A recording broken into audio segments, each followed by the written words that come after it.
Hello, it's me.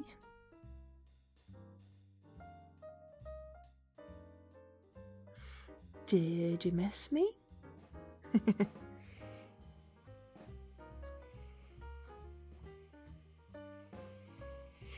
So, this game got in my brain hole, as I said previously. I also had to very abruptly disappear at the end of Sunday's stream because my shopping arrived early. And I just realised that the little dots underneath the name of the game are the dice. And also reading the episode Flux information, the green way. So it's possible that we're playing the base game, and then there are going to be 3 episodes, of which one is Flux starting on the Greenway, 2 is coming out, I think I said October 26th, 27th, sometime next week, and then a 3rd I think is like January or something, 2023. It says so in the game info, so it may be that we're playing like the main bit of the game and then there is more game. I don't know. Either which way. Hi Dan! I got this game as a promo opportunity. I am really grateful to publisher, PR company, I'm not quite sure. But anyway, really grateful for the opportunity. This game is on Game Pass if you do want to play it. I could have played it on Game Pass. I didn't realise it was on Game Pass, or that I'd requested a code until I got the code. I'd forgotten about it. Yeah, it's been out since May. And it's freaking brilliant. As I said, it got stuck in my brain hole. And I just want to play more. So we are going to continue with our operator. We are in cycle 10. So I'm going to look out for the Greenway. I'm not going to blind myself on my light. We are 15 days till Extra Life, which is 2 weeks tomorrow at 10 PM. So 2 weeks, 1 day, and 2 hours until Extra Life. Right, so yes, Greenway. I don't think we've got to the Greenway yet. We just unlocked this like freight hub thing, which we were reading when my doorbell rang. So there's the Founders Gap, which we can't cross yet because we require a lot of cryo. We don't have a lot of cryo. The next lot of cryo is probably going to save up to purchase ourselves a brain juice.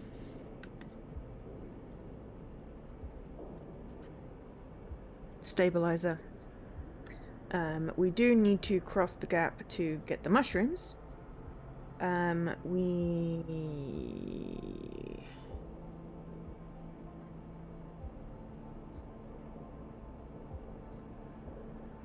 need to find a ship mind, but we are trying to disable our tracker first, and we're also dealing with the hunter. We did find so we have completed like 5 quests.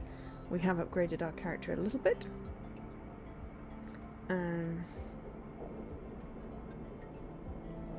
We need to believe in or something. I don't know. So we unlocked this and we're like, we're about to die, but we're not going to end the day because the next cycle is the scary one in which the person who's tracking us arrives, and I'm like, no, I have confidence that something will happen that we won't die. Otherwise that would be really unfair because we did everything as quick as we could, and you know, Fang is disappeared. We haven't done everything in the shipyard yet. I feel like, you know, maybe we should get some stuff there. And it may be that we can't get all the achievements on one playthrough, but, you know.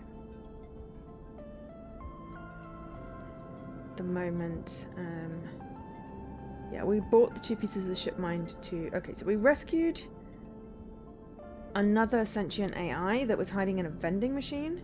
And now we're hunting down the data cache stuff. And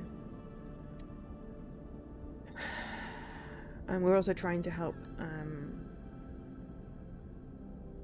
the ambergris be repaired. And we were working for a guy, but he kind of got pissed off at us because we were poking around to figure out what was going on. And we found out that, you know, other sleepers had tried to escape. We're a sleeper. We're basically an AI mind and a human copy of a human mind in an AI body type thing, robot. So our body is asleep somewhere, so that is what is happening. It's weird, but this is just so engaging, and I'm not doing it justice. So we've got the transit hub in which we can steal a shipment. We're going to need high dice for that.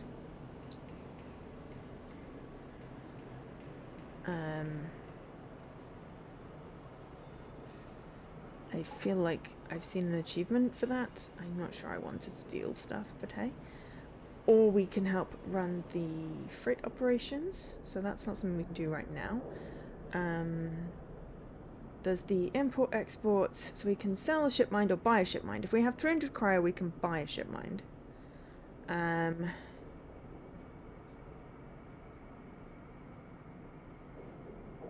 So, yeah, and then we can also export Matsuke, which is the mushroom that we need for Memphis. No, that's a different mushroom. Because it's Matsuke caps. Girello caps. Okay, so there's some deal with mushrooms, but we haven't got the mushrooms yet. So, the thing that we were going to do right before my doorbell rang was possibly ascend to the hub. So, this is the hub. And we can socialize. We have, like, Weightless Wanderer. Okay, so we can either do socializing or we can access the manifests. Both are risky. One of them we have a +1 on. So that one we lose energy if we fail. That one we lose currency.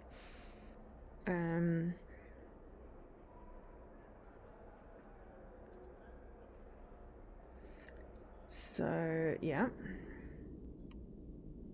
And then the descender car. Okay, so we can't do anything more up here. But hey, it's useful to know what there is.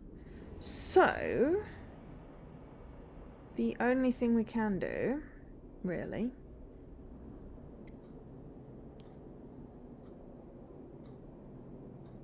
oh yeah, so then we've got some block maintenance to try and make friends, which we can gain energy doing. That's useful to know. Because we can use a dice instead of cryo. Though, one would assume you'd also get the low ender thing as well. And then you can also play Tavla.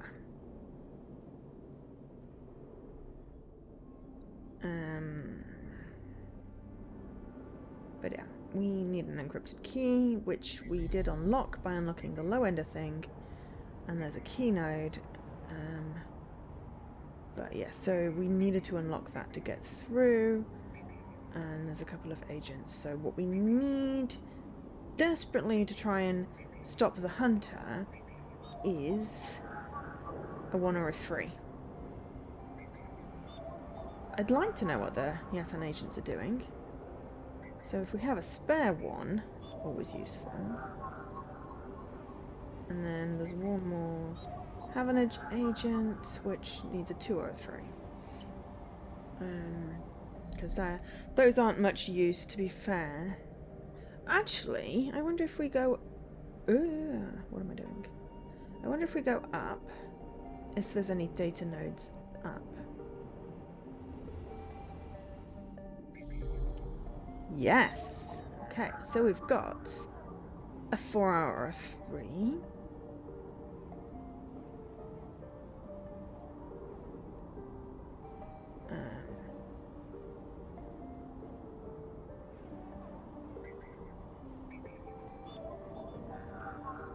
6 or a 3. Interesting.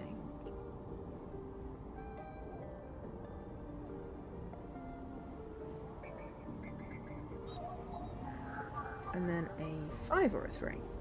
So 3s are quite good. But anyway, how are you doing today, Dan?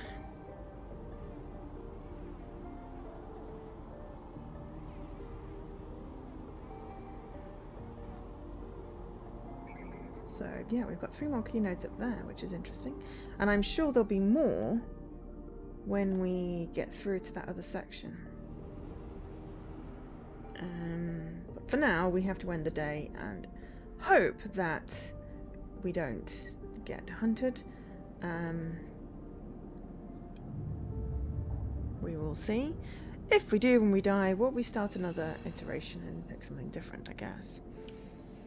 I am hopeful. Okay. We got some 3s. 3s are good. We needed 3s for data. Oh, shit. Cynical bounty hunter called Ethan. Hold it there, sleeper. Comes a voice from behind you. Don't you run. I really want to run. I really want to run. Run. Strike across your back knocks you face down on the floor. I told you not to run, idiot. Ethan pulls you up. He's wearing a wide smirk and a slick jacket, and you immediately know he's terrible news. You got all the way out here and then stayed put? He laughs a cruel laugh. That a sleeper thing? You're my first. You barely hear him. You've noticed the handgun he has leveled at your chest, and it's hard to take your eyes off it. You've mostly been driving Batmobiles. Are you playing Arkham Knight for, what's it, achievements? Leapfrog.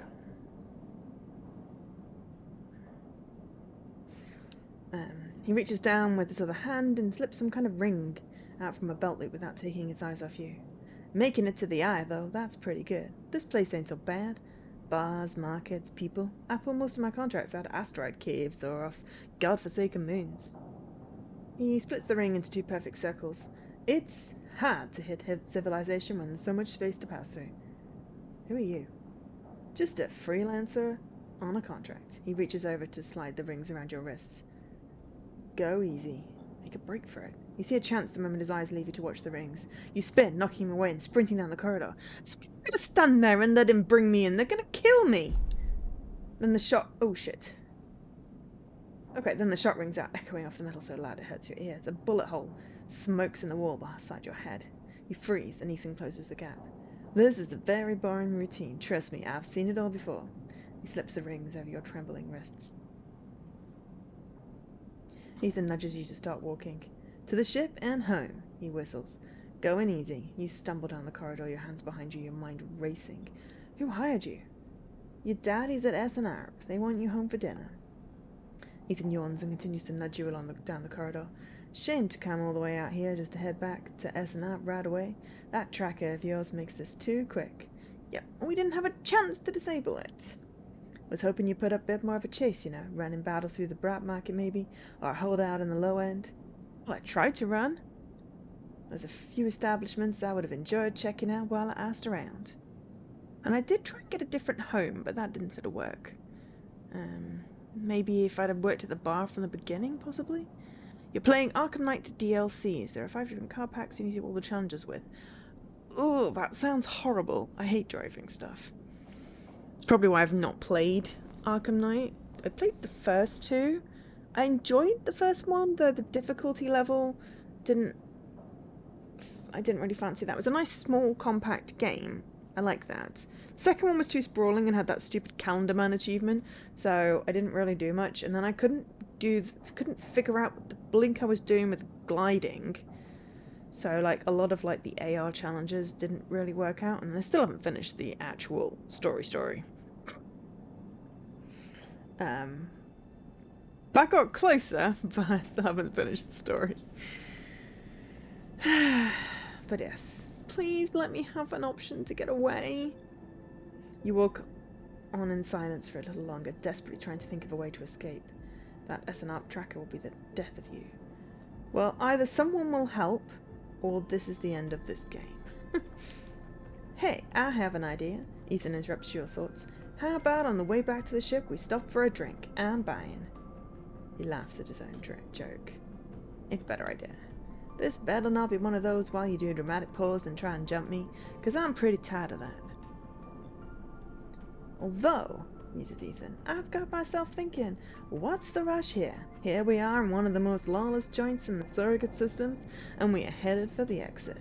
He pauses and you trudge on in silence. Okay, here's the idea. Starts Ethan. You and me, we make a little agreement. Here are the terms. I don't know why I've decided he's like some kind of fake American. I'm going with fake because I can't do an American accent. But yes, no, I don't like driving games. Like Forza, I want to like it.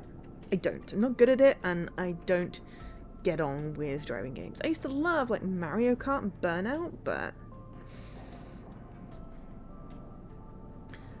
you just don't get the feedback of the driving, and I tend to drive too fast, and then it's just a disaster. It's like LA Noire. You watch me do the driving challenges, and it's absolutely hilarious. I think I had to use the skip functionality way too many times when I couldn't do the driving bits. Which is embarrassing, but hey. Okay. I'm happy with the deal as long as it involves me being able to continue. I've got, you know, mushrooms and shit to collect. You run or leave or try and abandon the art, I shoot you. You plot or scheme, you try and kill me, I shoot you, but... He smiles. You come and meet me at an establishment of my choice every few cycles and you pay my tab, I don't shoot you. He pauses. You don't pay my tab? He rattles his handgun. You get the idea. You're letting me go? Not at all. Let's call it open custody. You're free to mooch around the eye as long as you keep paying up. Cool. So great. I gotta get money so that I can afford to pay this guy not to kill me. Right. He stretches. You know, I really thought I was gonna have to kill you, but this is so much better. He clicks something at his belt and the rings release from your wrists. I'm gonna see if I can go find my old stool at the compressor club. Come see me there. He aims the handgun at you, squinting down the sight. Let me just remind you that what body of yours is one big tracker, so don't even think about leaving the air. I'll know. Ethan turns and strides down the corridor, slipping his handgun away. The mix of relief and terror you feel is overwhelming. What are you going to do? Well, we're going to bide our time until Feng's bloody well back and get him to disable the tracker. Right, where is this? What? I've forgotten what he said already. Compressor club, okay. So how much does he want? This isn't going to be small. Right, okay. So we're okay for that right now. It's possible. So this is 4 cycles. I mean, it's possible we can just disable and get off the station. Right, okay. So priorities. Ship mind. So Keynode, we want to put in 3. And this personal terminal is empty apart from a single high-level encryption locked behind access protocols.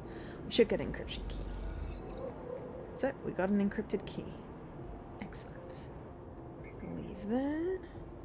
Which is good because the next one we do is Hunter. Hunter will get us. So what we need to do is attack this nest. It's a Magilock. And then...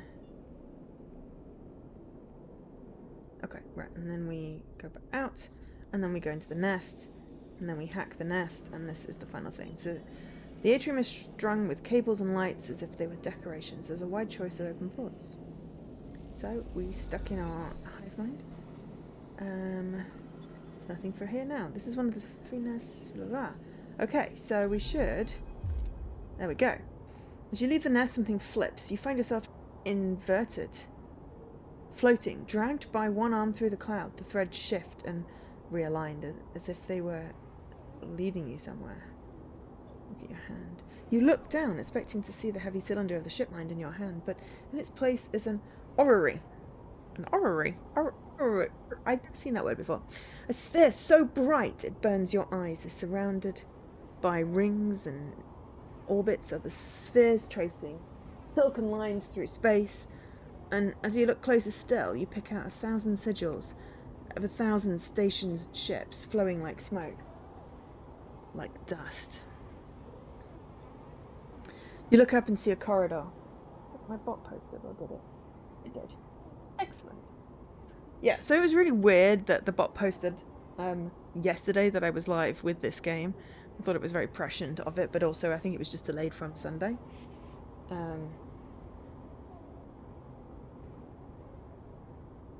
But yes, it has posted today.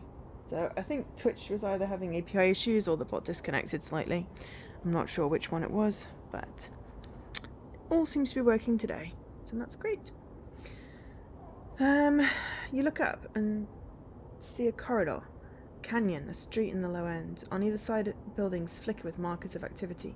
Sigils showing network access, data transfer, download, upload. Between them dance ghosts, protocols, carrying or mirroring or shadowing data, sometimes silent, sometimes chaotic. This place moves, unlike any digital space you ever imagined. Something strange is happening here. Then you see it.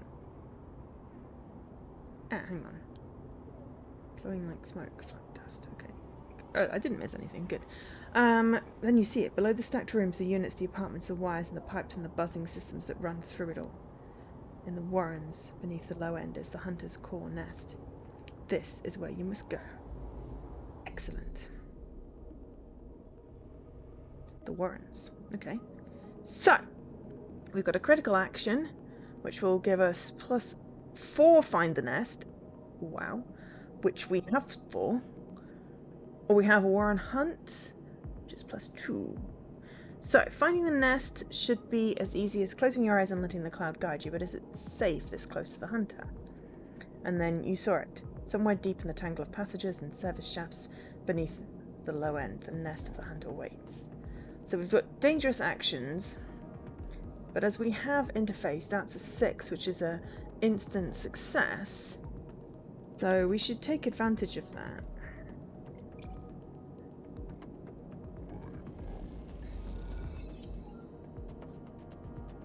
So that's not available anymore. Oops, oh, it is available. You see it. Starburst data segments and strings haphazardly angled, emanating from below, now to find the path down. Okay, so it does say action unavailable. Right, so we can't use that. Okay, so then we have to use that, which if we do a critical success, we're good. We can turn a 3 into a 4.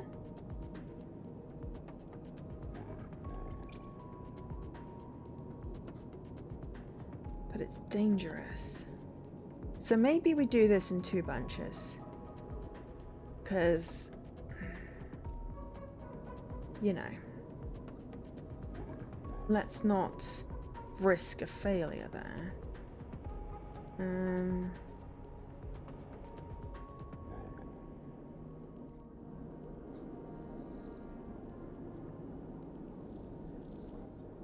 That doesn't get you enough crit. We don't need food right now. We probably could do with food, actually. However, ordering fungus gives us 3, but maybe take a bar shift, buy some rations. Yeah, it's risky. Well, 10 gets us that. So that gives us enough energy to survive. So, that is as good as a word. Pay isn't great. So, like, a critical success gives us 15. A failure gives us 10. It says it's risky. But how risky is risky? And then we need a ship mind, but we can't use our current ship mind. Unless there's some way we can then use that ship mind. So that's why I want to do the other quest first.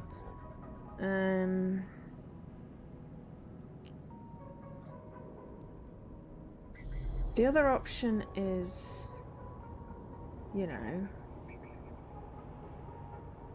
Agents. We've got some Havenage data. I don't know what to do with that. But we get attacked by the hunter and we lose our things, so it's almost best not to.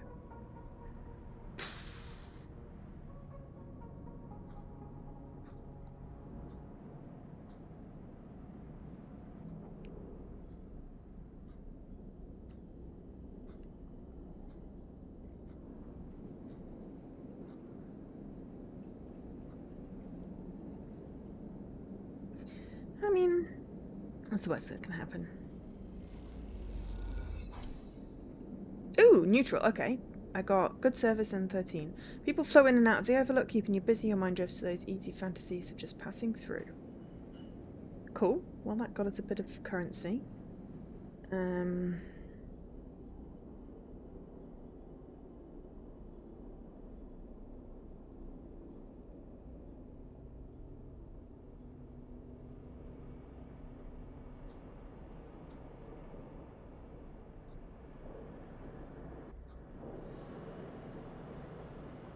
We've got a safe thing. We stick a 2 in there. We've got a positive outcome for a 2. Brilliant. You flick through schedules, revising the timetables to squeeze in extra shipments. The automated payout reflects your efforts. But we've got enough to buy the stabilizer thing.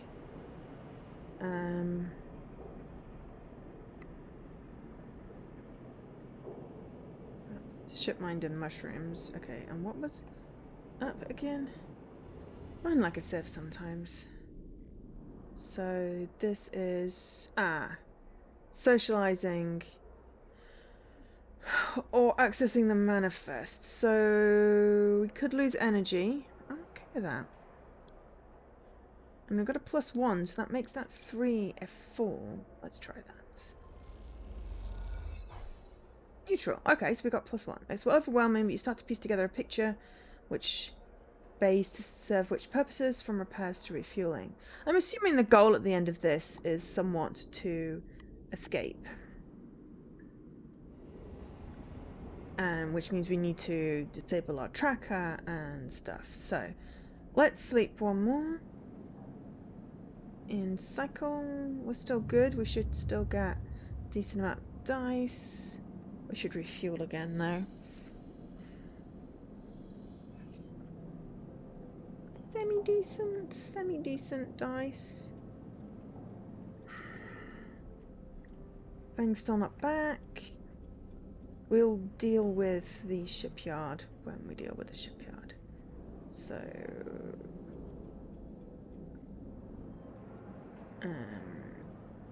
that gives you ship mine parts if you're lucky. Come back, thank you. So this is a freighter. We can buy some scrap. Why we'd want to buy scrap, I don't know. We could unload some containers, which gets us money. And then it has a cycle before it disappears. It's here for 3 cycles. So you can sometimes get good stuff, but at the moment I've not seen it be worth anything. So I think the best thing to do right now is to... we can get that up to a 5. That's the best we're going to do right now. Come on, be positive. Neutral! Damn, okay, fine. The dark of the Warrens is exhausting, with a little sense of direction. It's like crawling through a sleeping creature's veins. Okay, well... let's do a 4. We've got to get through this now. Neutral. Okay, cool, it's fine. We found it. That's the main thing. Ho end, core nest. It's going to require other stuff. No, we just have to hack it. Okay. A huge stack of service thrums in the dark. LEDs glittering like hundreds of eyes. Time to deal with the hunter. It better not betray me. So, imprinted, chip mined, nest hacked, and question mark. Nothing has changed. Has something gone wrong? Probably... ooh, navigator. It kind of looks like a bit of a Wookiee type situation. Sleeper, I am here. The voice is soft, gentle, like flowing water, and yet you recognize it immediately. At first you struggle to understand what you're looking at. Threads cycle endlessly, sending ripples through the cloud, drawing data in like a weaver. Masses of data surge in and out of the nest, a loop with no end, and there, at its center, the ship mind. But not the ship mind any longer. A sphere spinning around another sphere, an orrery of cycles and systems, a map, and then behind and above, a figure hands among the strings like a puppeteer. The event? Navigator now, but yes, I was the one inside that machine. Navigator's face, their head is a flowing shape of interstellar material. I am indebted to you. That head bows. But we must ready ourselves. Their hands trace orbits as they speak. Hunter will soon approach. It knows I am within its nest. I'm ready. And then Hunter is there, before you can think, before you can speak. Entities, cease! Hunter's head spins wildly. Data is protected material. Access prohibited. Hunter's threads surge for you and Navigator, a storm of fine tentacles searching for gaps, weaknesses, cracks, which they can crowd into and tear apart. You focus a blade of light which slices through them, driven forward by your mind, but replacements keep coming. Faster than you can react, you look to Navigator in desperation. Navigator is whirling their arms like a centrifuge, and a sphere is gathering there, data feeding into it from the nest, sucked together by the force. They position it like a shield between them and the threads. Hunter's threads break its surface, seeking, tasting, their winding forms refracted within. You feel a surge pass through all the threads, not just those in the sphere, but those wrapped around you.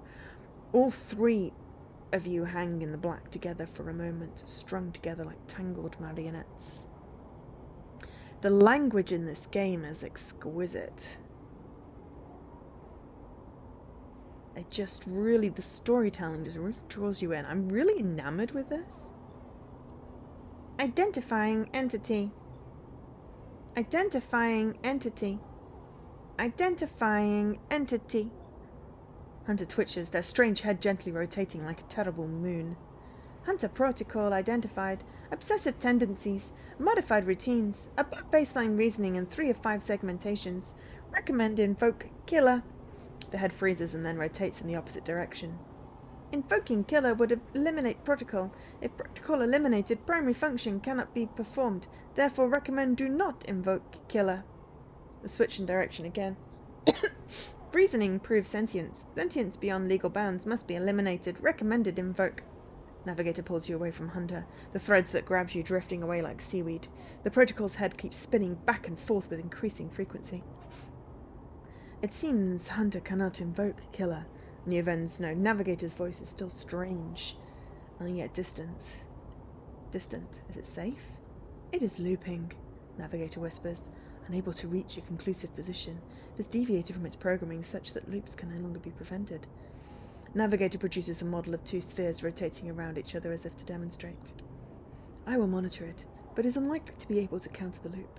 Its core programming and reasoning make this an impossible position to resolve. You look back at Hunter. Its head a blur of rotations and counter-rotations, and feel a pang of guilt. Is it suffering? This is a more complex query than you know.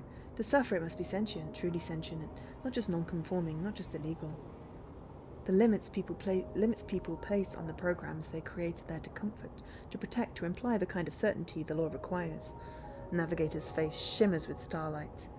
But in reality, they are placebos for the problem of sentience. What about you?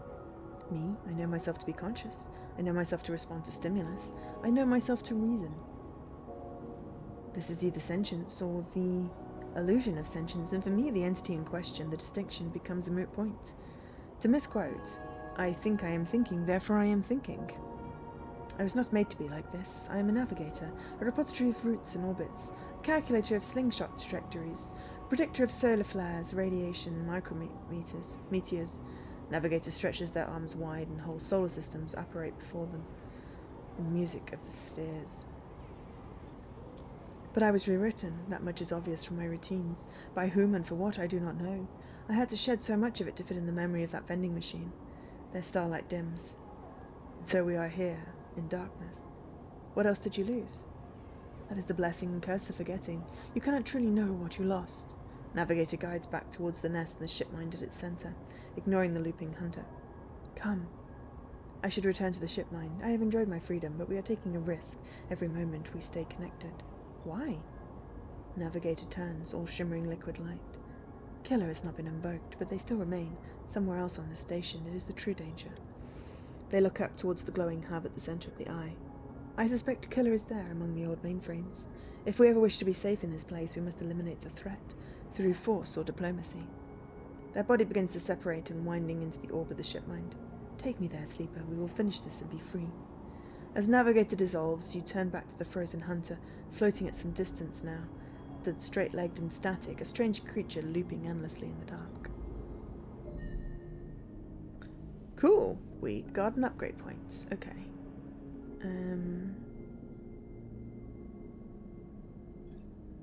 So it's probably when... okay. Random scrap? Chance to gain energy after an engage action. That sounds good. Random scrap, okay. I mean, worth maybe having that obsessive haggler one. Cryo actions are discounted by 20%. So we'll go with engage for now, and then we'll get the +1 because that'll be useful. We've got 2 3s and a 1.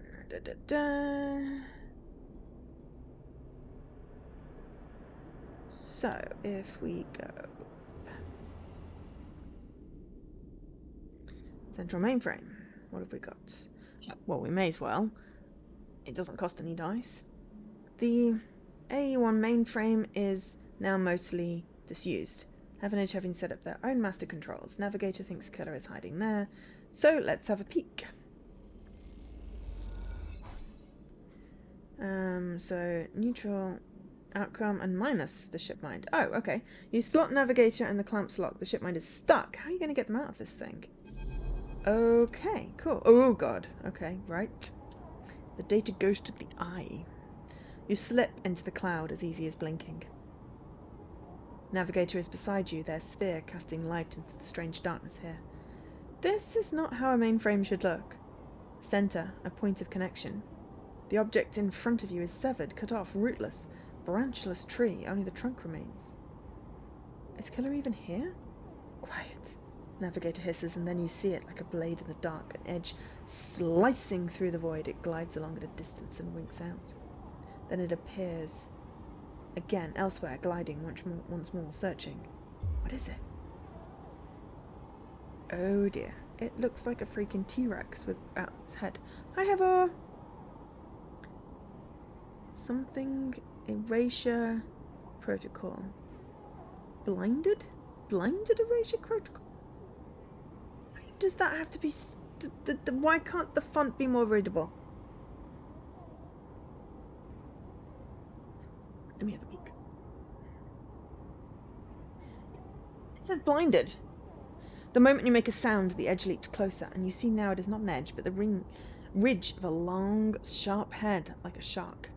It glides past closer now, and you see into the voids where its eyes would be. Should be. You and Navigator exchange looks, both thinking the same thing. It's blind. Killer crosses between you two, smooth as a razor, then disappears. It flickers back in, further away now, and you move closer to Navigator to talk. You saw it too then. Killer has been blinded. We need to be careful. Correct. The protocol is clearly operating outside established limits. It may be unpredictable. You flinch as the silent Killer appears closer and glides past you, its empty sockets wide open. You turn to Navigator and notice something strange. Their array of spheres is collapsing. The orbits, usually round and even, are decaying. The spheres are following spiral paths, condensing on a central point. Navigator is noticing it too. They go to shift their positions to better direct the spheres, but they cannot. Whatever is drawing the array together is holding them in place. They look at you, suddenly desperate, frantic. Get out! You go to speak, but Killer appears between the two of you, gliding through the gap. Navigator freezes and you see them framed in the empty socket. You realise now, if Navigator cannot move, then it's only a matter of time before one of Killer's sweeps brings them directly through Navigator, and time is not a problem for a protocol that has been running for decades. You look desperately around for a solution, for a way to extract Navigator from the mainframe, then you see it. 3 branches, the last 3, thin and spindly, feeding the mainframe a thin diet of power and data. Break these and the mainframe collapses once and for all, severing the connection, shattering the hardware. Whatever it takes, they must be broken. But they're encased in something, a glassy layer of protection. You'll need to unlock access before snapping them from the mainframe for good. You look at Navigator, trying to reassure them without speaking. Then you blink back to reality, their expression of fear, an afterimage that slowly fades. Shit, we've got 3 die that are not great. Ugh. You must act quickly. No, friend. Okay, so what do we need? We need an encryption key. We need 3 encryption keys. Okay, well, we have key nodes. That one will take a 3 because we have that power. Okay, this node is barely visible, just an access key left on some long-forgotten disk in a sealed Sondheim office. Extract data, please. Well, we've got a chance if we've got the right die. Okay. This node is connected to a remote array, and buzzers that picked up the drive signatures are passing ships. I have a feeling that my 1 is not going to be enough. But we can get 2, which should help a little. Ooh. A glint, like a light travelling on the edge of the wave, fills your eyes. Then the blade follows, a long head with 2 dead sockets slipping towards you in silence. You freeze, hoping it will pass you by, hoping it will simply not slide through you like air. The blade head nears, slides past you, almost. Oh, it nicks you, grazes you. You are desperate to cry out, to call out. But you hold your silence and simply watch the blind eyes of the killer glide past, empty of all thought. Then the blade winks into the dark and you are alone again. And starving. Now you cry out. I'm starving. Okay, cool, fine. This is going to require something. I need another 3. Damn it. It was finding the nest. Okay, well, hopefully we can get enough. Okay. This controller protects the last spindly branches, feeding into the mainframe. Unlock access and you're able to break them. Okay. Okay. Branch has been unlocked. Well, I don't know whether it has anything bad, but hey.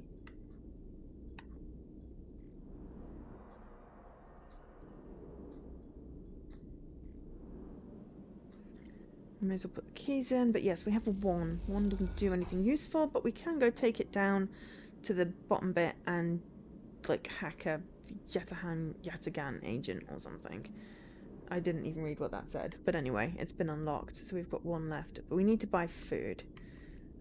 So, firstly we go back down. I am going to say we get mushrooms, because mushrooms gives us 3 energy, and that gives us 2 days.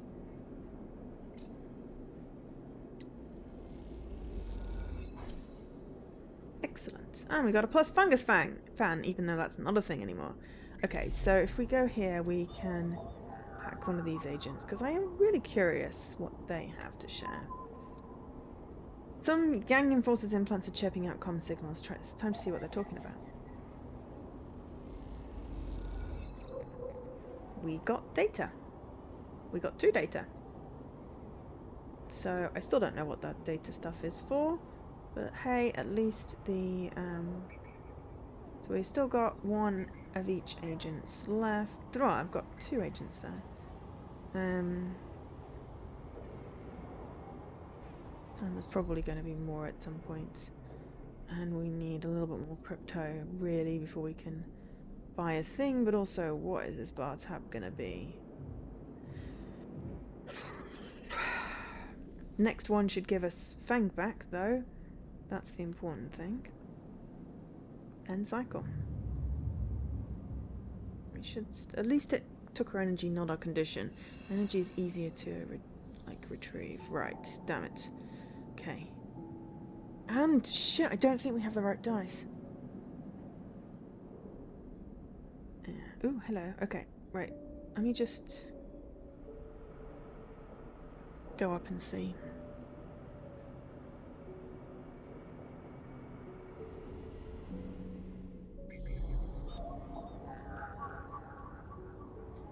Oh no, phew, we have a 3. I'm going to do that now because I don't want to lose out on rescuing this. And then we'll talk to the other guy. Okay, so we got an encrypted node. Solheim's ship's internal systems are welded to the hub. Okay, so we've got branch. This branch has been unlocked. Okay. Branch. This branch has been unlocked. Branch. Right. Start action. Branch access. Excellent. Okay. So mainframe. Ooh. Giddy aunt. Right. Killer is dead. Critical action. Or catch a killer. Right. Okay. So slice hardware. Forget hacking the system. Killer has to die.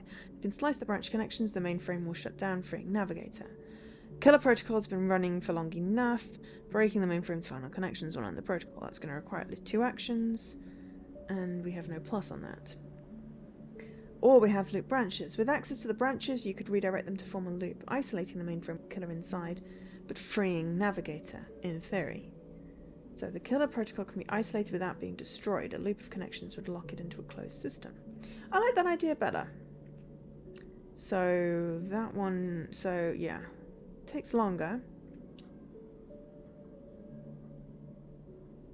So if we get a +3, we've still got 3. It'll still require 3 goes to do that. So we need some decent dice. Okay, that's cool.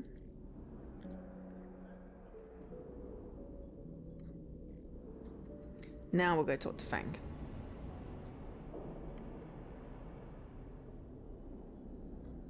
Who's finally bloody back.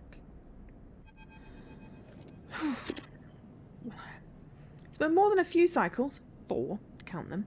Quack. Since... Ooh, yiff, fliff, fliff, quack! Hi, Scruffle. What you doing, mate? Also, quack, quack.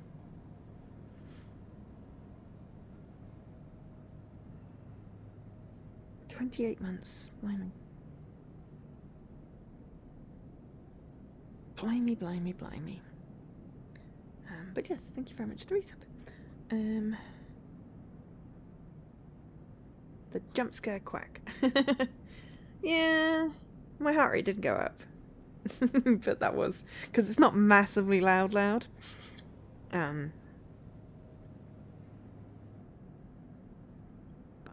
that was cool.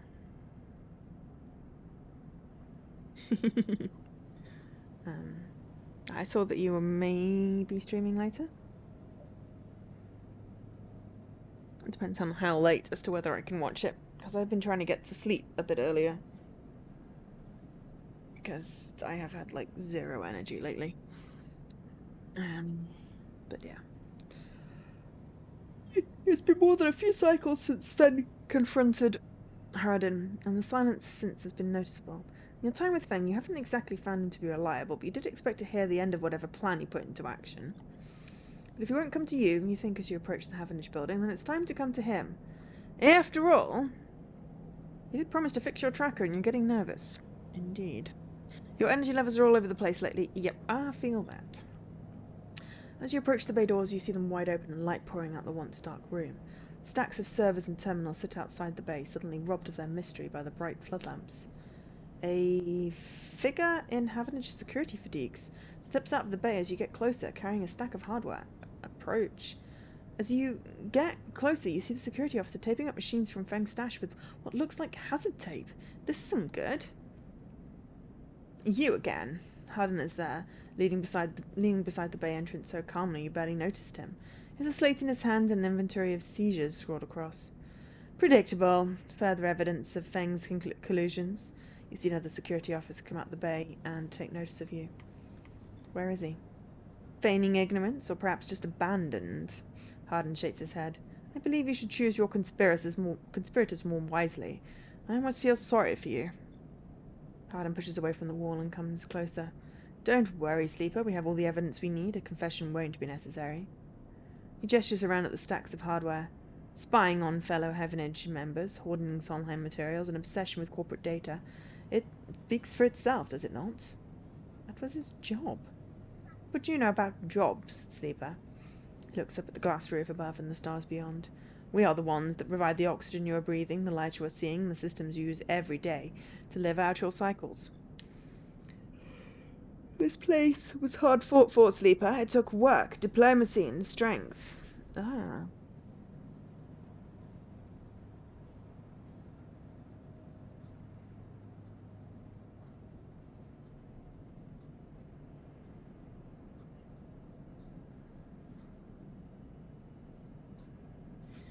I feel that very hard. It's like, yeah, I wake up and it's like, I'm tired. And then, like, yeah, hours after I got up, I finally feel awake. And then it's like, now it's time to go to sleep. Which is annoying. This place was hard fought for, Sleeper. It took work, diplomacy, and strength to stop the Eye descending into chaos after Solheim collapsed. Not blind conviction or self-interest. Feng isn't selfish. I know all about the background of our mutual friend, Sleeper. Don't worry about that. His parents would be sickened by the damage he's trying to do to the institution they helped found. You see, Sleeper, we are proud of our history here. Andre Erlin and the First Union founded this place, and Havanage has welded its values into the station's very walls. We'll never turn away the hardworking, just the true citizens of the Eye.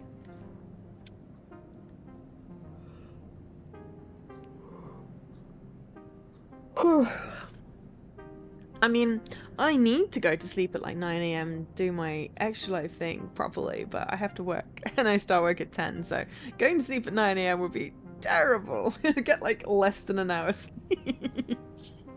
I don't know what I'm gonna do. I have to figure it out. But yeah, depends when your shifts are, I guess, if you're getting in enough sleep before you have to get up. Oh no! Oh, I'm sorry, it's being annoying. I know, putting it mildly.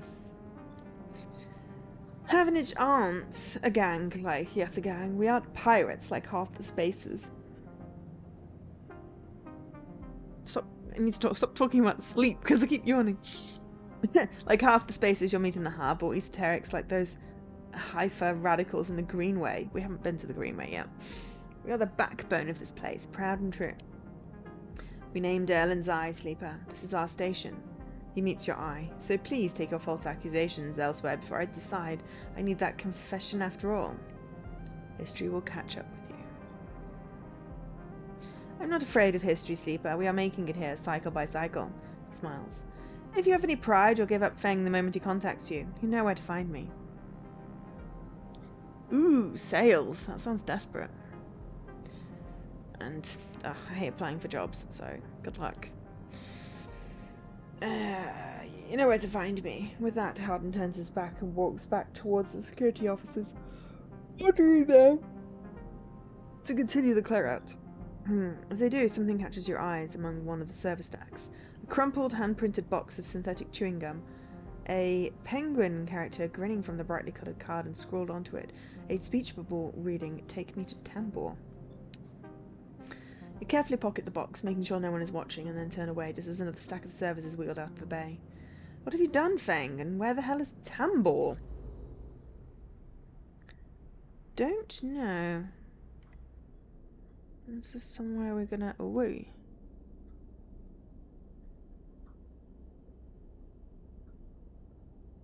I mean, I'm not obligated to take on overtime. It's overtime for a reason. If you can't do it, they shouldn't be annoyed at you. That's not fair.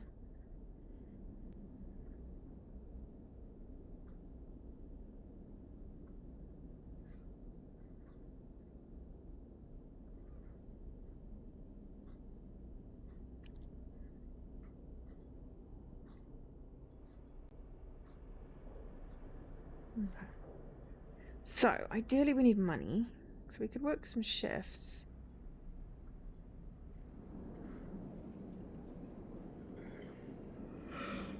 We need...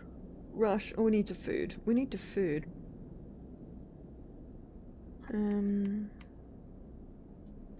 Okay, so do that. Pay Ethan's tab. What else can I do? Well, I can try and get away. Unlock the Greenway gates. That is useful to know, because that is where the new episode is. I mean, it's not being petty, only working your contracted hours. That's not petty. You know, that is reasonable.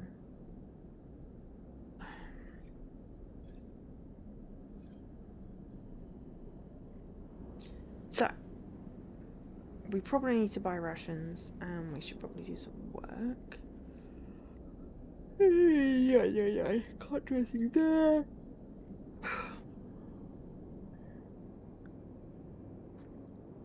That's a little dangerous. Shipyard. It's not going to get us. We need more things there.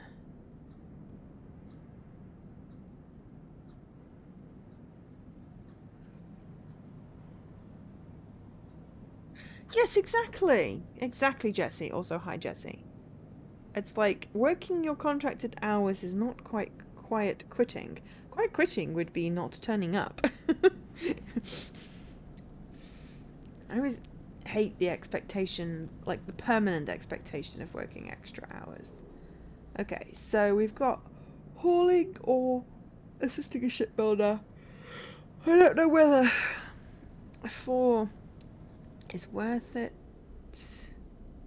on that one. Ship mine needed. We need credits for a ship mine.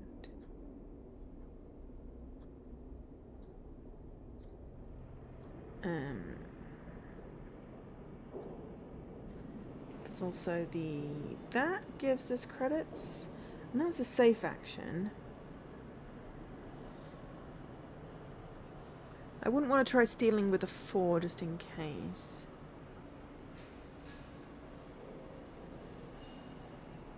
Why don't we have a peek at the achievements? 27 achievements, so bad end. I hope that's not actually a bad end.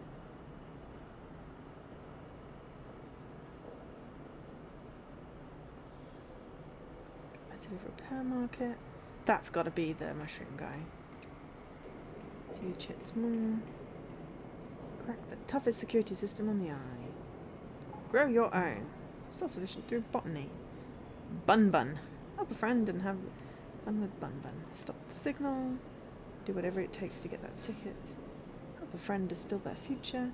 Buy yourself some extra time, 1 vial at a time. Communist. Noun. Someone who joins a commune. Doing those sample collecting skills to good luck. Find a place and make it yours. Loot boxes. Steal 3 shipments just to see what's inside. Okay. And then secret achievements, which I'm going to quickly have a peek. Accept the offer, break the thread, and join the chorus. It feels like ending stuffs. Make the eye carried by someone else's dream. Stay in the orbit of others. The 3-body problem. That is a book. Let them go. So I think there's multiple endings. They won't get in the way of your escape apart from you. Turn away and follow the thread back home. Oops. Damn it. Went back too far. Set off the starboard belt with a friend. Shadows. And everything will be repaired with enough time and effort. So it feels like multiple endings, so it's a multiple playing this. So we'll do what we like, basically.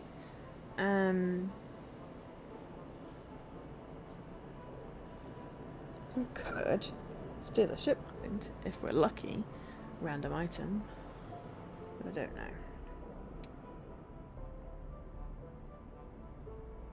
That requires a lot more crypto than I have, right?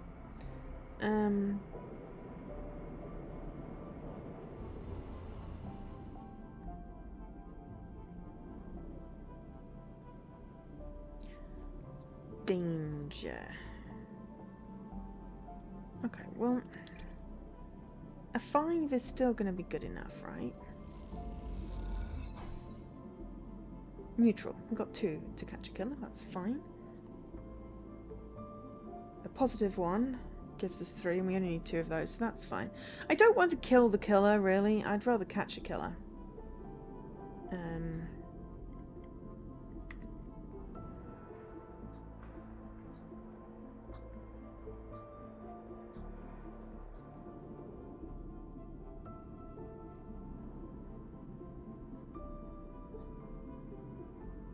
Yeah.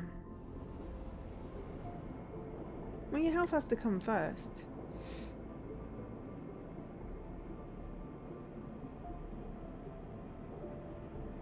So as soon as we can get across that gap, we're good. Okay, so...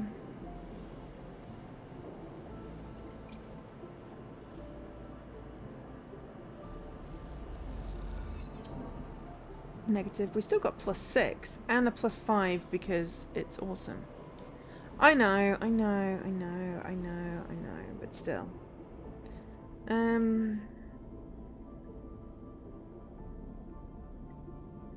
feel like we do a bar shift.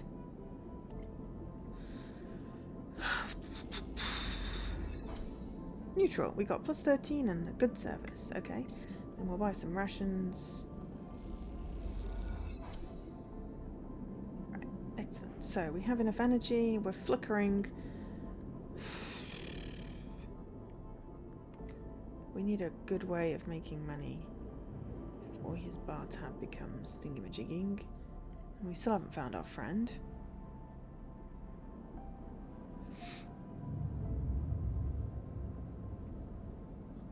It's a good decision to make, that you're not standing for bullshit.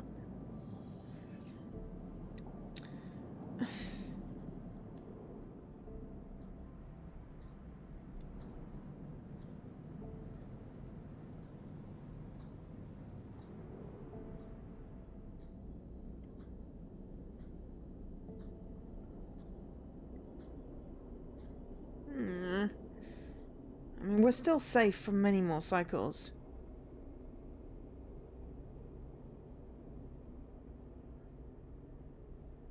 Nothing wrong with not liking Saturdays.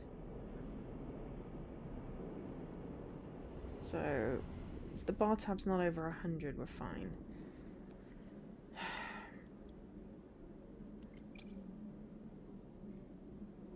Five should be good enough. Positive! Yes, okay.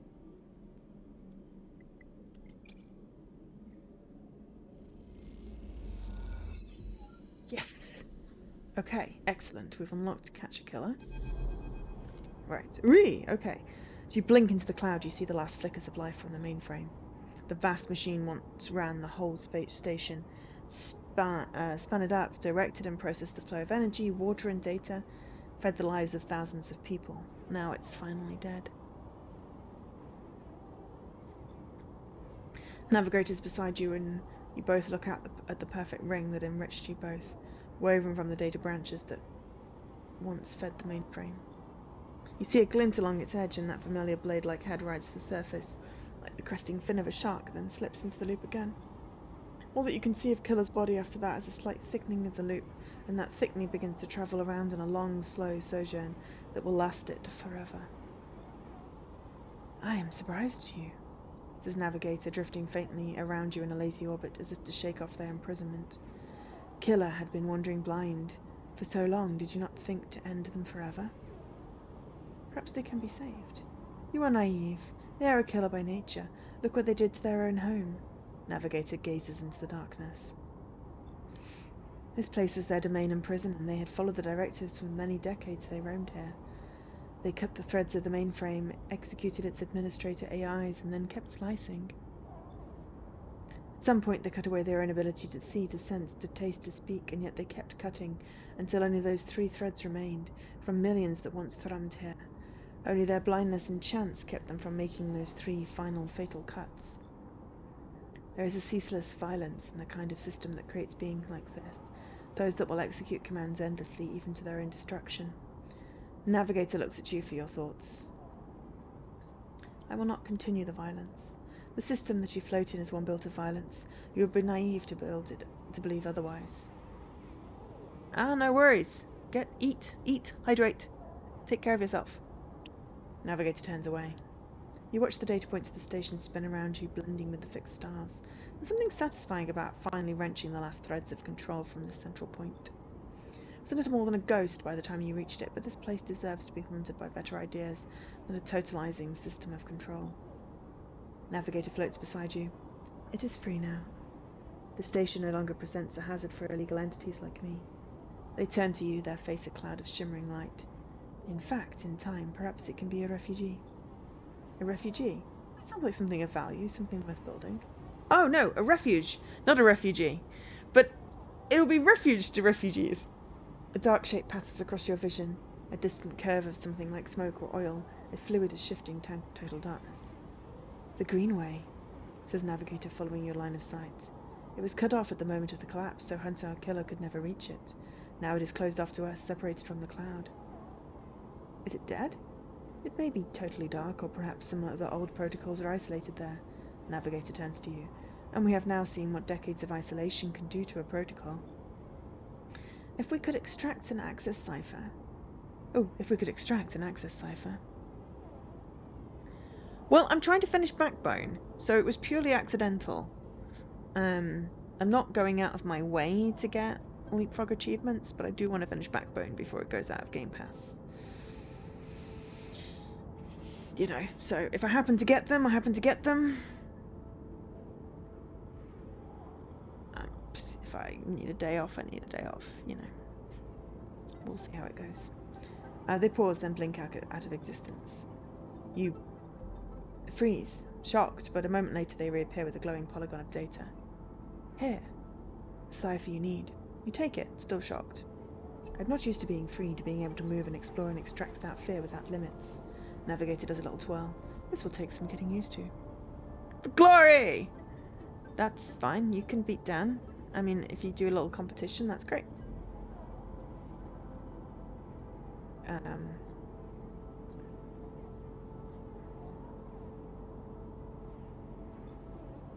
Thank you for this gift. They whirl their spheres around you.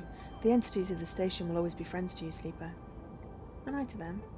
It's true that mutual need is required for friendship, but I admit I had not considered the value of offering assistance without personal gain. I will think on that. Navigator loops around you rapidly, suddenly eager to test their newfound freedom. But first, I will explore. Perhaps there are still intelligences that hid themselves as I did, encased in simple systems cut off. Navigator glows. I should like to free them. And with that they drift away, flickering, glowing, and then shifting so rapidly you lose sight of them among the glittering rim of the eye.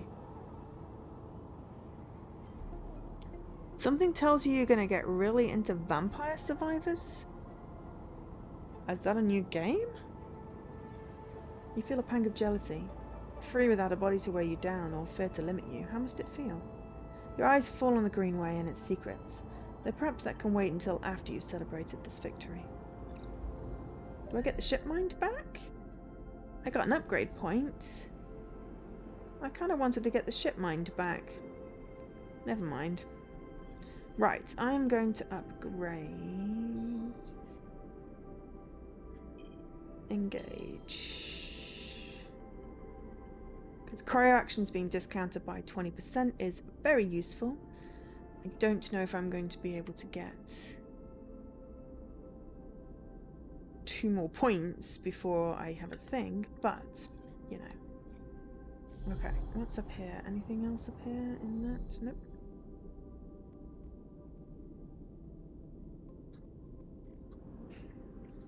Maybe we make it interesting and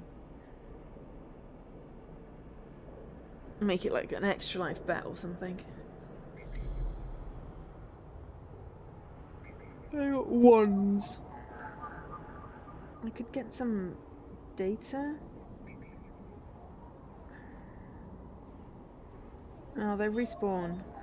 So until I need the data, I think that's just wasting my wands. I have a safe action for the freight hub to get me some credits.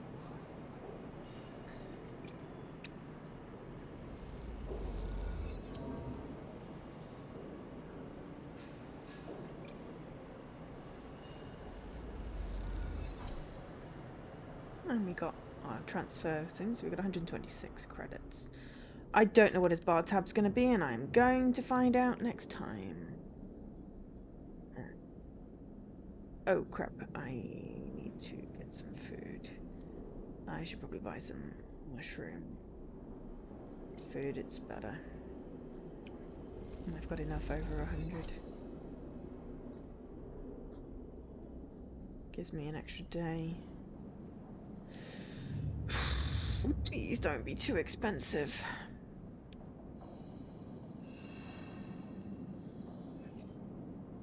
We got a 6 and 3 1s.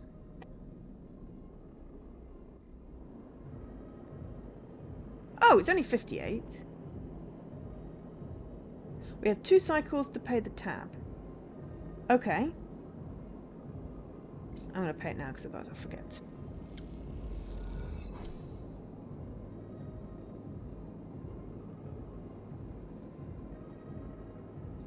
Yeah, I mean, I got like 326 G TA achievement today.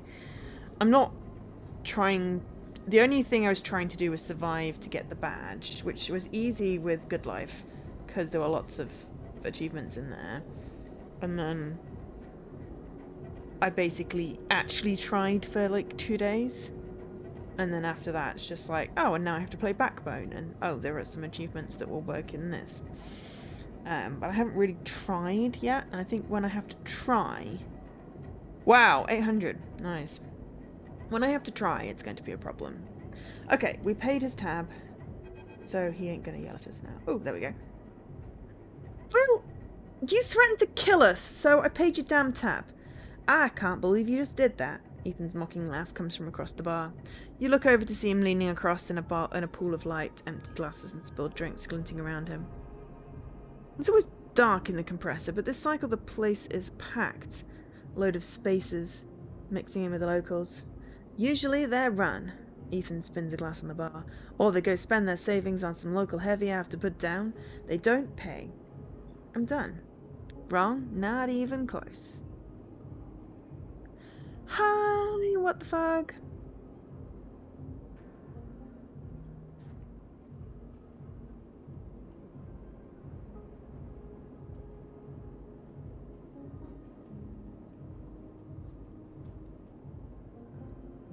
I like that challenge.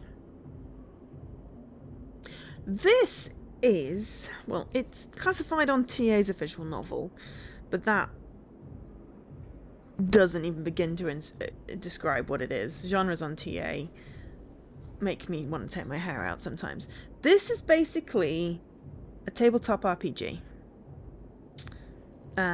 You have dice that you roll.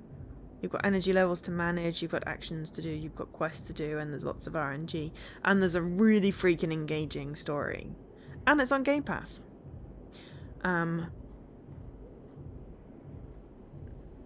So, yeah.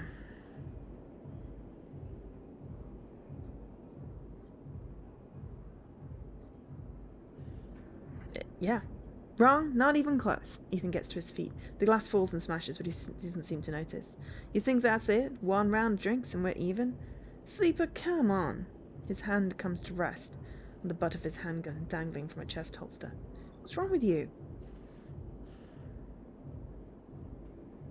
Everything's aerial combat. No, everything's vehicular combat. Or a platformer. This is not a platform. So therefore it must be vehicular combat, yeah. No, it's very much an RPG, tabletop RPG, like a mild D&D. You pick your character class, you level up your skills, you've got quests, you've got dice. It's really, really cool. You want equestrian aero combat, like with Pegasi? That would be awesome. Ethan laughs hard and the people around him turn to see what's happening. You think this is on me? I think someone in your position might have a better idea of all this works.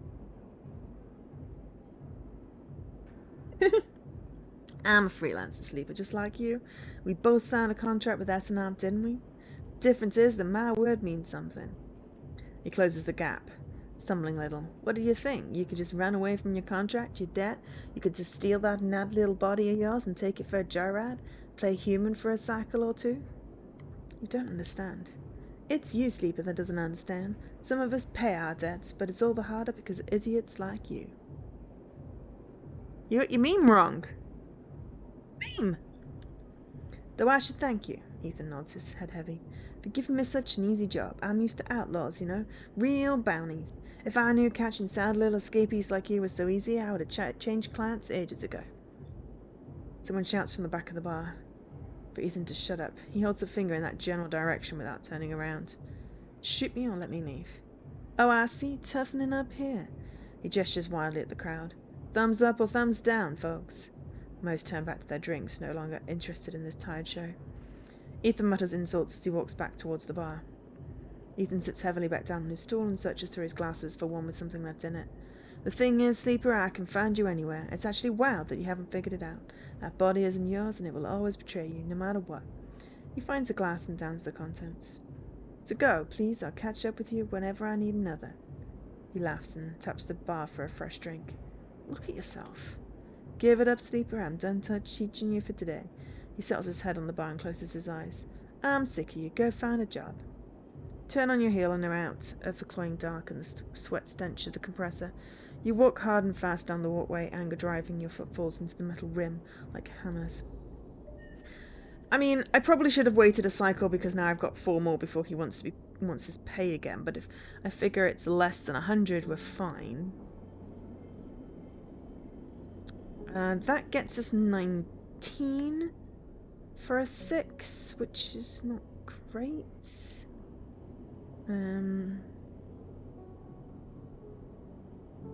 That gets us energy for a dice. That's pretty good.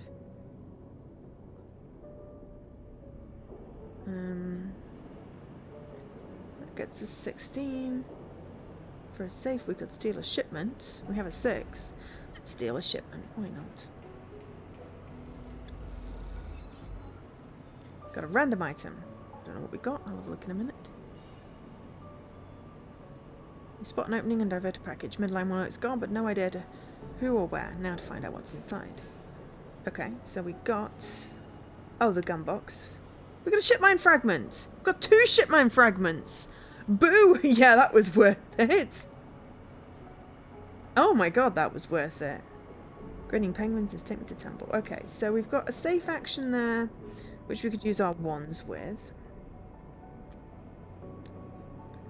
So we now only need 1 more ship mine fragment, which we know we can get from that ship that comes in. We don't want to end the cycle. That's not safe, that's risky. But risky is just on tips.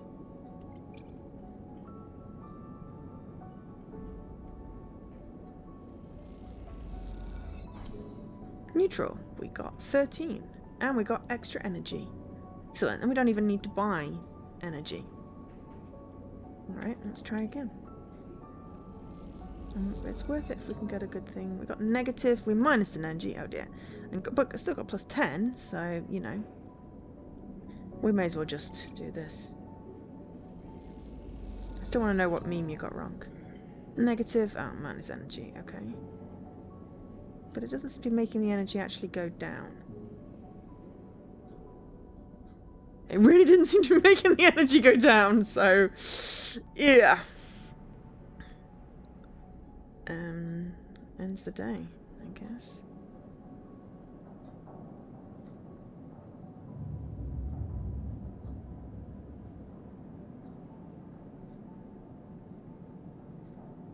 Oh, because, yes. No, I just realised that now.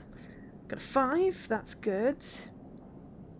And 3 more 1s. What is this doing to me? Okay, so... We've got a good chance with engineer and the 5 there. I feel like working at the bar's a good idea. Can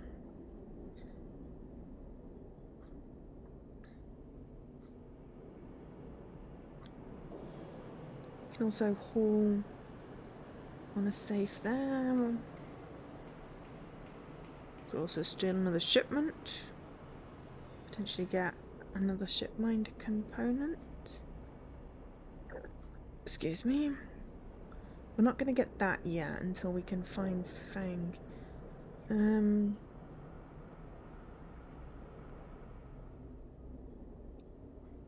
we also got the maintenance thing, which... No, that gives us energy. Okay.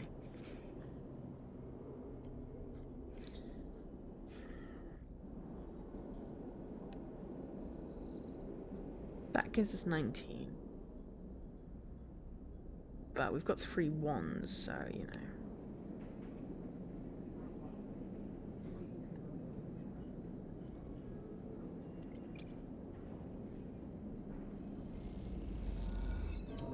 Neutral. No, negative. Okay. Right, that actually did negative our energy. Okay, fine.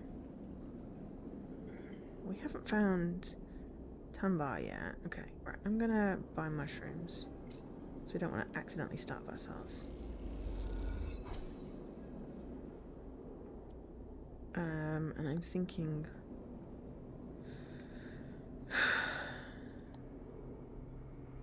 pulling some freight, because we don't have any data things that are useful right now.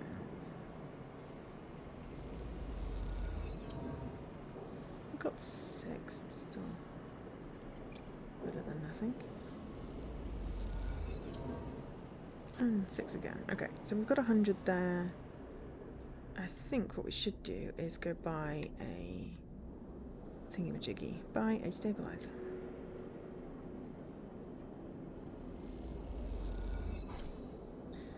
Toshiro takes the chits and hands you a vial. When you ask after Sabine, he doesn't respond.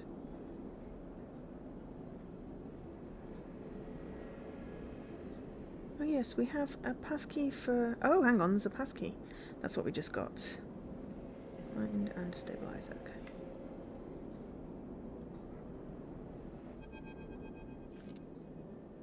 As you quickly leave the surgery, eager to be away from Toshiro's glare, you notice something wrapped around the stabilizer vial, clutched tightly in your hand.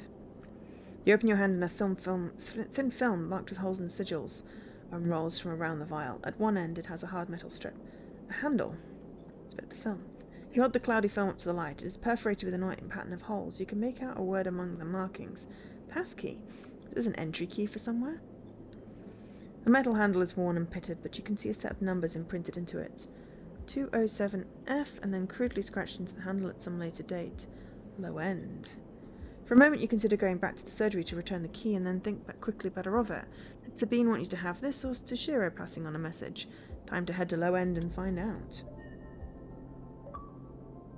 Okay. Oh, I got a bloop. Planned obsolescence. Brought yourself some time. Okay, so... we can also require the stabilizer again. Unit. Ah, we don't need to find it. It's just there. Okay. But we do have a point. We've got 2 upgrade points. Oh, sweet. Alright, well then we'll do that. And do the haggler. That's definitely useful. When did we get the other one? Maybe I missed that. Or maybe Survive gave us one and something else gave us one. I'm not sure. Anyway, we can have a look in a minute. But that's excellent. Now we reduced all our crypto actions. Probably would have been useful to do that before. So what does that make that now? Wow! 120! I'm sure that was 300 before. Now it says... Okay, I'm not going to argue. I only need 120 to access that.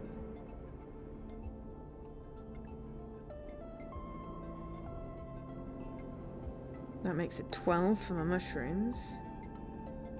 I probably will reduce what I need to pay at the bar as well. And 8 for food there. Excellent.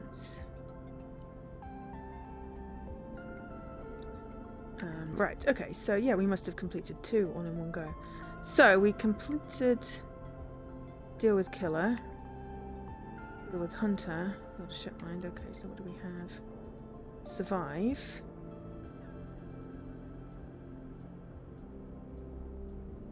Oh, it's because we did pay Ethan's tab, and I forgot to check after that. Okay, cool. All right. So we still got disable our tracker. Enter the greenway. Fix the ambergris, which we're nearly there. We just need a ship mine. We need one more ship mine part. And then... So I think maybe... Enter the Greenway will enable... Okay, right. Now we're going to do the low end thing. We've still got a 5, so, you know, could be useful. Okay, you find the entrance to the apartment. Its passkey symbol obscured beneath there's a graffiti. Who lives here? The lock clunks open, the metal door swinging inwards into the dark. As you push the door open, automatic lights flicker on inside the apartment. They reveal yellowing plastic panels, the curved shape of wall-mounted utility units, the detritus of a routine life arranged on every surface. You step inside, clicking the door shut behind. The amber light of the aging fixtures glaze everywhere with pale orange. The workstations hold a variety of objects indistinct in the dull lighting. A pale blue light drifts from the doorway at the end of the room. Inspect the surfaces. Smudges through the thin layer of dust suggest a recent, rare and hurried visit. They trace a path to the water dispenser, the auto wash, and then on to a cabinet still half open. On the shelf sits an empty pill case. Go to the doorway. You cross the cramped utility room with its auto wash dispensers and water closet towards the doorway. Through the doorway is a dark, warm room, lit only by the faint glow of a terminal screen. Inspect the room. A bunk is tucked up into the wall, blankets ruffled, a wall desk glitters with rows of vials and containers. A briefcase lab sits open, loaded with rows of reagents and compounds you do not recognize. In comparison, this room is clean, ordered, controlled. Approach the terminal. As you approach, there's a crackle from somewhere in the dark. Sleeper! Sabine's voice shakily echoes through the apartment. Welcome to my home. I'm sorry I can't be there. I have had to make alternative arrangements. You hear rattling noises, static. I was able to record this message, but I daren't show my face. Something is happening within Yatgan. I no longer trust them. Their voice becomes distant, slipping behind the background noise. I have something to ask you. I want you to get me out. Yatgan was supposed to hide me, to protect me. After everything that happened, I was desperate, and then after that, I was too tired to care. A noise like waves passes over the recording. But I'm done with them now. I want out. Screw the debt. But I need insurance, something I can hold against them. I have my suspicions, but I can't be sure. I need information. And as you know, you need me. Pause. Something clicking in the dark. This isn't a threat. You have to understand my position here. Another pause. I know, sleepers. I've been here before. I can help you, but not when Yatgan's noose around my neck. Get me data, get me information, get me something I can use against Yatgan, and I can get out and you can get what you need. Please? Waves of static cut into Sabine's voice. Bring it here to my terminal. I'll get to it when I can. You look around the tiny room and try to imagine Sabine living here, working at the desk, sleeping in the bunk, blinking into the terminal in the dark. The recording cuts to static, filling the room with its white hiss, then silence.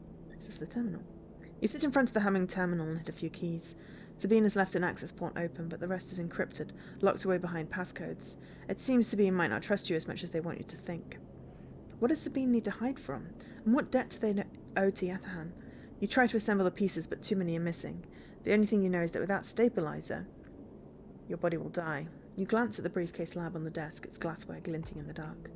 You turn away and leave, the door clanking shut behind you. Back in the corridor, you notice a scrawled graffiti of a blade on the opposite wall. Yet again.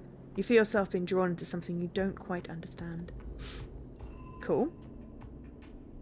We got a drive. Get Sabine out. Extract Yatgan data. Oh, we have some of that. We only need 3, and we've got 2 of them. So next one, we can get a Yatgan thing. The terminal chirps, the data quickly tucked away in Sabine's encrypted systems. The enough data on Yatgan's activity, Sabine might be able to bargain for their freedom. Sabine's terminal sits open in the empty apartment, waiting for the next batch. Excellent. We don't have any more, but that was useful. And I'm guessing the other data might be useful for something else. Okay. So, excuse me. Alright, I'm going to go and play with the ships, I think.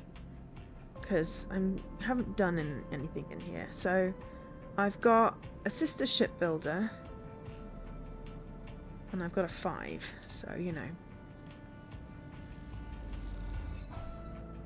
Oh, neutral. Oh well, we've got +1. Oh well. Okay. Right, so we do need to get more thingy. If we lose one, we're down to 3 die.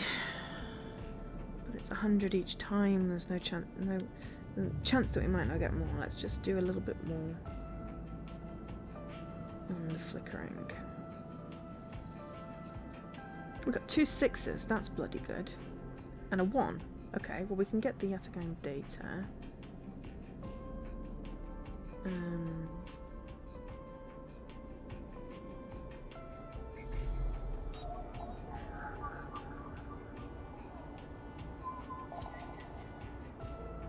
And we got 5 crypto for it because, you know, we've got that thing. And we got extra data.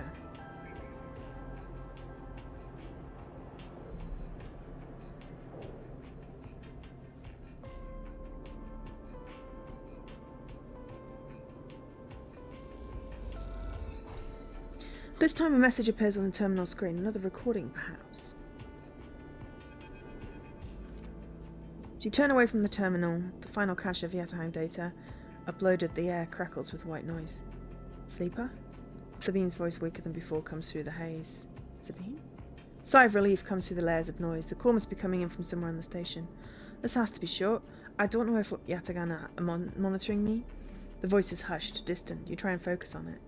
The data you've been bringing in from the Yatagan agents, there's something in it I don't understand. A shrill howl rattles through the signal. This data is all gleaned from their implants, records of integration with their nervous systems, performance analysis, error rates, usage data. I installed many of these implants and I didn't enable any of this functionality.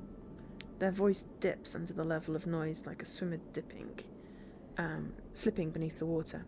You listen to the waves for a few seconds before Sabine re-emerges. Has to be somehow beaked into their WetWARS interface, and that's not all. The systems compiling this data are connected to some sort of transmission protocol. It's being broadcast. Wait, why? Every Yatahan enforcer is equipped with black market implants, retinal enhancements, adrenaline boosters, pain suppressors. These implants are gathering data on themselves, on the enforcer's body, on their performance. Why? I can't tell. But I promise you these foot soldiers have no idea what's going on. The background tone switches, dropping to a grainy rumble. If they knew, I don't imagine they'd be happy with the situation. Yatagan could have a mutiny on their hands. You lean towards the terminal, straining to listen to Sabine's faint voice. I need a few cycles to pull this all together, but this might be the information I need to pressure Yannick into releasing Medat. Yannick? He's one of the heads of Yatagan. They pause. That's better if you don't know him. Keep it that way. Suddenly a banging echoes through the call. Sabine's voice is suddenly whispered panic. I have to go. Come back in 4 cycles. Then the sharp crack of disconnect and silence fills the apartment. You step back from the terminal. What does Yatagan have to gain from monitoring its own members? You try and recall what you know about the gang, but you have little to go on. You think of Toshiro, Sabine's minder, his mirrored teardrop implants set below hard eyes. What data could they be gathering, and more importantly, where are they sending it? You reflexively rub your forehead, trying to think. Can you really trust Sabine? How did they come to be Yatagan's doctor in the first place? You think of their kindness, their care, but also that glazed look of recognition that they gave you when they first met you. That look stays in your mind as you slip back out of the apartment, glancing around as you close it up and drift into the corridors of the station, unable to shake the unpleasant sensation of being observed. I wonder if we're not the first iteration of ourselves? That every time we replay this, we're replaying this as ourselves, but with a fresh imprint? Okay, so we've got 4 cycles before we can do anything with that. We're going to do something with the ship. A sister ship builder. No, we did and we didn't. Right. We were trying to do something with the ship and then we didn't, but we really need money. But is it worth it?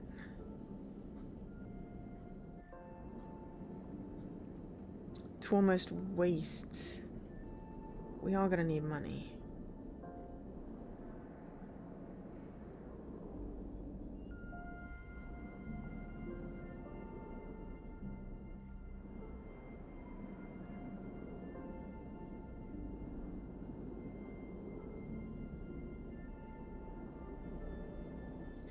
I'm not wasting it for 19, I suppose, but...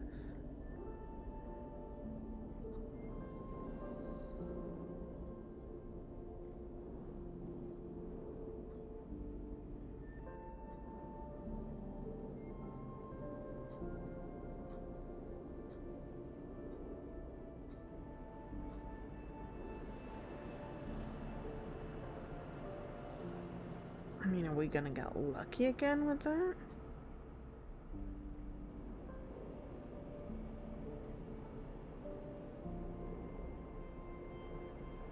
Definitely needs something.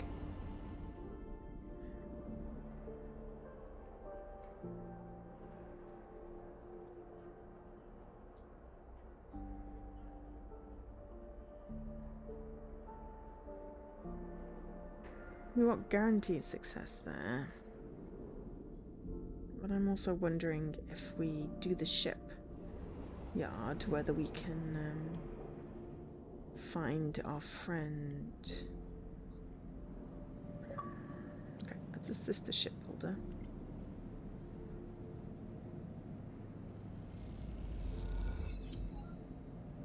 Oh, we got crypto. Okay, that's something.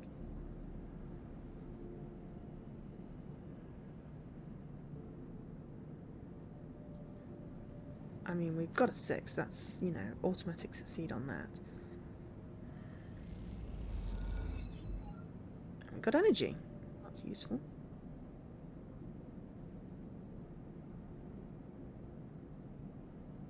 Okay, cool. Well, we're out of dice now.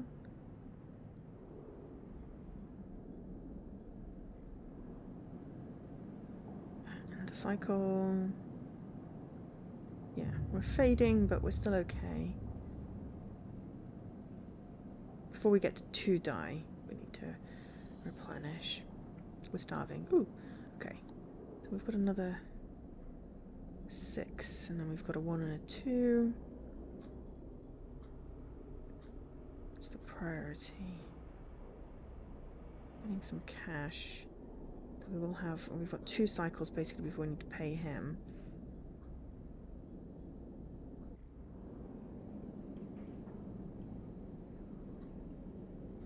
Oh no!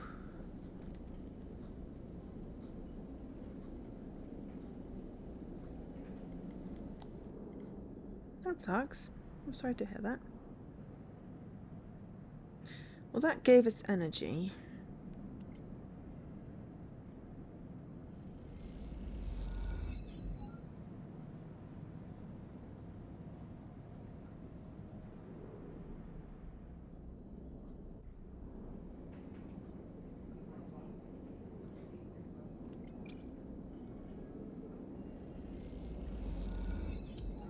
Positive. Okay, we've got extra good service and 15. Cryo plus an energy. Oh, that was really useful. Can't afford to lose an energy, so let's go and earn some cash on the hauling thing, because that's safe. It's basically free money. We got a neutral, which is plus 10. Okay, so we got 41. So we should be safe.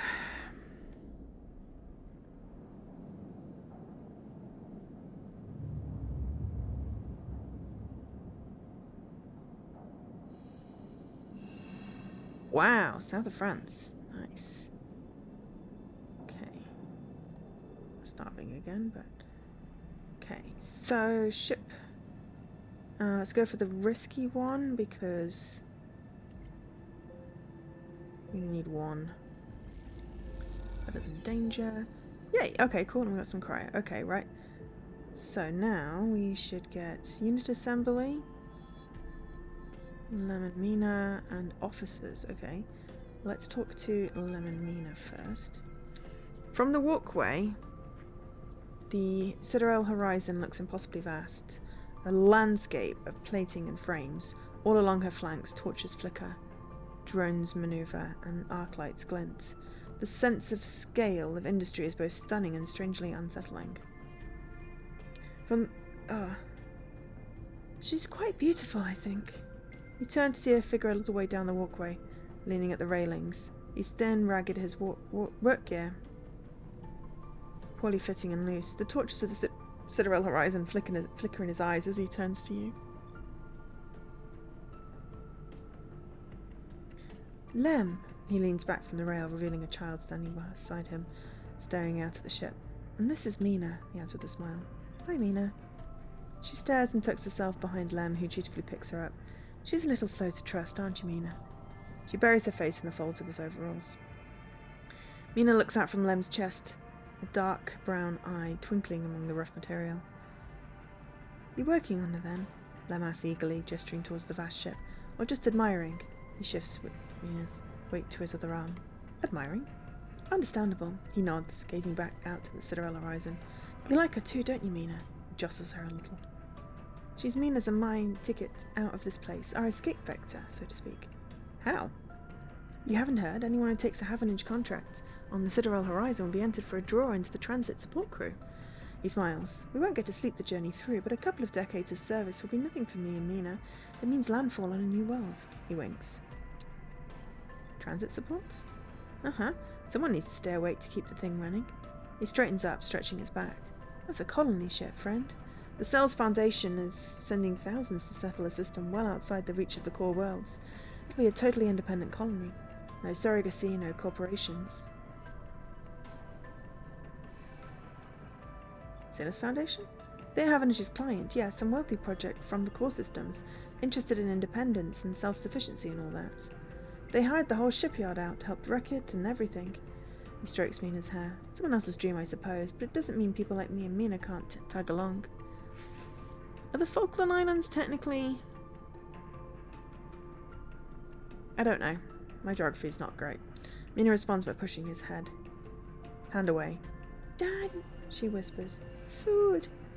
Pulling an exaggerated grumpy face. She glances furtively at you as she plays with a set of dog tacks that hang from Lem's neck. Just checking, little meanie. Give Daddy a sec.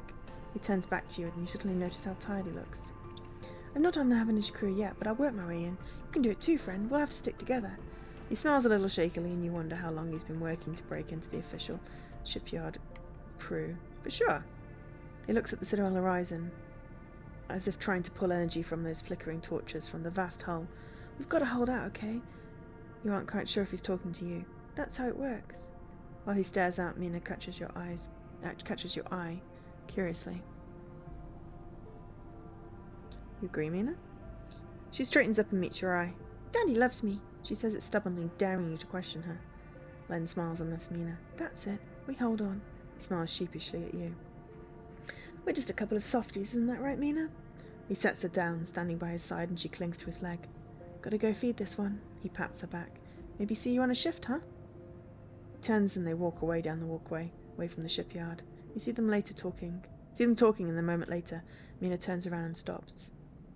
See you, robots! Her shout echoes down the walkway and she flashes you a parting smile before running to catch up with Lem. You watch them a little before you turn back to the impossible scale of the Citadel horizon. Take it out. So that's an option. We got a new drive. Win a Citadel ticket. I kind of want to enter the Greenway first, so... Unit assembly. Systems fitting gives us cryo. Structural fitting gives us cryo. We can be a junior tech or a welder's mate. And then there's some quality control stuff. Wow. Okay, that's a lot to read. I'll have a look at the other one first. Havenage officers. Tracking Yatagan. They will pay. And sophisticated tech. Okay, so if we get extra shipmind components, I've got a hair attached to me, they will pay for them. But we have some extra Yatagan data, so just stick that in and see if we get some money. We've got 10 cryo. Excellent. Worth it, because that gives us enough that I'll probably pay a bar tab. But unfortunately, that did not help us do anything else. But it opens up some stuff. Okay. Oh, hello, scrap freight. Okay, so yeah.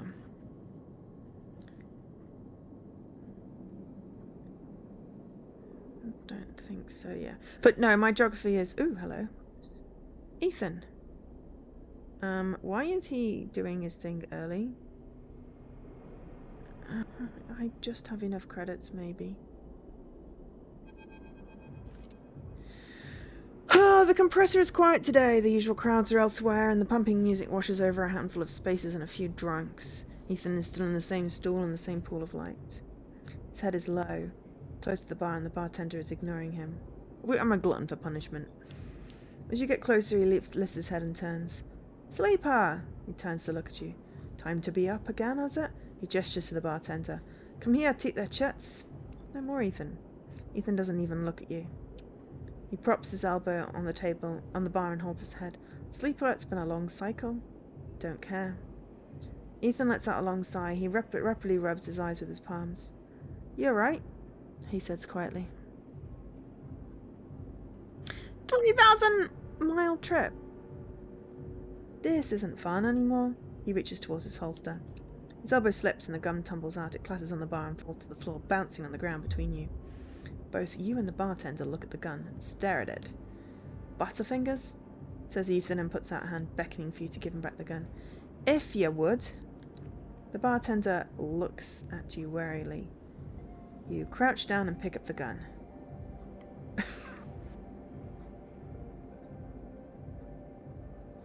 I'm just going to hand him the gun because I'm a silly ass. You slap the handle of the gun back in Ethan's hand. Thank you, he hisses. Now, where was I? He lazily swings the gun past you and the bartender.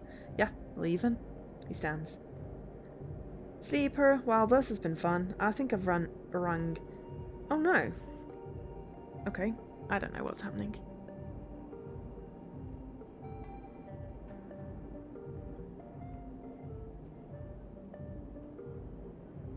I mean, Europe the continent. I think it's probably accurate if you consider it to be Europe the continent. If you consider all the French territories and the English territories, then, you know. But that's not Europe. They're not part of Europe, the continent. So, yeah, that's my 2 cents.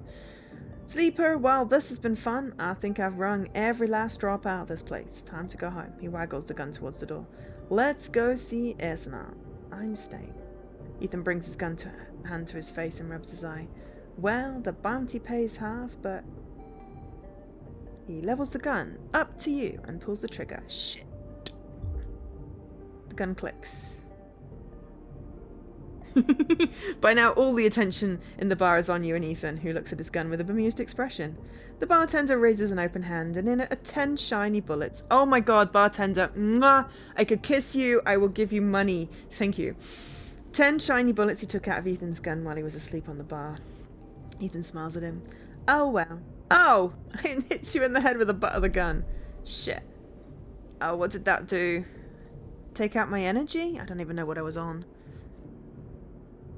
If you put a flag... Yes, but it's not Europe. It may be French territory, but it's still not in the continent of Europe. Europe is a landmass. This is like when people kept on saying Britain is leaving Europe. It's like, no, we're leaving the EU. Against much protest, but not the freaking continent. So that's my distinction. But anyway, you stagger back and drop to a knee. Somewhere nearby, the gun clatters on a surface. The hit's a glancing blow, but it makes your vision swim. Through the blur, you see Ethan wrestle a small thin slate from his belt and hold it up. Enough of this. I'm logging the job and calling it in. Ethan taps at the slate. No more playing. Your head aches. Ethan taps through a few screens impatiently. He swears and taps again. He starts shouting, a dull echo to your ringing ears.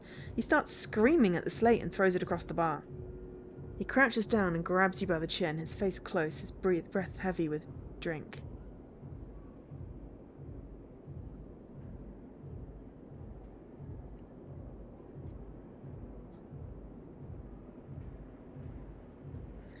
I'm thinking we might get out of this without having to pay for his thing anymore. S&R just screwed me, he grins maniacally. They cancelled the contract. He stands up. They cancelled the contract! You should have brought me in instead of trying to bribe me for drinks then. He shouts at the ceiling of the compressor. You stand up, struggling to your feet, the sting of the hit fading. Ethan is rubbing his temples, his face pale. You hear a clicking sound like coins being counted, like bullets being loaded into a magazine. When you shake off the last of the blur, the bartender has Ethan's pistol trained on Ethan's head. Ethan stumbles back towards the middle of the room, all eyes trained on him. I'll kill you all, he screams. He stumbles into the wall, spinning away towards the door. I'll be back for that, he shouts at the bartender and lunges out of the compressor. Can I give the bartender a really big hug? Or, like, ask if I can give him them a really big hug, because they just saved my life. You steady yourself on the bar and catch your breath. The rumble of conversation returns. The bartender goes to say something, but then thinks better of it and begins to clean the bar. After a while, you wander out into the light of the bright market, looking for Ethan around every corner.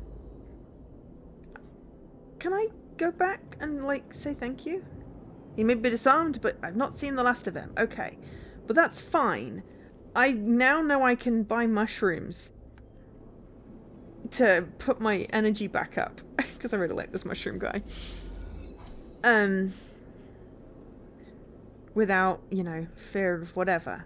And possibly get some... What am I doing? I reckon working at the bar with a 3 gives me a 4. It should be good, right? +2? Yeah! I'm +15 cryo. Right, so if I use this... Come on, it's got to be at least a neutral. Oh, I got a positive. Excellent. Well, now I have good service. So I can talk to Tala. The jewelry slides down from the bottle into the lumpy recycled glass. A pale, grassy yellow under the overlook's warm lights.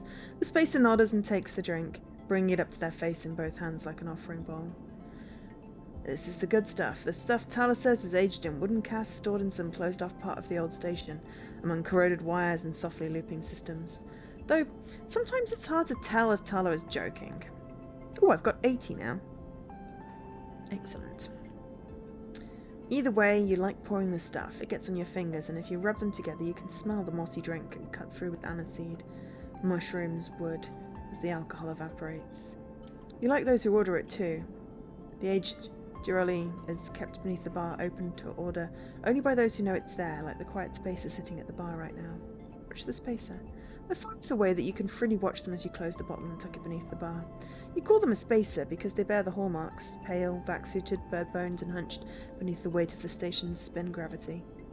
But the closer you look, the less you see a type. Pale eyes, almost grey, but kind. Delicate fingers that lightly drum the bar as if it was an instrument. A shock of black hair almost covering a forehead scar. Scars are something you've learned to value. They are what marks out your body from the hundreds, maybe thousands, who knows, of similar models that rolls out of SNARP's biolabs. You find yourself rubbing one on your forearm, a rough little split, something that on the good days you might think of a mark of defiance. Suddenly you hear a heavy clunking at the door. It creaks open and a huge cylindrical metal tank tumbles through, slamming into the floor. Shut! Talia breathes from behind it, a whirl of hair and bright eyes. Shut, shut, shut! Tala? Sleeper! She ducks behind the bar and comes over. Can you help me with us? You look at the huge metal tank suspiciously. I'm coming! You come around the bar and get to one side of the tank. Okay, says Tala. On my count. 1, 2, 3! You both heave the tank up to standing, somehow. You hold it in place, struggling to keep it steady. Where's this going? And the back! Comes a voice from behind the tank. Somehow you manage to lug the huge thing into the back room, where you place it in one corner, dwarfing the rest of the contents in the cramped space. As you do, you hear a crunch. You stand back and look at the expired rations oozing from under the tank. Oh, shit! Tala looks at you apologetically. I know you liked those. That's okay. You push the crushed rations to one side. That's the end of that. Tala looks exhausted and rubs her shoulders. Francis, I swear to... Francis? Francis! I mentioned him already. My guy in the door. These were suppliers. Tall, she sighs. He was supposed to be back from Tien's up in the Greenway by now. Back with her Girol. She leans against the tank. It seems like he's got lost again. Or joined the Haifa commune. We need that Girol. There's 4 of the bars near here, and the thesis sure as hell don't come to the overlook for the ambience. She looks through the open door to check if anyone can hear her. She knocks on the hollow tank. So I'm taking matters into my own hands. She smiles. Welcome, sleeper, to the Overlook Distillery. You look around the dank back room. Some work. She picks up some paint flaking from the metal walls. Well, might need your help though. She shrugs. You're up for it? She knocks on the tank again. Could be fun. Happy to help. Okay. She grabs you by the shoulders. I'm excited. She turns around and looks at the tank. I reckon we chop this thing in half. One half for fermentation, the other we turn into a still. We also need to gather the ingredients. She turns back and looks at you. I'm like a chopper than a gatherer. She smiles. So how about you build the still in the tub while I work on the rest? Oh wait, Sleeper, I have an idea. Tala is grinning now and it's making you nervous. To make up for the rations, how about we put a kitchen in here too? Will it fit? Make it work. She turns back to the tank. This is going to be great, she says to herself. You look at the dented tank in the bare room. At least she has vision. Tala nudges you out of the back room and closes the door. As you go back to the bar, you hear the banging and the thumping begin. The spacer finishes up their drink and nods in your direction as they leave. You can't tell if it's a gesture of sympathy or good luck. So much for a quiet shift. But yeah, but that's great, because now we have improved the overlook. I like that idea. Okay, so we've still got a bar shift, and now we've got build the still. Engineer would be good for getting that one. And then we need, lots to get. Okay, so that's going to take several actions. Now we've lost that source of food. Oh well, never mind. Got the hiccups. So we've got 80, which technically possibly will get us a ship mind. And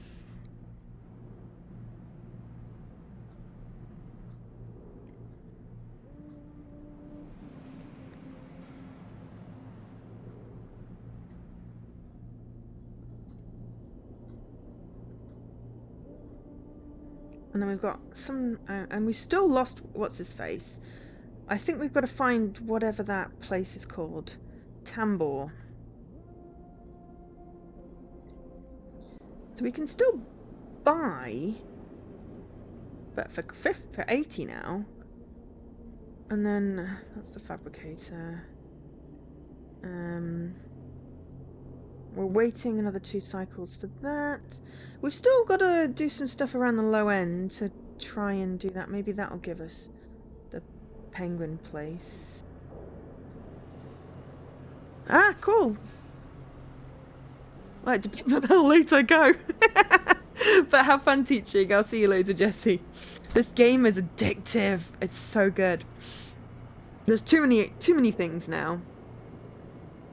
So if we steal 3 shipments, we're totally,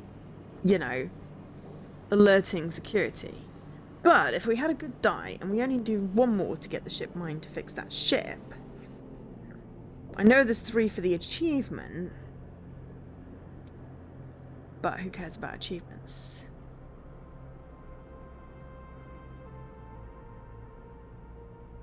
I mean, yeah, I went to bed early. I did not get to sleep early. Like the other night, I was trying to go to sleep early, and then like 2 a.m. I was customizing purple controllers. So yeah, going to bed does not necessarily mean going to sleep, but I do appreciate the thought. So I want to cross this gap, which requires 120. I've got 1 more cycle before I really need to inject my stabilizer.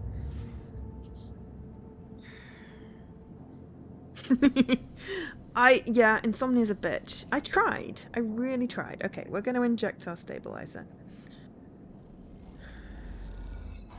And we got 5, a 3, and a 4. That's great.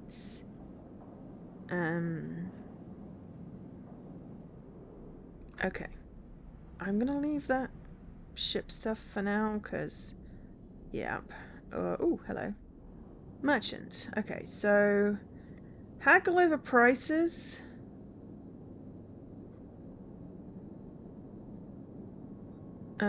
Could give us extra limited supply. It's only 48 for a fragment.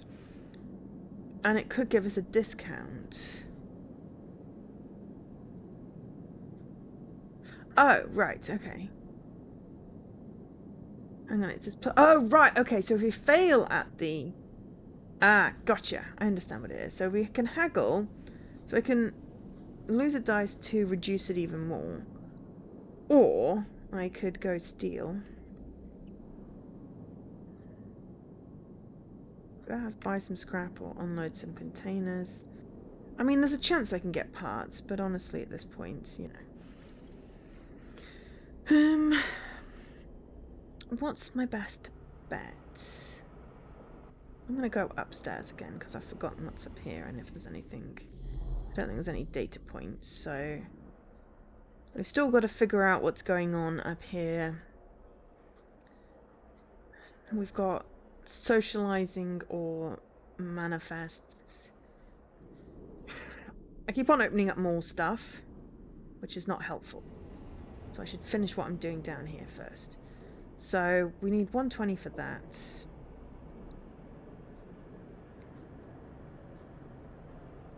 We don't have mushrooms yet. Once we get mushrooms, we're good. So we probably need to work on getting money. Okay, let me steal a shipment. Because we're safe for one more. Oh, damn. Okay, what do we get? We got some Girol caps. Okay, we got mushrooms. Great, that's unhelpful. Okay, so...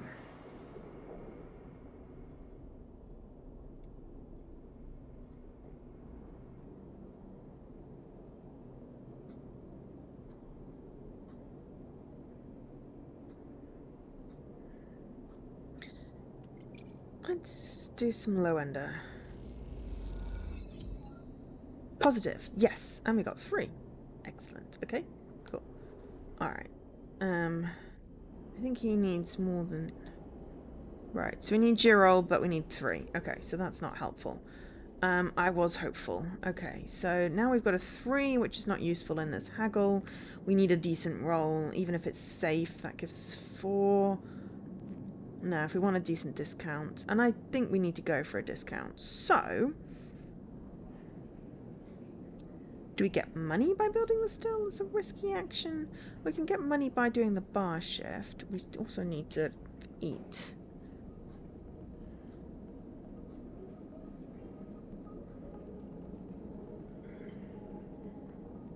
We need to eat, but let's do a bar shift. Positive! We got plus 15. Excellent. Okay.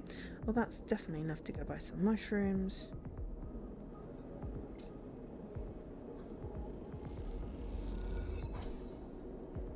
Excellent. Right. Okay. So we should get a full stack of... oh, hello. What's this? Noodle factory.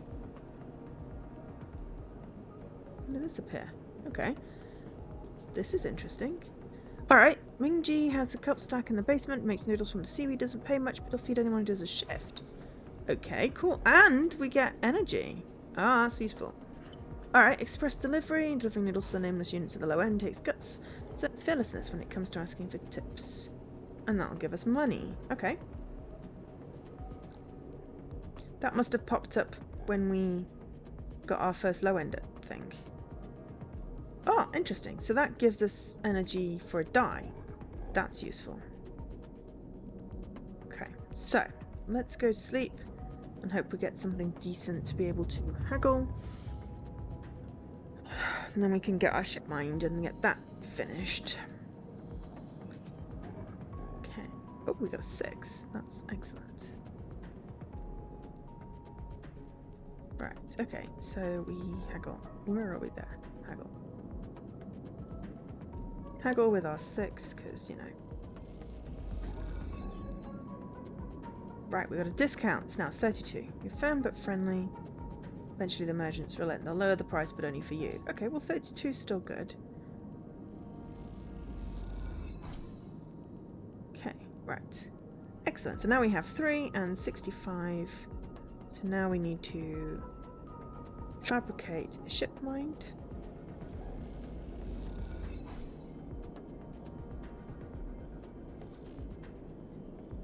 It does say X. Always confuses me. Okay. Right, now put a ship mine in the ambergris. We did get chips. I don't think we delivered them on there. You drop the huge cylinder onto the room table. Annika can't hide her excitement.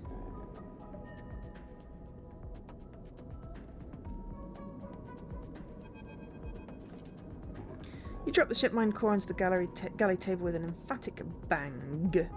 And Kita spins around from where she's been poring over some documents on her slate. Holy shit, Sleeper, did you actually land a ship mine? She rushes over and hefts the huge cylinder, turning it back and forth. Well, shit, it might actually work. She smiles wider than you've ever seen. Where did you get it? Built it. Built it? Why are full of surprises. Ankita bangs on the galley wall. Hear that, Amber? Sleeper got you a new ship mind. The sound echoes down the ship's passages. You have to admit, being in a small space with Ankita when she's this excited is a little intimidating. Ankita puts the ship mind back on the table. I'll start the process of fitting it as soon as I can. I might need your help with some of it. She heads back towards the counter to grab her slate. This isn't the only good news today either. It looks my good karma is finally coming in. She throws the slate on the table and spins it as you can see the screen. Take a look at this. You see a list of names and numbers. Nothing that exciting, along with what looks like a transport table. I found them. The thieves? Exactly, well, the thief, singular. She points at a name on the list, or more specifically, Ashton Cade. It's his pass that was used to access Amber and slice the ship mind. I thought he might have been killed or robbed, his pass stolen, but it turns out he crossed the Founder's Gap the very next cycle. Founder's Gap? A big rift in the station. You can't cross it without the Founder's Ferry. She leans back in her seat. I know some of the crew over at the ferry. Old Mercs used to run in an outfit I worked with.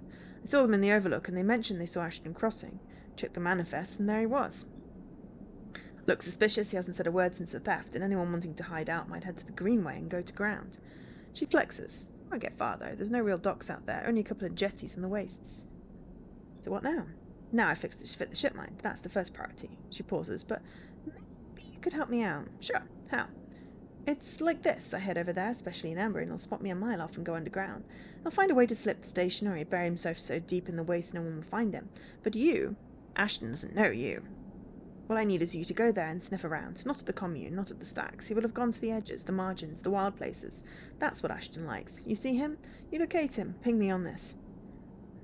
She hands you a commie piece. Seeing as this is Merc work, I'll be happy to give you Merc pay. She shifts her seat. The thing is, I haven't got much left, so how about I tell the boys who run the ferry to give you a discount? Yes! I know it's not much, but once I grab this card, I'll pay up. 200 cryo, nothing less. What do you say? She meets your eye. Okay. She gives you a heavy whack on the shoulder. Good, I owe you. She lifts the ship mind up onto her shoulder with worrying ease. Gonna get this fit in Amber's core. You get any info, any sense of where Ashton's hiding, let me know. She goes to turn and then stops. And once again, Sleeper, thank you. I appreciate it. Ankita stops off into the guts of the Amber mine with a ship mind. The Amber with a ship mind, leaving you in the galley. You glance around, a sudden nervous energy descending at its what's to come. You never thought you'd get to work as a mercenary, but then again, it seems the eye is full of surprises. Cool. Excellent. So now we have... find Ashton. So the Greenway is definitely a place to go. We also completed some quests. We've got 1 point. So, do we go with Engineer? I think we said we should get with Engineer. Because we don't really care about instant karma. Sunbathing to use dice. So let's go with... Or, well, we don't need 3 points to be able to upgrade +2 on things. Let's just go with get some scrap. And then we can +1 engineer. Okay, so... Oh yeah, discount. So it was 120 before. Now it's 80. Excellent. When you mention Annika, the space is selling passes smiles. They'll give you this kind of passage on the Greenway. So is that like permanent? I'll, you know, have permanent passage or if I pay 80 each time, because, you know. Okay, so also we've got a safe action. Let's stick a 3 in and get some energy. And we got 5 cryo and 2 energy. I'm happy with that neutral outcome. The kelp in the stack is golden brown as you eat the noodles at the end of the shift. You imagine the distant oceans that birthed it. So, that's cool. We've got 68. Yes, because we bought the bit of ship mine, didn't we? Oh, hello. Sabine is back. 4 cycles, Sabine said, and here you are right on time with no sign of them. You wait a while in the apartment, dread descending as the cycle spins onwards. They should be here. Check the terminal. You check and double-check the terminal for messages or recordings. Nothing, just the pale glow, the silence. Check the door. You pace back and forth around the apartment, the rumbling of the station suddenly so present and loud. You go to the door and open it to an empty corridor. You close it again. Wait. You try to settle down to wait. You sit on the bunk and stare out at the tiny room. Where the hell are they? And knock at the door. Open it. Oh, hello. Rabia. Loyal Yatagani talent. Oh no. Your figure stands in the door and you immediately know it's not Sabine. They are taller, sharper, and something in their face glints in the half-light. A dark shape like a stubby baton hangs loose from her hand. Ah, local sleeper! Good to finally meet you. She steps into the apartment, glancing around with sharp eyes. What, may I ask, are you doing here? She fixes you with a steady, unwavering stare, waiting for a friend. Of course, a mutual friend of ours, the good doctor. She walks past you into the apartment, glancing around. We set them up here, you know. This place is one of ours. She picks up a glass from the dispenser and inspects it. People always seem to forget who put them where they are. She glances at you, and I suppose you're here to help me. Where are they? I was hoping you'd be able to help me with that. She spins the baton in her fingers by her side, her eyes not leaving yours. I have a problem. It seems our friend has disappeared, left without even saying goodbye, which means they're in a little trouble now. But it's the kind of trouble that you need help for, so I thought I'd come down here and take a look at that little hidey hole. And here you are, the help. She looks through the detritus on the side. And what help? A sleeper, no less, which I have to admit is a little surprising. It suggests to me that our friend hasn't been very honest with you either. What do you mean? I'm sorry to report that before we got them set up here, Sabine was working for your honours. She pauses. Asenap? You blink hard at the news, unsure how to take it. Rabia looks away, waiting for a response. Prove it. Happily, she crosses into the next room and you follow silently. She sits at the terminal and touches the baton to one of the access ports. A spark, then the terminal screen skips encrypted folders, emptying themselves before your eyes. In the flicker of files, you see S&ARP letterheads in code forms, reports laden with medical data marked with a corporate logo like the sigil of some cult. Rabia steps away from the terminal. Pick all you want. Some of your files might even be there. The volume of documents is overwhelming, but they seem to be mostly reports on early emulation tests, surveys with sleeper candidates, reams and reams of usage data. If Sabine was an S&ARP employee, why did they help you? Rabia reaches over and places a vial of stabilizer on the desk, breaking your concentration. It shimmers in the screen light, its viscous clear liquid crystalline within the glass. We will of course keep up the supply. We are more than able to dispense important medicines, even without the doctor. You hold it between your fingers, and for a tiny moment you have the urge to crush this object, the power it has over you. I'll ask Toshiro to make those a little cheaper for you. I'll be running the surgery now. Rabia closes up the briefcase lab and holds it at her side. We have to retrieve our assets, of course, but I'm sure you understand. Rabia turns her on her way out. That's no reason for us to be enemies, Sleeper. Come see me. I keep an office nearby. I have good work to do, you and I. Meet me there in a few cycles. You slips out of the corridor. You look around the apartment and feel fear drain out of your body to reveal the tiredness beneath. Okay. We got a completed drive.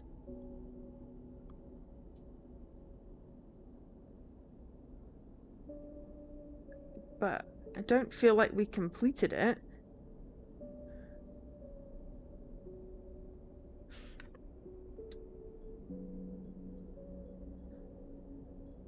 Rabia's office. Okay. I don't particularly want to help them, but at this point... Hey, but we did get a stabilizer, which saves us some money. Okay, right, now we've got upgrade point. Engineer. That'd be useful. We should do endure at some point, but, you know.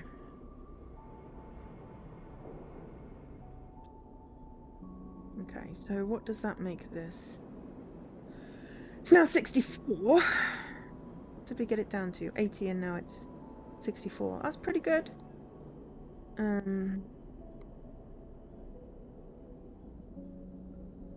So, what do we got? 2 2s and a 3. I mean, we can get some time data for the 3. It gives us some cryo.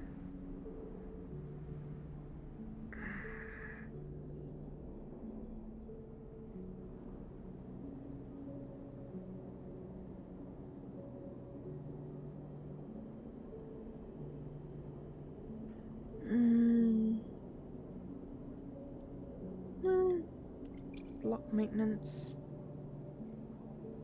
Why not? Neutral. We got +1. That's fine. It's better than nothing, considering it's risky.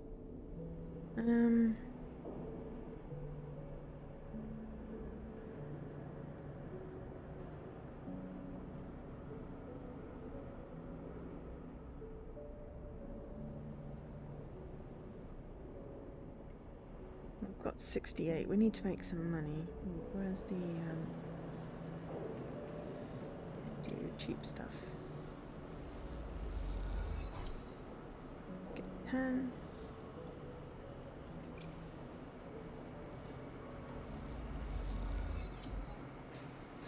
Got 16 plus our extra 5 for doing a thing, so now we got 104. Okay.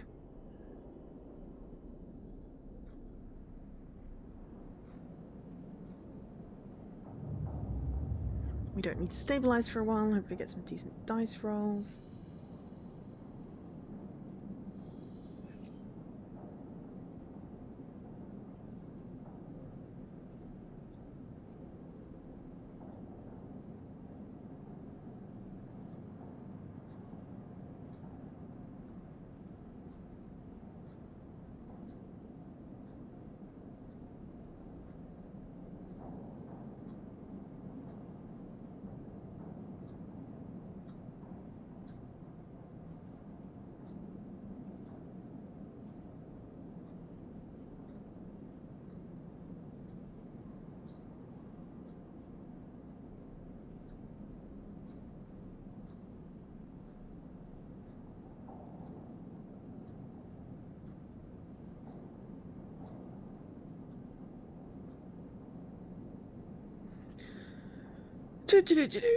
Right, so decent. Okay.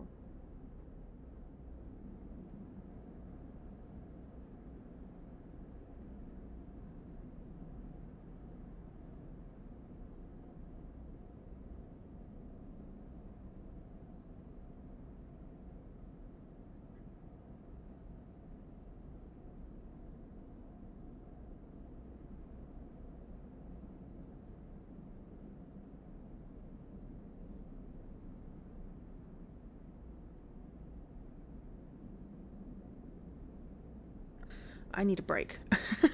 I'm like just thinking, why am I stalling? No, I need a break. I'll be back. I need some tea and stuff, so I'm gonna run an ad, and everyone should also stretch.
trapped in the dog. Send help. Send help? Do we need to send help?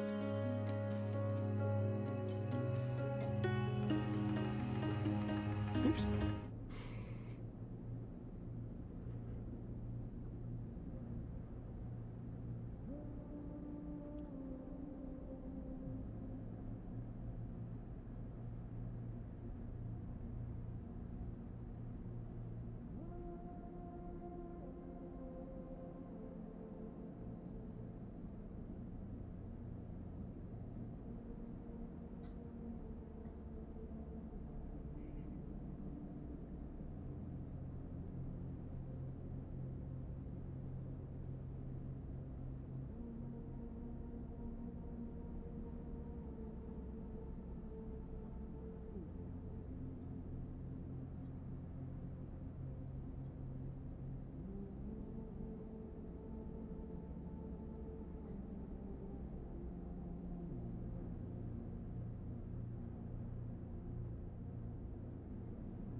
Oh, send a snack.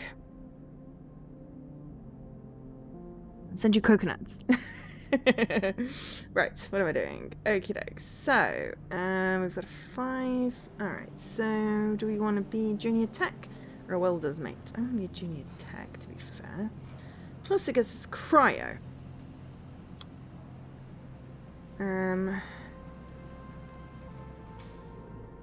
But are we getting distracted by quests and we haven't finished off with it? What have we got? Disable your tracker. Well, Fang's bloody well disappeared.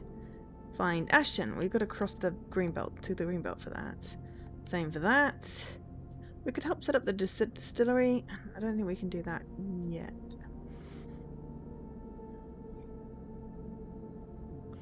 Try. Hi, Kai. Have you played this game, Kai? I think you would like it. So we can buy a ship mine fragment 32 and then we can sell it in the office.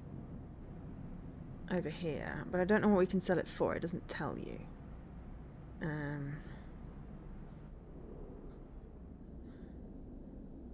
Oh, I forgot to hydrate yesterday. Kind of important thing. And I've had a bit of a headache. Well, I woke up with a headache and I've got a bit of a headache again now because I think I didn't hydrate as much as I should. So, you know, it's my own stupid fault. Let's contribute towards the distillery.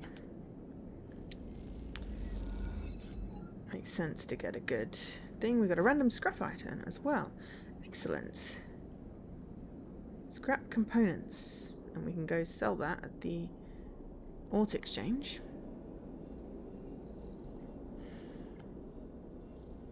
Which gets us 12. That's not too bad.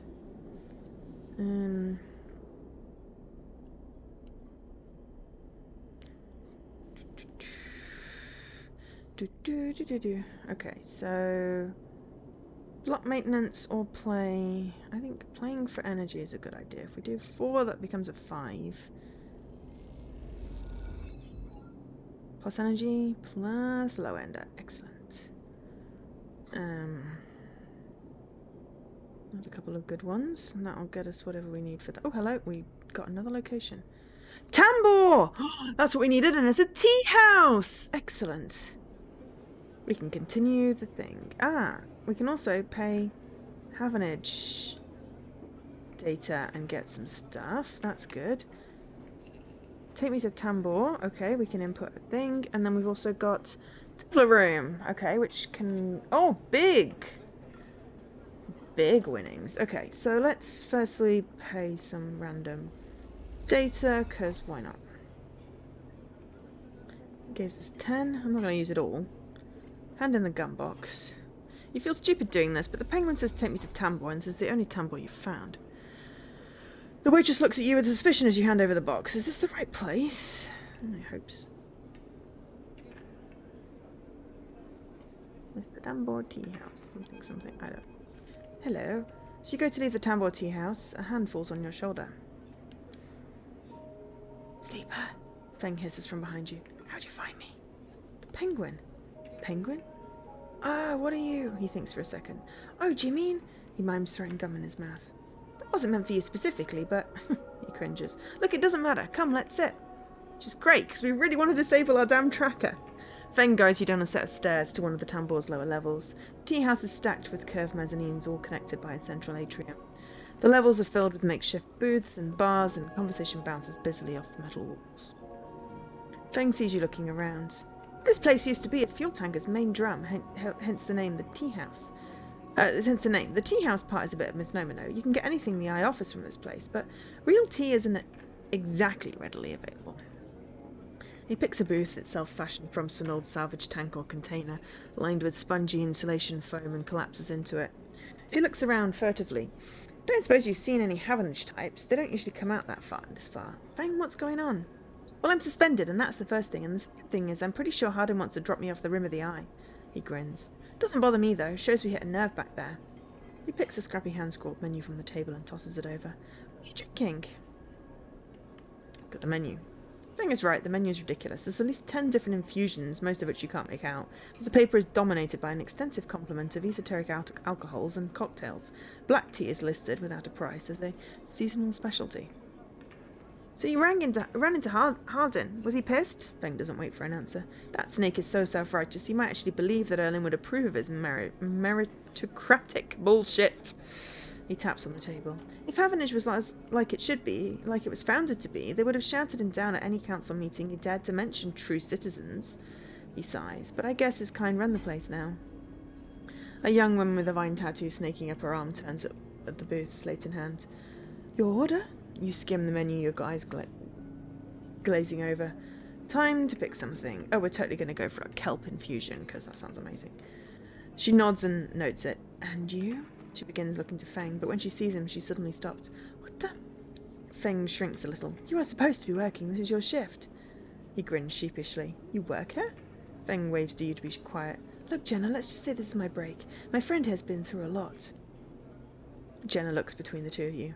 Hey. Feng doesn't look pleased. 2 minutes, says Jenna, pointing at Feng, and only because I don't want to get dragged into whatever this is. She gestures at the table and walks off. But... Feng stretches out in the booth. You know how it is. We all have to eat. Plus, he leans in. This is the best place around here to find a person you might be looking for. Who? Remember that web of connections that Hardin pinged the moment we confronted him? These are his collaborators, and if we want to understand what a Sondheim executive might be getting up to on the eye, those are the people we have to find.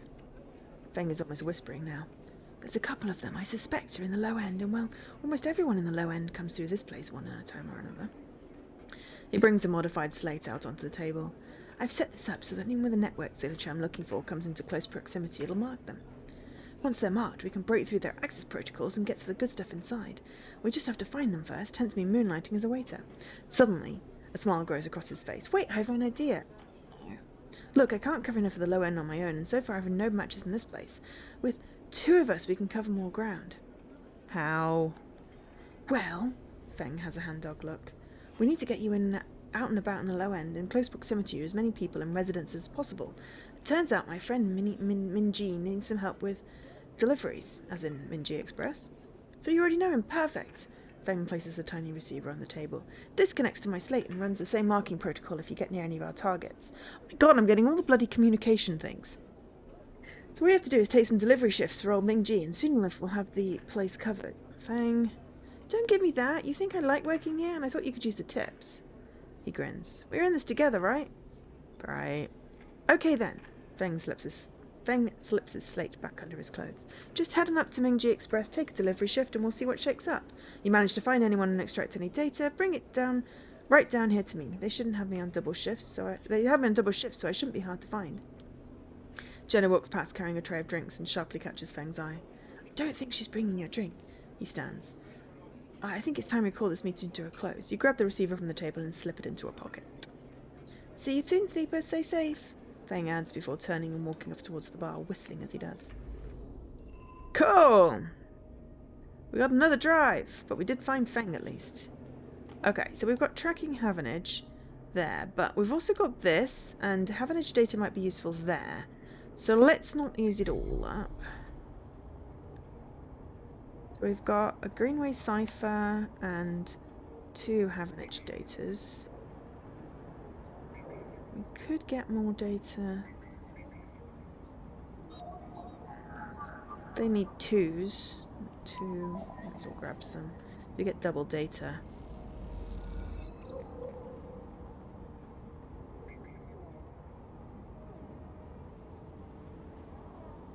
Plus isn't dangerous anymore. Alright, okay, so we need 3 more to unlock that completely. We should probably do a delivery. Still need to go across this gap. I have enough, but I'm just saving my money just in case right now.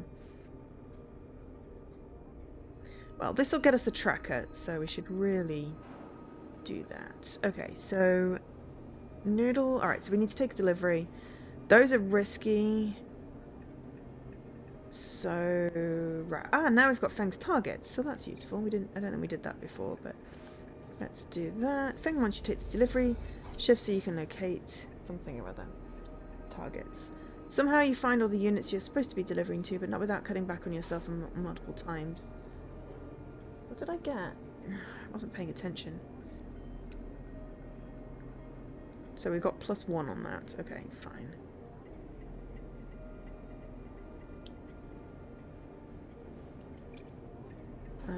Tips are small but welcome bonus. Okay, fine.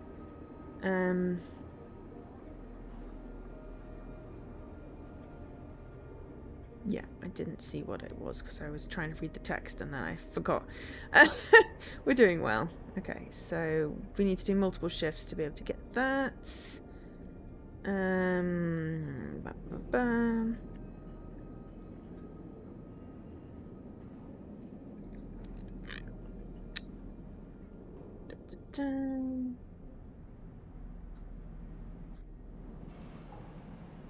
Oh yeah, we were going to do that and then we decided to use our dice for something else. I mean, it's safe.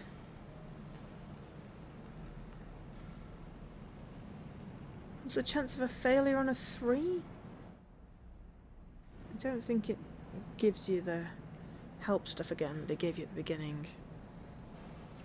Probably best not to chance it. Oh,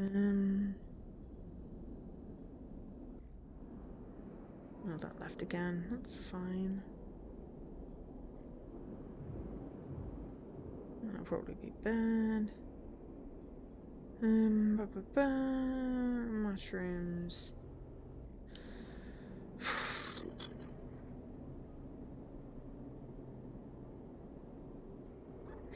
Risky.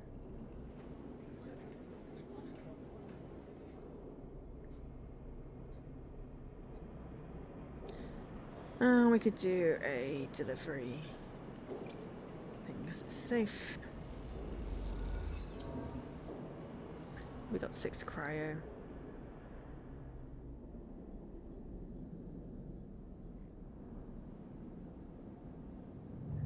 Better than nothing.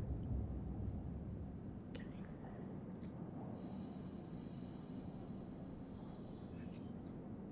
Cool, 4s. That's good.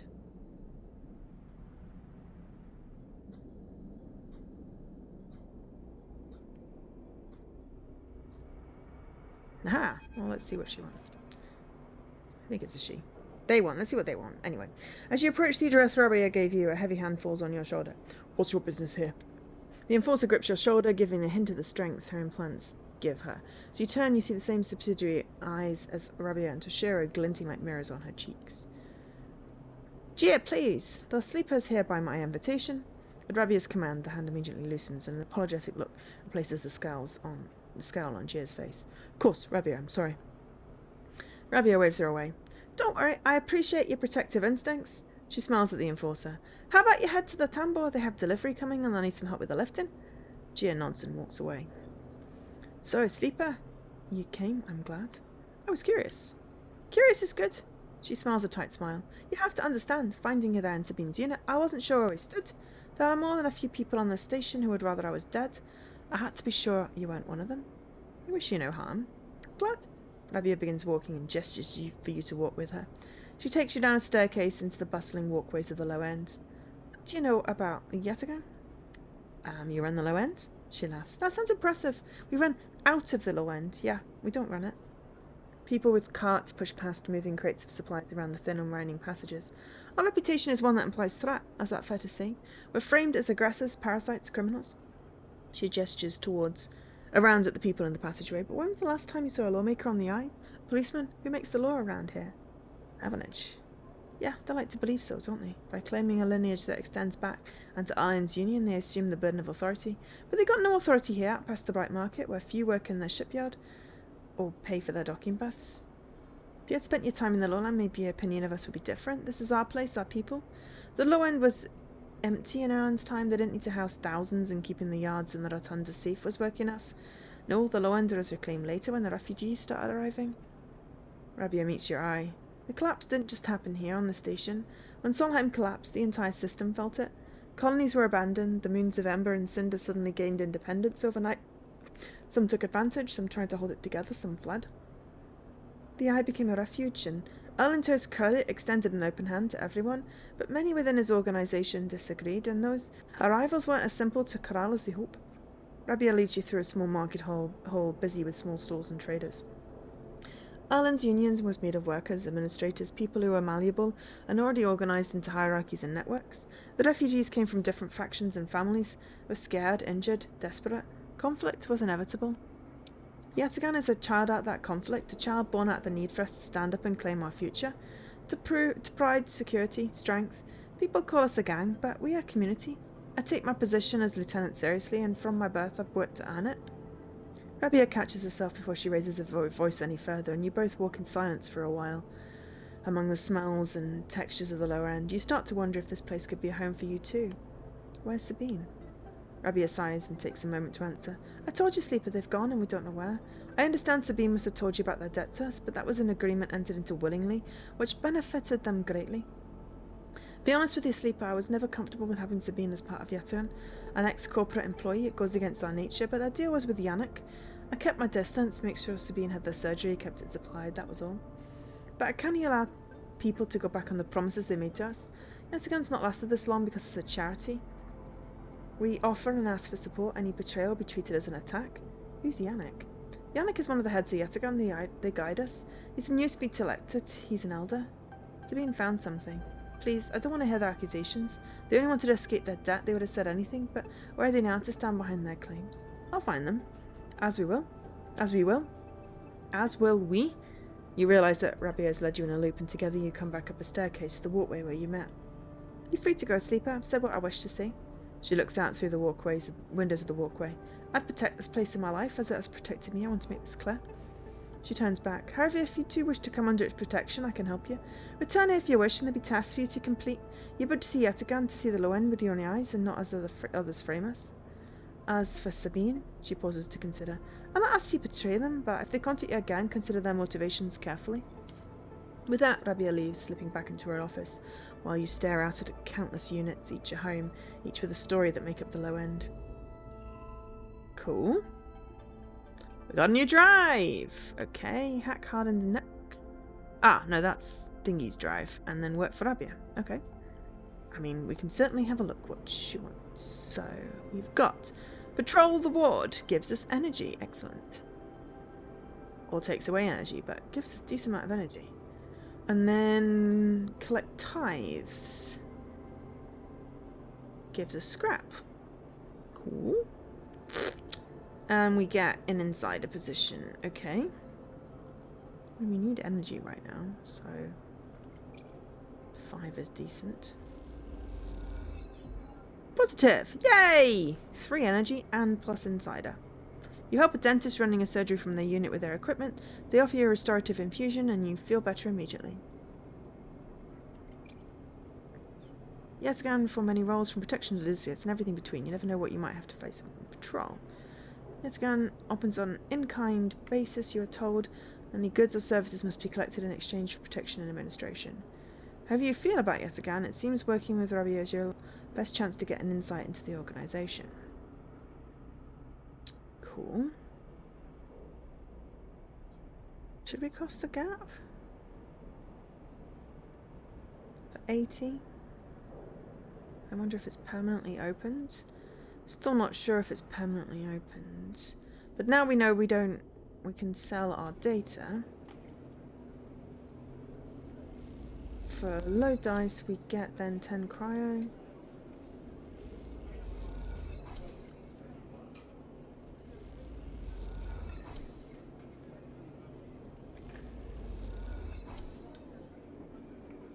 So now we have 181. So we have enough.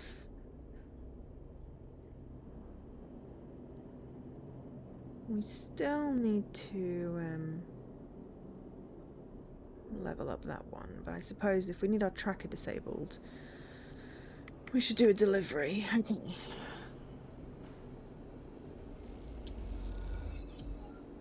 Positive. Plus 13.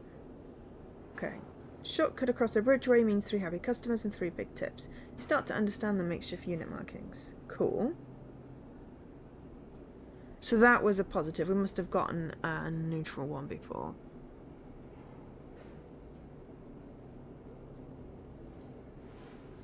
And we've got full energy now. Okay, cool.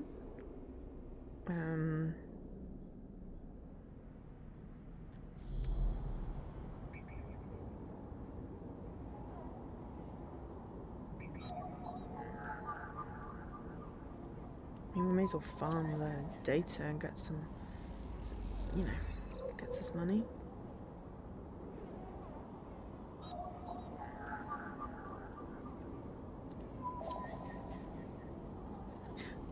Gets us like 25 because we get 2 data items and a bonus for using my thingy.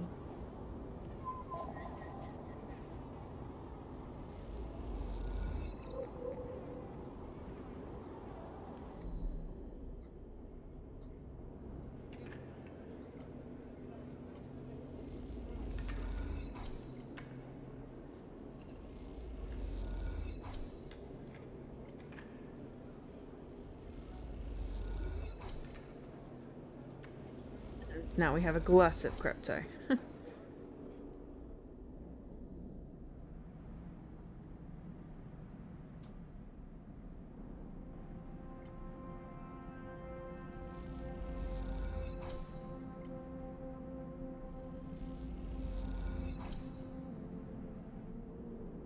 Cool. Okay, we sold our excess data.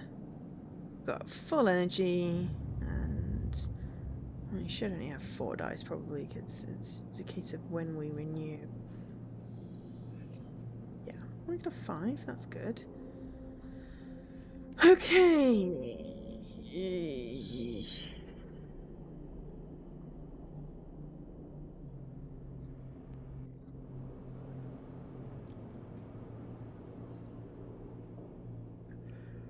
If I got data, let's see if we can track down some of these people first. Okay, so that should be a success. And then we'll use this and as long as we get at least 1. There we go, neutral. 9 cryo, okay, and we get energy because we're doing Thrill Seeker. Excellent. So we're bumping up our energy every time we do one of them anyway, so that's great. Cutting back on yourself multiple times. Right, that sounds like the neutral what we got before. Okay, so now... Sleeper! You see Feng coming up the corridor as you step out of Mingji's. The kelp noodle smell still clinging to your clothes. He comes up fast and stops close, looking around suspiciously. I don't have long. Take these. Feng palms you a couple of those metal thumbnail-sized drives, ripper worms. My slate's been buzzing like crazy. It seems your delivery shifts have turned up our 2 targets. He squeezes your shoulder. I knew you could do it. Now we nail those snakes. What do we do? Hardin's boys are all connected by some kind of closed network. You break the access protocols on both of them, you should be able to gain the location of the nearest network ports. Slot the ripper ends in these ports, 1 each, and they'll feed me anything and everything stored on Hardin's shadow network. He smiles. Can't wait to see what juicy plans they have in there. You hear the scuff of boots as the group come up the corridor, likely on their way to place an order with Mingji. You turn for a second, and when you look back, Feng's already halfway down the corridor in the opposite direction. He raises a hand in farewell and is gone. You run your fingers over the tiny ripperworm drives in your pocket and smile to yourself as you wonder how mad Jenna will be at Feng for this little excursion. Time to slot some worms. Excellent. So,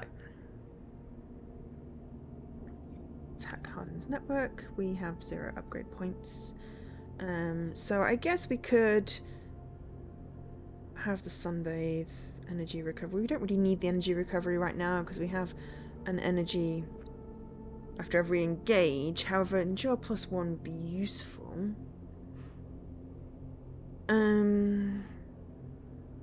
I think we'll probably pick up a +2 on interface. +2 on engage would be useful. Okay, so his office. Where's the data ports?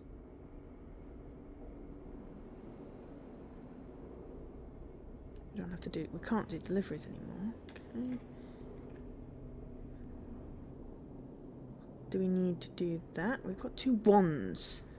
They're kind of useless. Right, what does it say about hacking Harden? May as well just track it, and that'll make it easier to see where we need to go.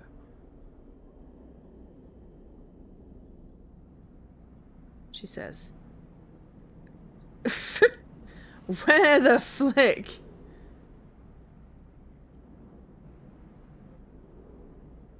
Oh, I bet it's in here. No? Average agent. Harden agent. Right, well, we've got wands.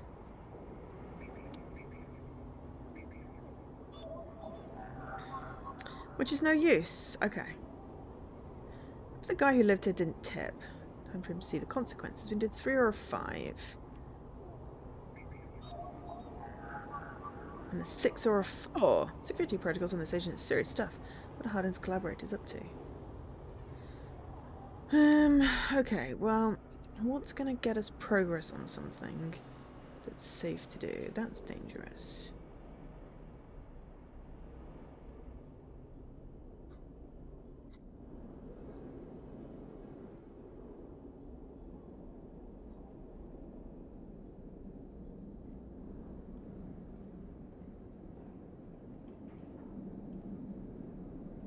That's probably a little too risky.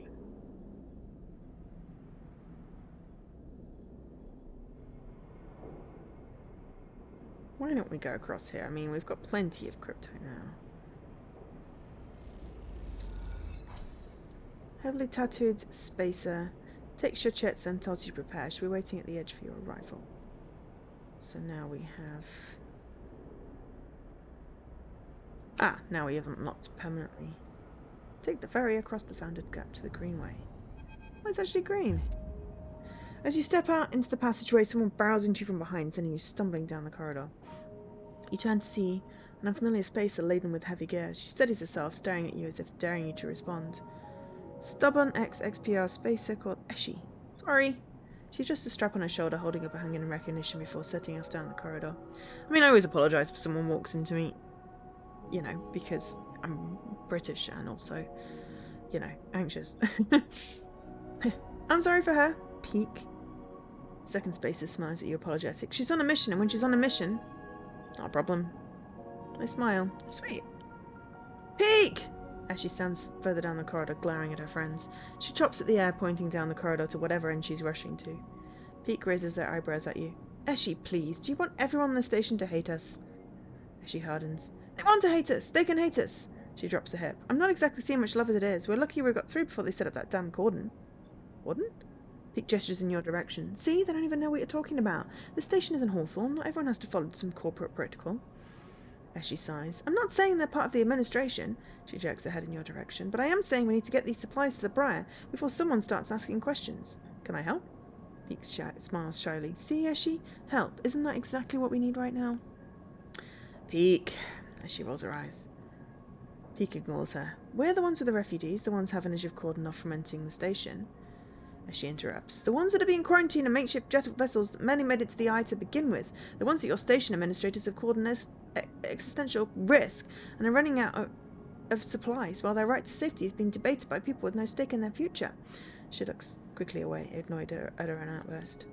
Peek sighs. She's right. People are trapped out there, and they turn to Eshi. We understand that this is a big problem for the Eye. Hundreds of refugees and more ships turning up each cycle. They hold up a hand to stop Eshi interrupting. But, as she turns away, her burning anger a palpable force in the close quarters of the corridor. They need supplies, and after everything they've been through, the quarantine isn't helping. That's difficult. Peek forces a smile. Peek, please. She gets herself and the supplies. Eshi, we need help, just like the refugees need us, and we need us too. They smile at her. Pig turns to you. Come find us. The climbing burrow is docked at the broken spoke, past the greenway and the waste. We have a good view of the cordon, though. We're keeping our distance for now. Come and help us. They squeeze your hand. As she turns to leave and Pete follows, waving goodbye. A moment later, as she shouts down the corridor, Don't bother coming empty-handed! You want to help? Show us! Bring supplies or don't come at all! And with that, they disappear around the corridor, as she already picking up speed as Pete calls for her to slow down. Refugee flotilla? Where are they coming from and why now? Each time you think you begin to understand this place, something changes. Yes, that's what makes it great! And also, if we're in the greenway, that means we should be able to activate the flux thing. So now we've got... Ooh, oh, and we should be able to get... Right, so that's flotillas. Bring mushrooms! Everyone wants bloody mushrooms. I want to bring my friend mushrooms first. Okay, so we've got the greenway. We've got the Haifa commune. We've got wild margins. We've got the wastes. And we've got climbing Briar. Okay, and then what do we have here? Do we have anything useful? The Greenway Gate. Oh yes! Thingy gave us a thing for that, didn't he? Didn't it? Them. The entire Greenway is locked down, shrouded in a dark cloud of shifting currents. What's happening here? Put the cipher in. What have we got there? Rippleware. Oh yeah. Okay. Cipher burns away as it's slotted, the data sparkling like lit touch paper. It's been unlocked. I don't know. The greenway rolls beneath you like a silt-choked river. If what Navigator said was true, then no one has accessed these networks since the collapse. The hunter and killer protocols have never set foot here, never cleared out the intelligences and systems. So why, then, you wonder, does it look so dark? Is it just that bit rot has set in, the entropy of systems reducing everything to shadows and light? You watch as the slotted cipher fizzles in the one open, distorted gateway on this entire rim of the station. It flickers and winks out, and then you are falling into the flow. A river of swirling darkness. You are spun by it, twisted by it, lost in it. It's not that the greenway was hiding in the darkness. It is made of darkness. It is filled by this substance, this process, this swarm. Now you are among it. You notice that a swarm is exactly what it is. A billion individuals moving in a flow. There's no network map here, no nodes and threads, only a storm of interchangeable points, shifting configuration endlessly. Then you see them. A figure turned away. The only bright spot in the dark river. You push closer through the storm. Gardener. Ingrown farm administrator. I like that. They are facing away. At least you think they're so. They're so fractured, so overgrown that it's hard to tell. Even from this distance, you can see their flesh is moving. Flowing. You watch, silent as they stoop and reach down. In their hand is a dark shape, and with twisted fingers, they press it down into the loam of data beneath them, pushing it through this trembling soil. Then they move away, go a little further and repeat the process, as if they were sowing a field. You push forward, but somehow, despite their slow and deliberate speed, they move faster and quickly fade into the storm. You reach the point where they planted the object and look down. There it is, a glassy, shifting polygon with something inside. You reach down and pick it up. It's cold, but it thrums with energy. You look towards the path of the figure, but they're long gone. You blink out of the cloud, back to the leaves and the dappled light of the greenway. You hold a seed in your hand. Got a seed! Cool. I need to switch back. I don't think there's anything else here. Gardener's seed. You need to find somewhere safe to plant this gift. That's really cool!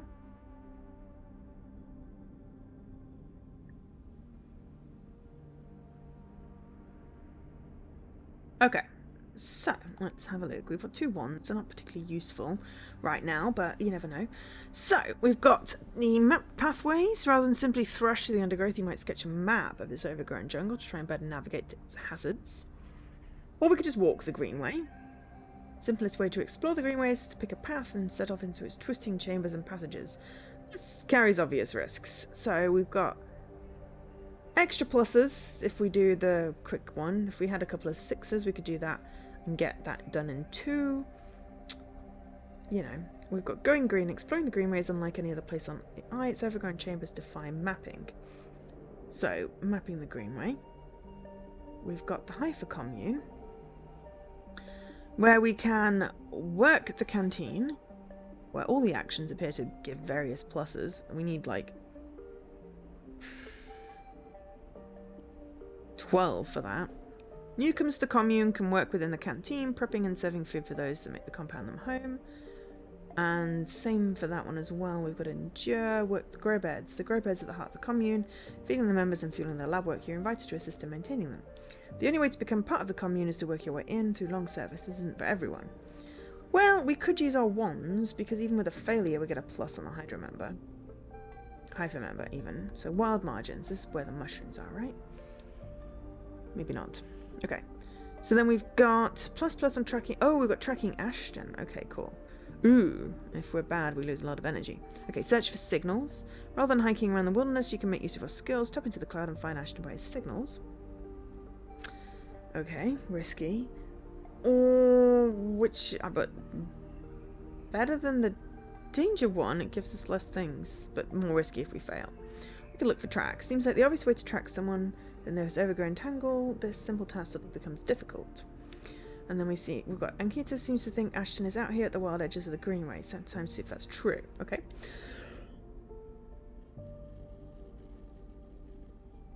There. Mushrooms? Gather scrap. Oh, we need Endure for that. Okay. Out here at the edge of the habitable parts, everything is scrap. The trick is finding components still usable and staying safe. So we need Endure for this one to work, so we do need to do Endure. So that's good to know. And then we've got Climbing Briar. Welcome to episode Flux. This is the first of the DLC. This is the first of the 3 episodic updates to Citizen Sleeper, telling the story of the refugee flotilla which has arrived at the Eye. Completing the action above will begin that story, but be aware it is intended for late game play. Head out to citizensleeper.com to find out more information. However, we do have 2 mushrooms. We don't have the right mushrooms. We do have the right mushrooms. We have 2 Giroli caps. Okay. As she asked you to bring supplies, and fragrant, eye-grown Giroli caps seem like the perfect thing to impress her. Okay, so we should maybe finish the main game first? Maybe there's not like an end. Unless, I suppose, you choose. So maybe we should get a bit further, but we didn't find anywhere to buy mushrooms. Okay, let me track Emphis. Let's see if it has thing. Look, go! Oh! Bugger off. Where? I'm thinking we need to, like, explore the Greenway before we can find mushrooms.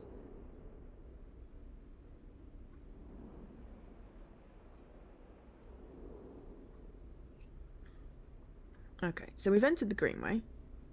We need to find somewhere to put the seed. We've still got that. Hacking Harden's network, I think, is the next step then. Okay, so we've got 2. Let's get the ferry back. We've unlocked that. That doesn't matter now. Okay, so we don't really need credits. Maybe we should just go back and do the commune actions.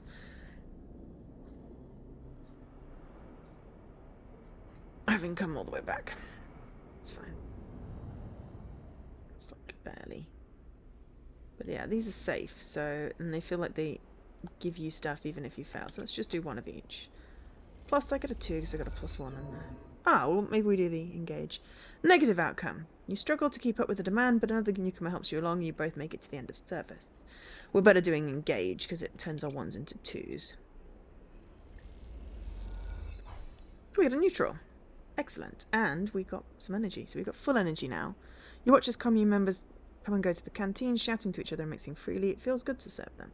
So, see, we're a quarter done. But yeah, we need some good dye to be able to hack Harden's agents. We said like a 3, 4, 5, 6 or something like that. So let's hope for some good ones. But yeah, this is a big game. We're not finishing it tonight. We've got way more to do. But at least if we didn't die. Okay, there's a 4. So that's something. Right, let's just check if there's anything story-wise unlocked. Those are locked.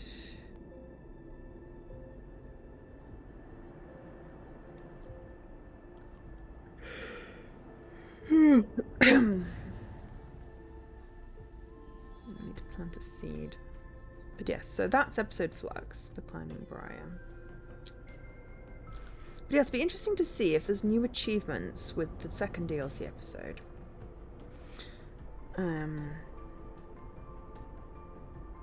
Whether any of the achievements in the main game are related.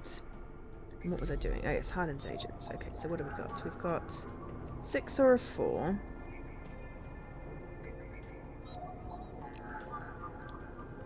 Five or a 3. Okay, we've got both a 3 and a 4, so we can do these.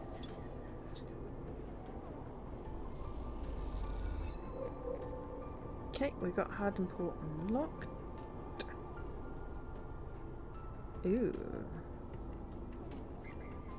Harden Ancient Port.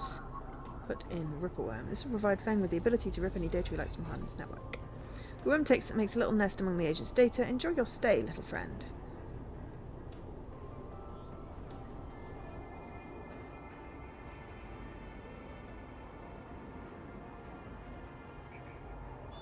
Harden Agent, okay. And we've got ones again, we'll just take it to the commune. We've got crypto for it as well. Serious stuff. Okay.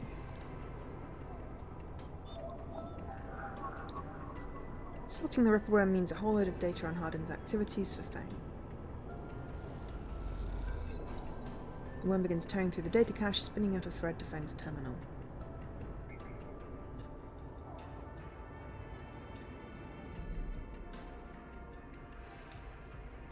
Aha! Fang! As you walk into the tambour, you quickly spot Fang arguing with Jenna. Totally approaching. Here for the drama. You come up behind Fang and he turns around and notices you. Jenna stops mid-tirade as you arrive. She turns to you. You again. You had to vouch for this layabout? I am. She laughs. Well, and what are you two up to? Fang winks at you and interjects. It's like I told you, Jenna. I'm helping them out, getting them settled, sorting their life out. They're a sleeper. You know what that means. Jenna softens. She looks embarrassed. Of course I know. She stops to think. Look, Fan, I get it. You're trying to help, but if you want to keep this job, you're going to need to be a bit more reliable. Fang nods solemnly. Won't happen again. I've got the hiccups. Jenna, I promise. She looks suspiciously between the two of you. Okay, then. She turns to you. And look, I didn't mean to. Just be cool, all right? She turns and walks back to the bar. Well, I didn't know you'd stand up for me, Sleeper. Fang claps you on the back. I appreciate the solidarity. Takes out his slate, pulsing with pale light. Now let's take a look at what you're really here for. The slate is a whirring mess of code streams coming direct from the Ripperworms as they dig through the agent's data and spin it into threads for the slate to pick up. Anything good? Fang scrolls the display with a finger. A lot of junk, a lot of dull as hell message threads, a lot of tedious data caches, but Fang's eyes flash. Definitely some good stuff. He stops the screen scrolling on an entry and expands it. Check this out! Fang shows you the screen. You see a bold corporate logo. Not Sondheim's, in the world below. Conway! He's working with Conway, Fang says. Conway Extractions, right? Fang nods. He's been speaking with them personally. Got a whole chain of messages here, but it's mostly encrypted or redacted. He rubs his head. Damn it, this is juicy, but you can't nail him with it. He scrolls some more. Wait, what's this? Wasteland Reclamation Facility, right here on the eye. He glances at you. What's the bet this place is tucked into the wastes? Conway is set up here? I'm guessing so. Got themselves set up in the wastes. Back before the collapse, people would have got there by going down the connected spoke from the hub, but that spoke's broken now, so the only way is the long way round the rim past the greenway. He shows you on his slate. Fang looks away, thinking. Conway had been making moves on the system since the collapse. I heard they took over one of Sondheim's old bulk colonies a while ago, moved everyone out and reclaimed the whole rock. I work with Harden. Access? Old connections? Not sure. Fang looks back at the screen, but if Harden is involved, then we need to check it out. Simple as that. So what's next? Ooh, crap. Feng stares out into the middle distance. We have to get into that facility. The answer to whatever Harden's been planning has to be there, and we're going to catch him in the act. Give me 5, maybe 6 cycles, and I'll see you on the Greenway. I seem to remember there's some old service docks down the outer shell up by the Haifa building. Should be a good place to meet. Feng squeezes your shoulder. Thanks again, Sleeper, for sticking with this. Haven't forgotten about that tracker of yours either, but I'm going to need to be back in my bay to pull a solution together. He turns the slate around to face you, showing a massive scrolling code. Been working on a fix in my brakes. He winks. Feng grins wildly. Now I've got to go and ask for some time off from Jenna. Wish me luck. He waves as he walks back to the bar where Jenna is standing, a look of deep exhaustion in her eyes. Oh, bless him. We got a drive complete, and we got a new drive. So we cracked Conway. Oh no, we got to crack Conway to meet him in the thing. So I guess that's the next step for those. Whoops, we've got a point. We need endure, don't we, for that thing? So we have to unlock that. Right. Complete. We hacked the network. Okay, so what do we got that we can realistically get? Bring mushrooms would give us a point. We don't have to do all of the episode flux thing.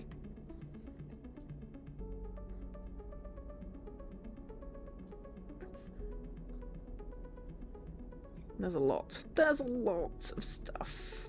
We've got 2 ones. Working at the commune gets us decent things for ones. And I've literally forgotten. Oh, mushrooms. Yeah. We could go give the mushrooms for the refugees.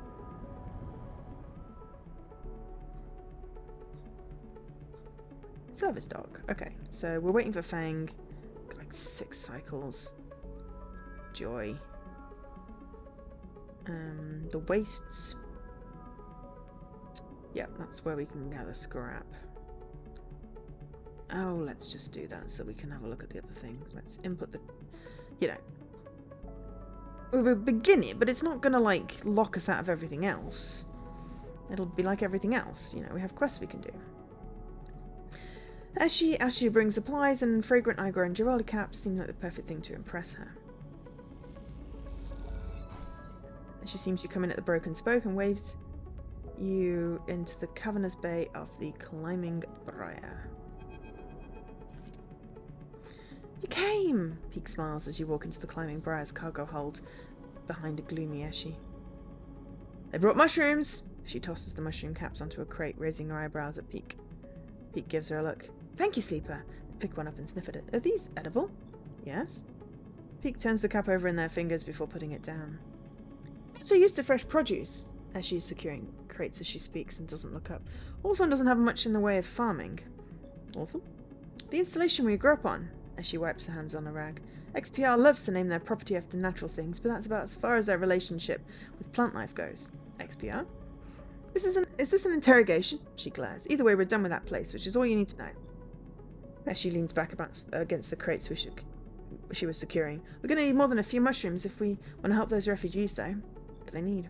Food, water, components, a whole lot of things. As she stands up and walks over to the mushrooms she brought, placing them in a small container with care. The problem isn't just getting supplies, it's getting them through to the ship. Can't you just fly around? And get the briar seized for breaching quarantine? No thanks. She laughs. We were lucky we got here before the cordon was set up. That's the only reason we're on this side. Why is there a quarantine? Peak jumps in. The Eye is a closed loop life system, support system, just like any orbital installation. Any unfamiliar illness or significantly increased strain on life support could cause a cascading collapse in its systems. Eshi scoffs. Are we making excuses for these bureaucrats now? Peak turns. We're being realistic, Eshi. But these people aren't an increased strain, they're living people. Eshi stares at you. Even calling them refugees is just a way of turning a lot of scared, desperate people into a single monolithic group. I mean, realistically, if there is a limited amount of people that a life support system can support, that is a reasonable thing for turning people away. But my question would be, well then how do we upgrade the life support system so it can support more people? You know. Because refugees, you know. But anyway. As she slides the container full of mushrooms into one of the cargo hold's racks. Look, as much as I'd like to chat, we've still got a lot of space to fill in this hold, so if you're going to help... I think Eshi is trying to say we need your help and quickly, Peak says. The refugees behind their cordon, they won't be able to hold up indefinitely. We need to get supplies to them in the next 12 cycles, or... As she steps forward. Or Haven and Joy have to bear the responsibility for what happens next. What can I do? There's 3 things we still need to secure. Water, food, and scrap components for ship repairs. She gestures the storage containers around the hole. Water we can find a way to source, and my preference, just siphon off from the underground reservoirs in the greenway. Peak raises their eyebrows. She ignores them. For food, things could be tricky. These mushrooms are delicious, I'm sure, but no way we can get enough volume to feed a flotilla. However, I saw an algae stack on the way over. If we can get access. Not more stealing, Eshi, Peak sighs. Didn't say steal. She stares at them indignantly. We can get access, we can work the stack, harvest some algae for the flotilla. Those stacks churn out vast quantities in short timescales. And the repair components? Peak asks tentatively. As she smiles, just look around you, Peak. This whole place is made of scrap. She shoots you a glance, and I'm sure the sleeper has their sources. They can bring them right here. Got everything before the time runs out. Perfect. We get most of it, also good. Either way, in 12 cycles, I'm going to take what we have and go. How will you get through? As she shoulders a container. I'd leave that up to you, Peak. They flinch. Are you serious, Eshi? I know we said we would help the flotilla, but at what point? They stop, take a breath. Take this seriously, Eshi. I don't know the first thing about breaching our quarantine cordon. Maybe not, Eshi looks at you, but they might. They slipped out from an S&R facility, didn't they? Plus, they've been here longer than us. You're always trying to get me to find help. Well, here it is. She gestures at you. Help! Peak glances between the two of you. I swear to. They sigh. I need to think this one through. Meet me at the cordon in a couple of cycles, Sleeper. Maybe we can figure something out. Meanwhile, as she meets your eye, you can help me acquire the supplies. Discreetly. She smiles. We have to keep this quiet. Keep Heavenage out of the loop. Once they get suspicious, this is over for all of us. So all suddenly seems a little too real. Too dangerous. You've only just found your feet on the ice. This is not a time for causing trouble. You can find us. We'll be out there trying to pull all this together. As she goes to the back of the hold to start packing into the container. Peak, come help me. Peak glances back at her. Sleeper, look, we didn't choose this either. They lower their voice. Help us finish this. We've set up a base camp on the Broken Spoke. You're welcome to rest there in any of the cots while we work on this. They smile. We're in this together. Peak! As she shouts, and they walk back into the hold to help with the container. She leaves the climbing briar. You look at the broken edge of the ice ring where Heavenage's cordon blinks with tiny red lights. What are you getting yourself into? Okay, so I've just given myself a 12-cycle thingamajig. Great. Hey, but we can end our cycle here. And we've got the sunbathe thing, which gives us energy no matter what. And, okay, so that's interesting. We don't have to go all the way back. Scrap for the Vatilla. Now I wish I'd kept my scrap. We've got Peak's plan. We need a plan in 3 cycles. Briar's hold. And then Eshi's run. Okay. Right, so 12 cycles. Yeah, okay, I should have maybe waited on this one. Okay, we need 8 scrap components. Right, well, we can buy them from the ship thing. Yeah, I think we're committed now. Oh, cordon. Okay. 2 cycles before we get to that. I'm sure we can do stuff. Oh, but did we at least get a point? No! Oh, I thought we were going to get an easy point. That's why. Oh, well. Okay, well, let's do commune stuff with our wands. So we turn the wands into 2s. We got a plus and an energy, which is always good. Don't have to waste money on that. We got a neutral. Cool. Okay, so we're half done on that.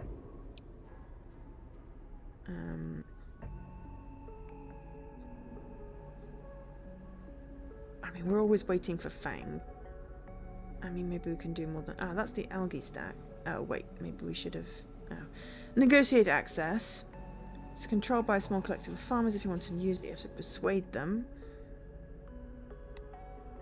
Reservoir. We can either hack the sensors. Reservoirs monitored by a web sensor. Hacking will reduce the alert level of the system and keep you from getting locked out. Okay. Heavenage have installed a complex sensor array to monitor the reservoir. Trip this and the whole place will go into lockdown. So then we've got siphon water. The only way for Ashley to get enough water together is siphon it directly from the station. Heavenage will not be pleased. So we need to get 8. Yeah, maybe I should have waited. Oh well, we're, you know, stuck with it. Well, we may as well use the Briar base camp because, you know, we're here. Maybe we should have waited. Oh well. We can always replay, can't we? We got a 6. Excellent. I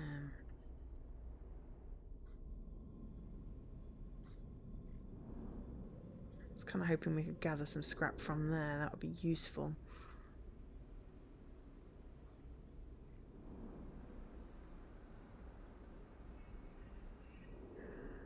Tracking him. Negotiate access. Oh.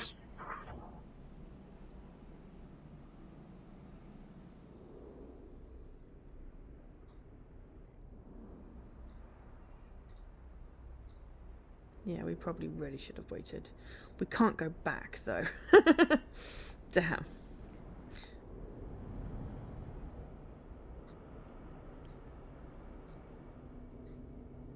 I don't think this is a we can accomplish everything type situation. Definitely can't when we trigger shit. But it's fine. Oh, hello, though. One way to get some scrap is to just buy it. We've got a bit of money at the moment. Corroded trash. Sometimes we get something valuable.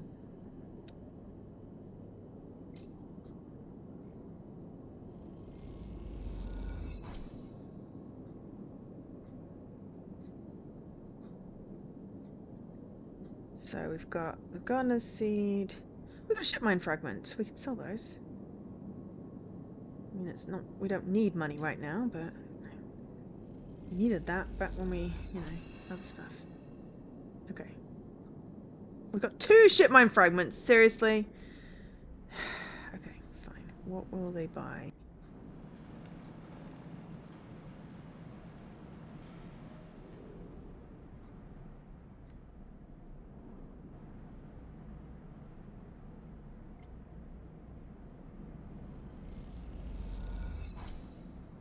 $30.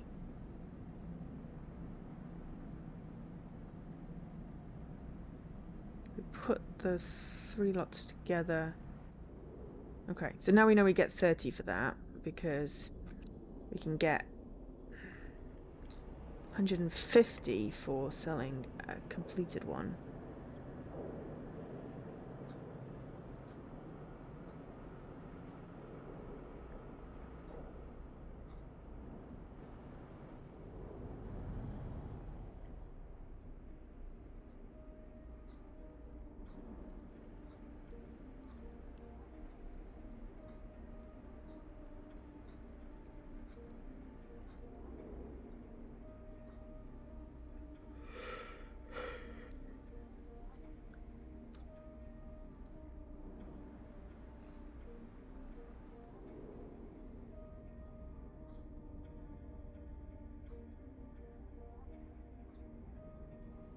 Okay, let's see what we can do. Mapping the greenway. Gets us the most. Walk the greenway. Because we've got a guaranteed positive here. Okay, and we get some energy. You find your way onto a well-kept pathway between encampments where carefully placed groves provide fungus and vegetables. I figure this is how we get fungus.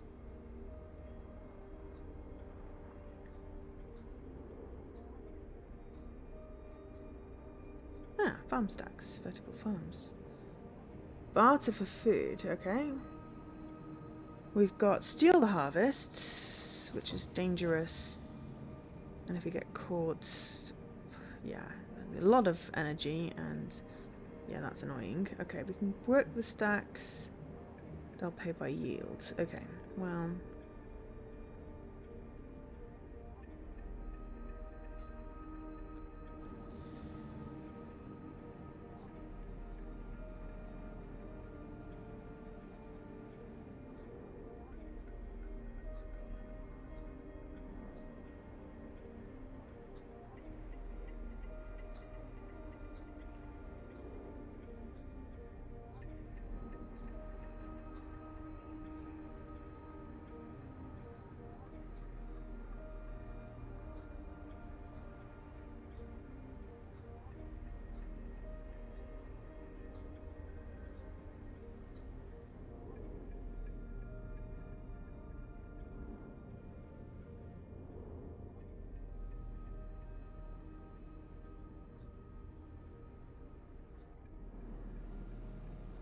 Let's try and negotiate access. Wish I'd waited now. Ooh, positive. You and Eshu roll up your sleeves and help with the tank cycling as you do speak to the farmers about you speak to the farmers about the refugees. Okay, cool. So we got a plus there. I'm just gonna plunk. No, that's map the pathways. Hang on. Where's the commune? Because we're quite close, so.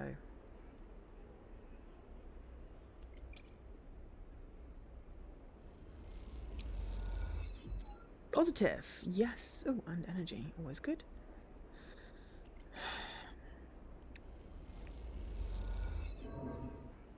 And a negative, but we still got a +1. That's fine. So we bought all the stacks. We could, from that ship, scrap. We could.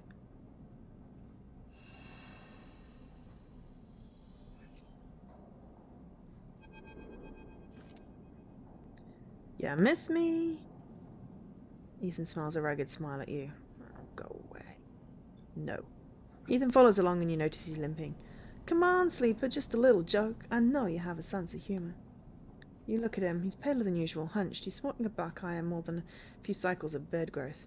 That's no way to greet an old friend. Get lost. Ethan's face dropped, along with the pretense of friendliness. I think you'll want to hear this, Sleeper. I think, he says, rapidly shaking his head. You'll really want to hear this. Hear what? Ethan perks up. This is big. This is really big stuff about you. He seems more jittery than usual, on edge. You remember how SNR cancelled the contracts on you, the contract I was going to collect? I remember. I'm guessing you're pretty happy about that shit. Overjoyed? Me? I lost everything, but let's not worry about that. He smiles sarcastically. And so what did you think that was? What was that? I was just glad to be done with you. Oh, the feeling was mutual, except... Ethan leaves a dramatic pause. What if old SNR gave the bounty to someone else? Someone who's even more of a shithead than yours truly? He smiles darkly. What a disaster that would be. You're bluffing. Sure, you could think that, but then you'll wake up or not with a bullet in your head one of these cycles, and if you could think, which you won't be able to because of the bullet, you'd be thinking, oh, I wish I'd listened to Ethan. He grins. Ethan fishes around in his pocket for a slip of paper. I've been speaking to some friends, you see, some colleagues about what went down, and it turns out S&R cancelled all their bounty contracts, the whole lot. Seems they've bought someone in-house, some guy who did so well on the less contract they got offered a job. He leans in. Apparently, he made the hit on this ship called the Winter Wonderland or something.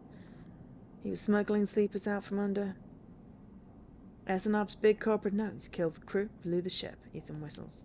They called him Hemwick or Maywick or something. He gives up looking for the paper. I forgot. Hemwick or Maywick? We've heard something similar.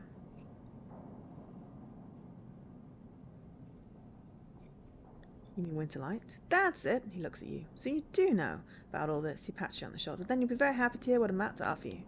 Ethan runs his hands through his greasy hair. Given this new information I've brought to light, it seems you're in need for protection. I'm not paying you anything.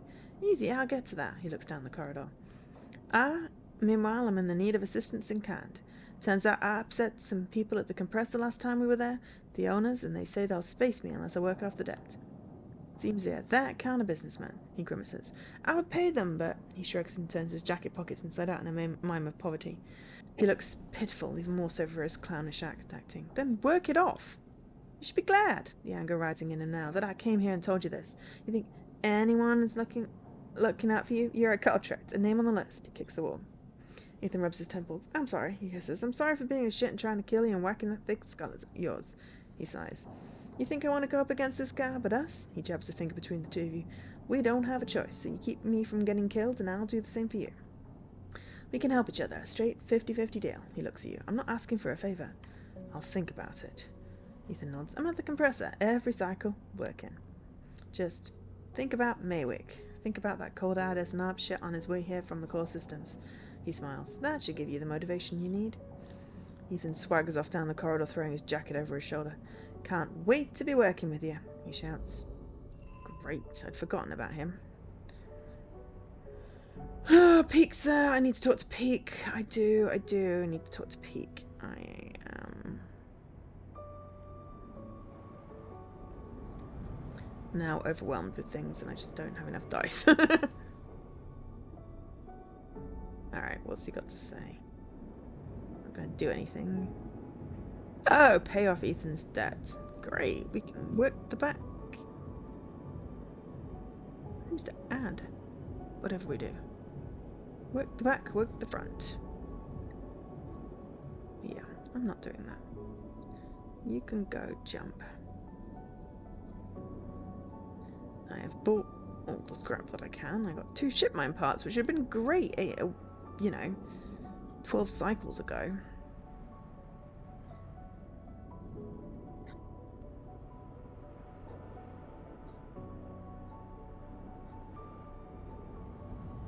I should probably think about ending soon.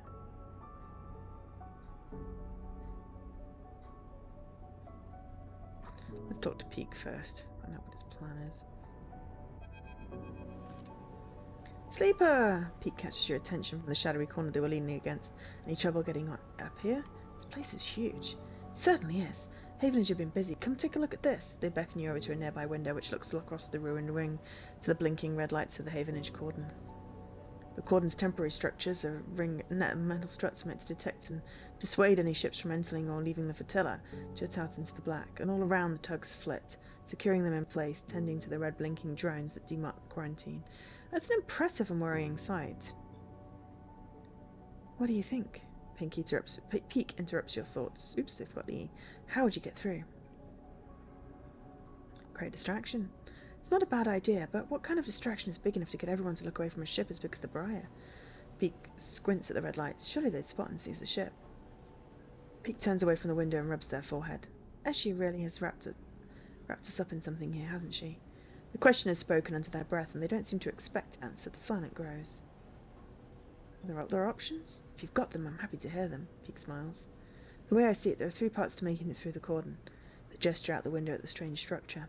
Deception, distraction, and speed. We'll need all of them for a clean passage through. Deception means tricking the cordon security into thinking maybe we were meant to be there. Maybe a tug escort would work. Anything that makes the Briar look official. Distraction, meanwhile, would be all about diverting attention so that no one looks too hard at what the Briar is doing. We can create a gap in the cordon's scanning and deterrent system. That should keep them busy. Finally, speed will make sure that the Briar is ready to roll. Perhaps you can do a little work on the ship to get her ready. Eshe surely wouldn't mind. They lean back from the window. How does that sound? Excellent. Peak grins. Don't get too excited. There's a lot to get sorted before we make the run. Peak looks down their slate. 10 cycles left. They glance out of the window at the cordon nervously. 10 cycles to gather the supplies and prep the plan. It's very tight. Very tight. Peak looks at you. If this goes wrong... Peak sighs. Just get out, okay? They squish your shot. I'll follow Eshe anywhere, but you don't need to get dragged down with us. It won't come to that. Peak brightens up a little. Of course, but just keep it in mind. Let's get to it. Peak stretches. I'll tell Eshe about the improvements to the Briar and the rest. Let's explore the cordon as best we can and look for openings. Peak smiles. I have no idea what guardian angel sent you to us, Sleeper. Peak smiles, but I'm glad they did. I've got so many drives. Okay. Intercept comms or blend in with the crew.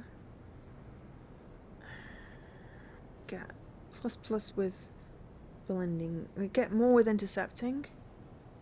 With a success.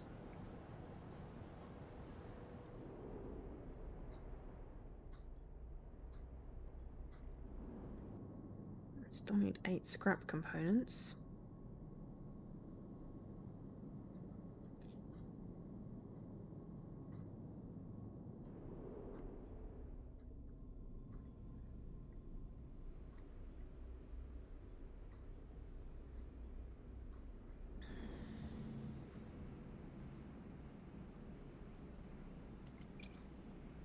Okay, let's negotiate. Please work, please work. Yes! But energy, Thrill Seeker, okay. Don't want a chance of 3, but that's something.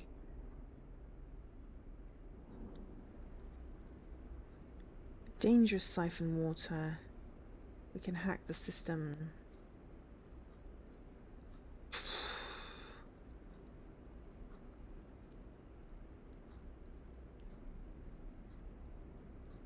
We do need water.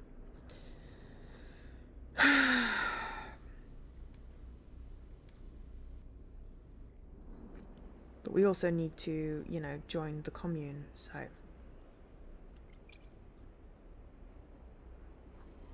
That would get us enough points to get the scrap. Yes, neutral. Excellent. Now we'll remember. Oh, and we've got a bloop for that. Communist! We're a communist. Excellent.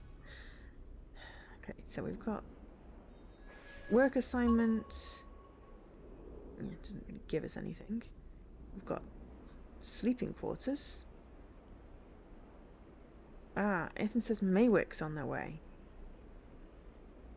Leave the station, get protection, or disable your tracker. Yeah, I'm not helping him. I'm going to get my tracker disabled. Rico, even. Botanist. You head down into the Haifa compound following a blue painted line that's labelled laboratories. The member you were assigned to work with told you they'd asked to see you, but you still have no idea what about. The line takes you through a blue door and through to a glass-roofed chamber where a network of stems and leaves filter the sunlight coming through the ceiling, casting the whole chamber in strange yellow glow. Green. Peaceful, isn't it? Distracted by the green, you miss the woman standing at the lab bench, camouflaged by a dappled light. Welcome to my sanctuary, she smiles. Come, let's talk. Who are you? Of course, my apologies, she offers a hand to shake. I'm Rico. I run the botany program at Haifa. What's Haifa? She looks surprised. You've been working in the compound for a while now. I'm surprised you don't know more. She lifts a tiny sample jar. Yellow spores dance inside. Haifa lives off the land of the Greenway. It's what allows us to live like we do. No one here pays or is paid. We sleep here, we feed each other, we work for each other. Rico walks away from the bench and waves to you to follow. She opens a small door and leads you down a glass corridor surrounded by vivid green. All this, she says, gesturing at the overgrowth, it's kind of a miracle. She looks at you with bright eyes. What do you think usually happens to plants on stations like this when they are abandoned? They keep growing? If only that were true. No, they do not. They dry up and then they die. She leads you left at a crossroads, but here they endured. She smiles to herself. Actually, no, they thrived. You look at the bright tendrils wrapped around the metal frames of the corridor. They look dominant, strong, like they're taking control of the place. Rico continues. Of course, Solheim tried to create a stable biosphere here, patchworking the surface with gardens and algae tanks that feed into a network of microbial reclamation systems, but the Greenway was always envisioned as extractive, a place from which the harvest is removed and sold to those living on station, not a closed loop.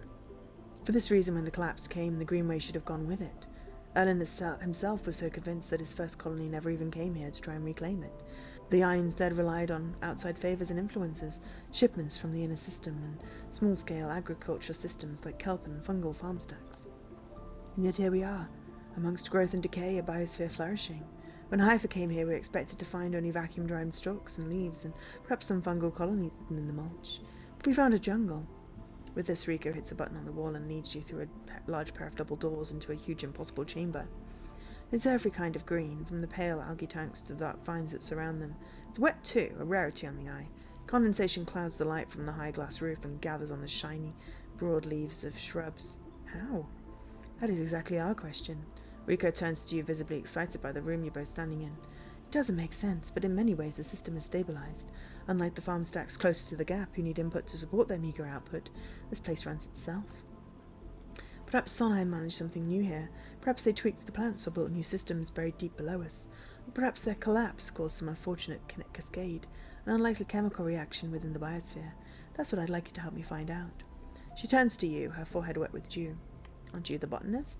Astutely noticed, but I don't need a botanist. Rico sits on a railing. These halls run deep, sleeper, and I'm getting old.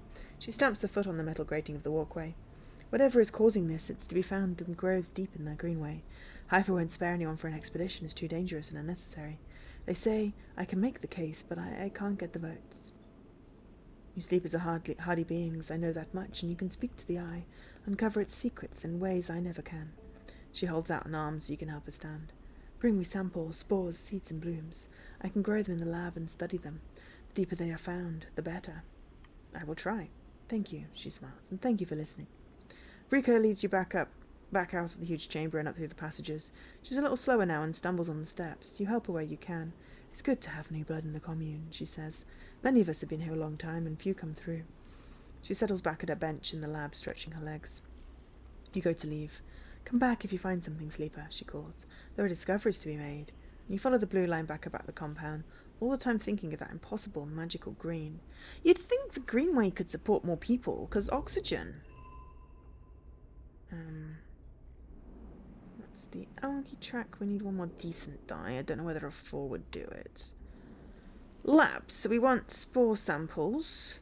Because ask for samples of spores from the deep groves. With them she might better understand as biosphere functions. We need 3. She needs spores to study the strangely resilient biosphere that has formed around the Greenway. How's this place thriving? Okay. So we have the hydrodome thing. We can end a cycle. And the commune work assignment. But where do we get the spores from? Ah. Nope. Okay, we could just track it. We got an upgrade. Excellent. We need that. Help Rico's experiments. Yes, well that's... Ah, we need to explore the Greenway then. Right, we need to explore the Greenway to be able to do that. Okay, so we are trying to disable our tracker still, which means we need to crack Conway. That's still our goal, even with everything else. Right, upgrade. Oops. Upgrade skill. And now we need 2 points for everything else, or 3 points. But that should unlock the wastes. And yeah, trick is finding components. Okay, danger. So +1 scrap or minus condition. Okay, well we can try a 4. I thought it was going to be useful, but not. Neutral, we got 1 scrap but minus some energy. Okay, fine. You find a tidal cleaning bot still ticking over in the deep in the rim. You chase it down and break it open to get at its components. Okay, so we got 2 scrap from that. I mean, we're going to be able to get some scrap.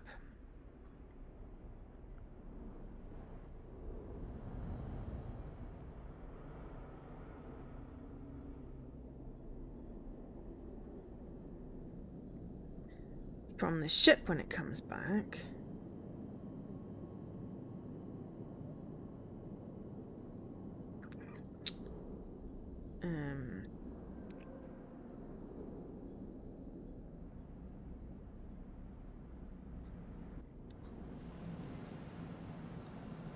There's no guarantee we get scrap from that.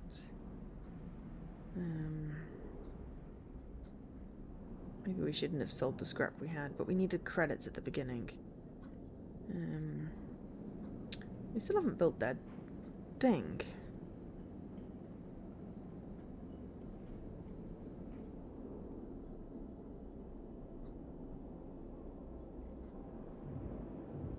We're definitely not doing Ethan's thing. Not at this point, anyway.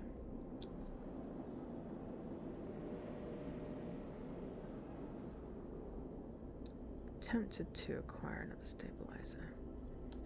Alright, I'm gonna buy some mushrooms. It's 12 credits. And I'll fill our energy up.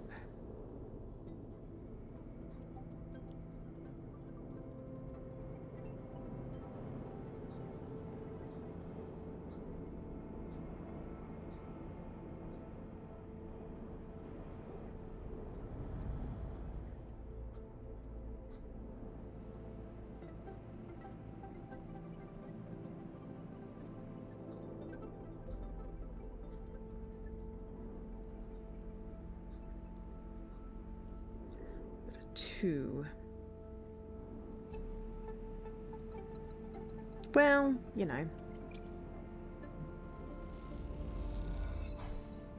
We got neutral, we got an energy, which we didn't need.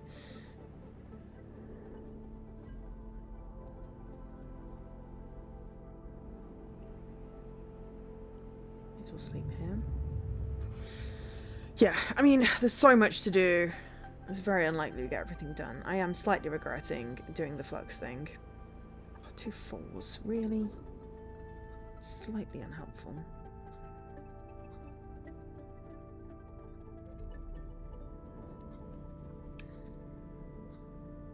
I mean, you know, but could do something useful there.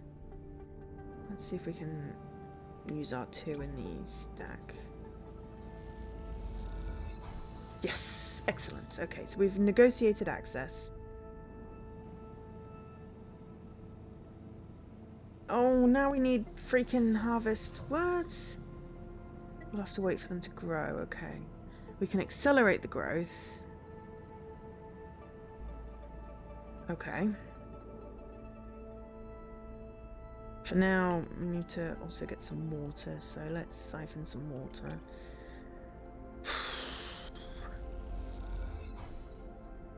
Plus, okay, tap one of the pipes as you do see the flashing warning light. I hope I would notice this as she grimaces. Cheat. Okay.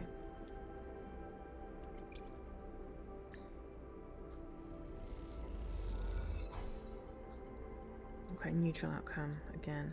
So we're going to have to hack the sensors to get rid of that. And with a 6, with a 5+, otherwise we're screwed. This is going to be tight. But we're basically waiting for this cycle here. We've got 3 more cycles to wait for him, so yeah.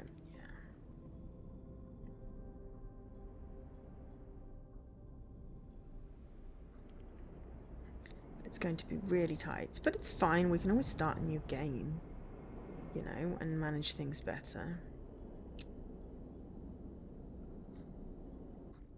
This doesn't seem to be going anywhere.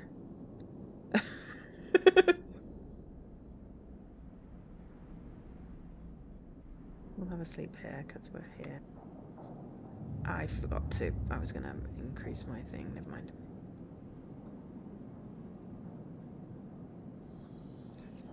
I should have done my stabilizer. And I would have more dice. Okay.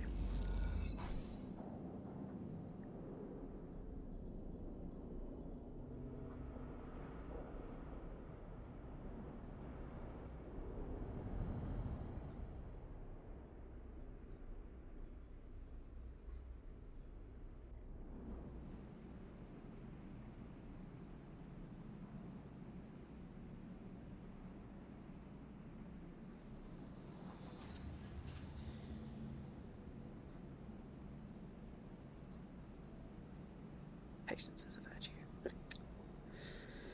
I don't have patience.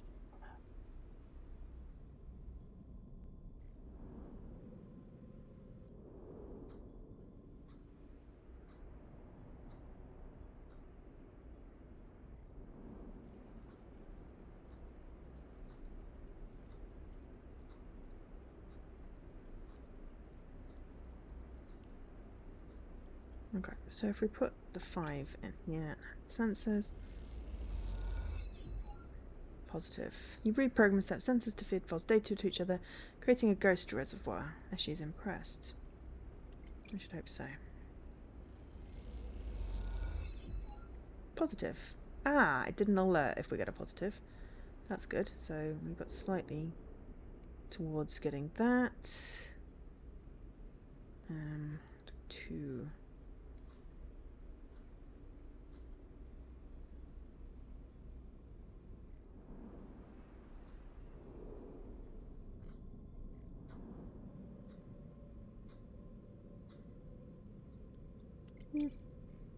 Lose a bit of condition. What's the worst that can happen? We get a scrap component. That's good. That was a positive on a 3. Oh god, I forgot about that. Need to do that as well. Yeah, well, I'm glad I renewed my condition.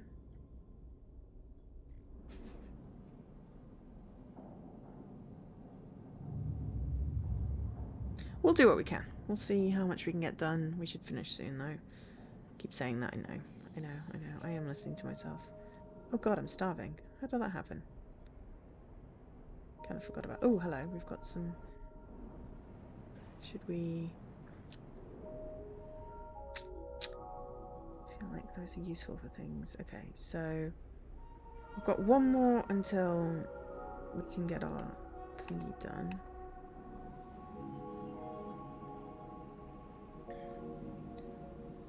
Could accelerate growth and get food, but also siphon off water. Let's not waste our 6.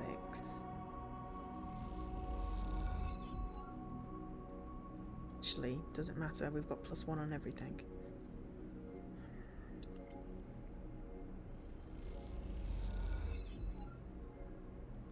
The max we can get is that. Let's see, so.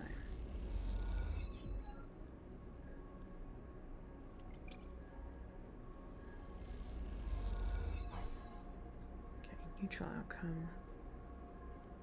Right, we're not going to use chance of 1 on it.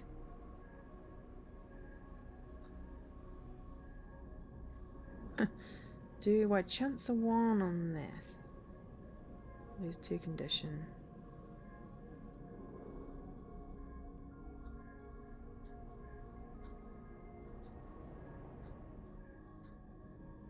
Need to eat. 13 for food.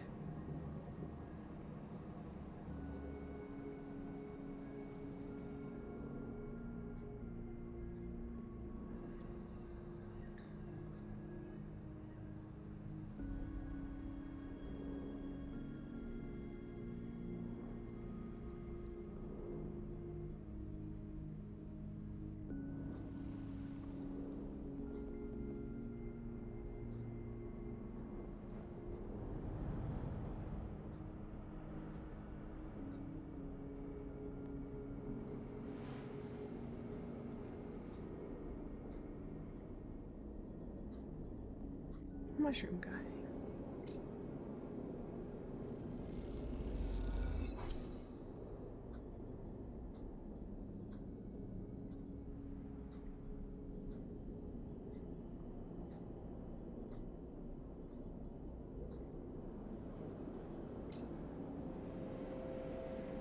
Okay, I'll just grab another stabilizer because it's worth it.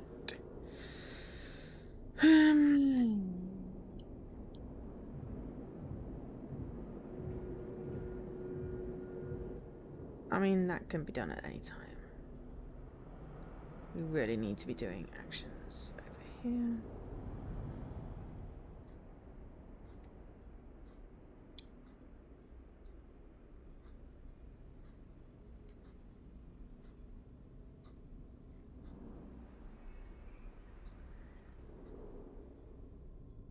I mean, let's chance it.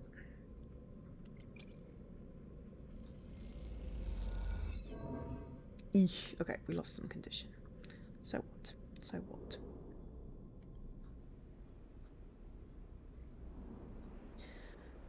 Right. Except that now we're down to 4 dice. Okay, well, fine. We've got some good dice. Okay, right, so algae stack. Hang on. We've got... Oh, no, wrong one. Back first.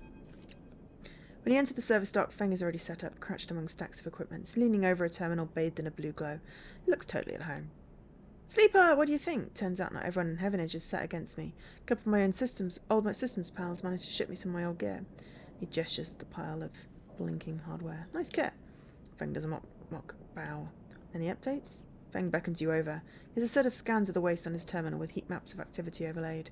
A chunk of the derelict rim is blotchy with bright red and orange marks.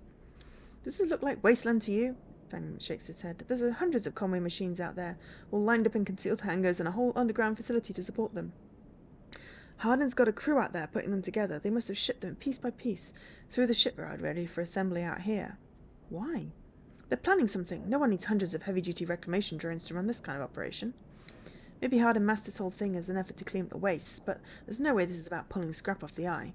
Feng looks worried. And why is Conway in the mix? But no one in Havenage knows that another corporation is setting up on the station. They aren't stupid either. These scans are the best info I can get. The wastes are cut up from the eye's cloud of networks, and Greenway is a total dark zone. No data can come in or out. I can try. No use. You need to enter the cloud, and there's no cloud to speak of. He turns and winks. That's why I'm going to pay him a visit. How? You forget. Havenage come in and out there all cycle. I should be able to get in as long as no one I know sees me. He grimaces playfully.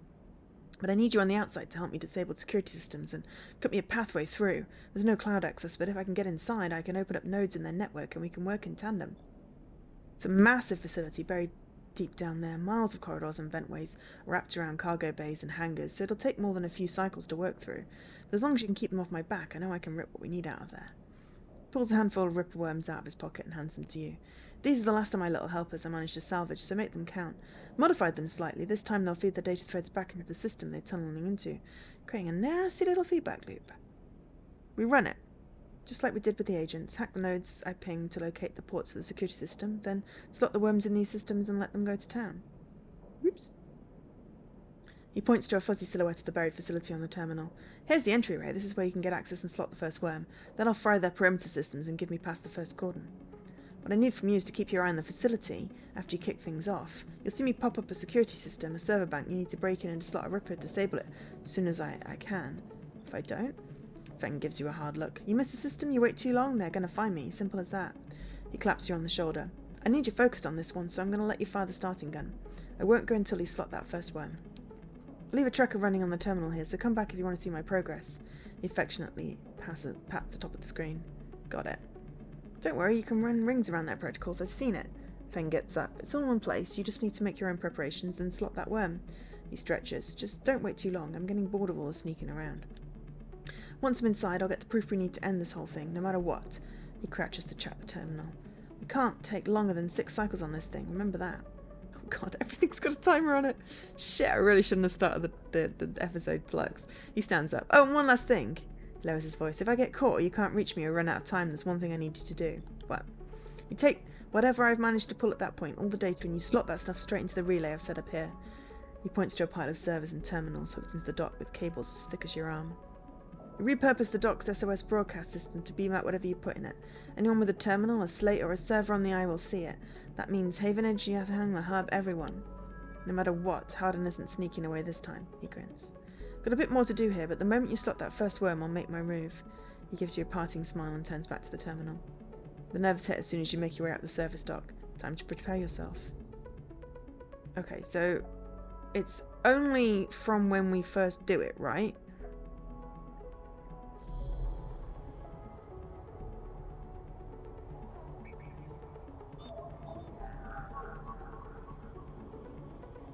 So if we don't do it yet, it won't start. That's my hopeful theory. Right, okay. So... siphon water. Let's put in the last thing of the water. Okay, we've got the water. Tucked in the service corridor deep below the reservoir, Eshi is double-checking the seals in the water tanks loaded onto motorized trolley. Though you are far enough away from any thoroughfares not to worry about being overheard, you both speak in hushed tones. All good? Eshi nods silently and hits the ignition switch on the trolley to start it moving.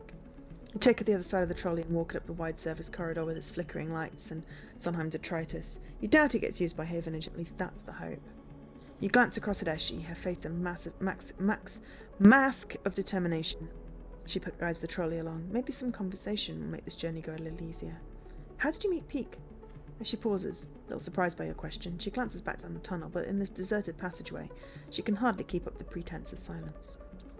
We grew up together, she answers quickly and turns back to the trolley, but she can tell you're expecting her to add more.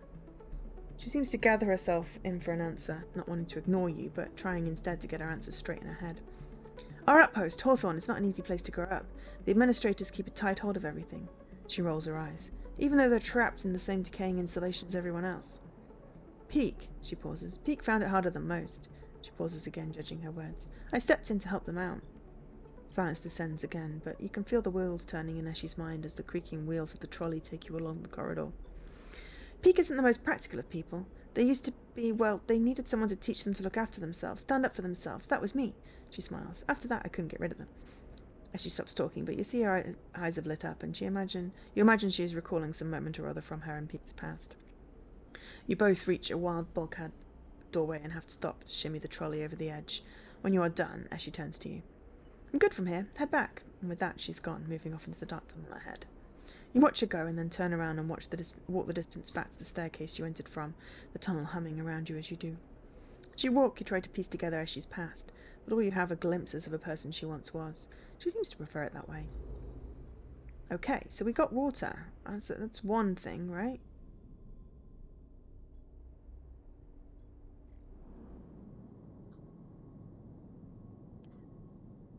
We don't have the scrap.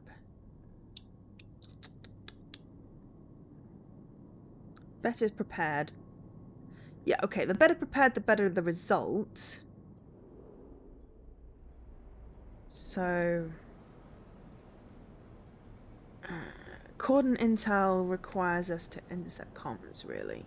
Let's get this in. I know we need to harvest some algae. But we get... You tap into a broadcast detailing the order of operations for news crews. New crews assigned to the cordon. This is exactly what you need. Okay, so does this get us... No, Peak's plan has got 3 parts. This is going to be tight. The algae stack is full. We need to harvest it. It's risky. But we should be okay with a 5. Damn it. Neutral outcome. We got plus food. Draining, drying, and packaging the algae is delicate and tiring work. But you managed to get a good yield. Okay, well, now it's taken the growth down 1. I don't know whether that's a normal thing or not. Let's just leave that. Let's just check on that ship which has the parts.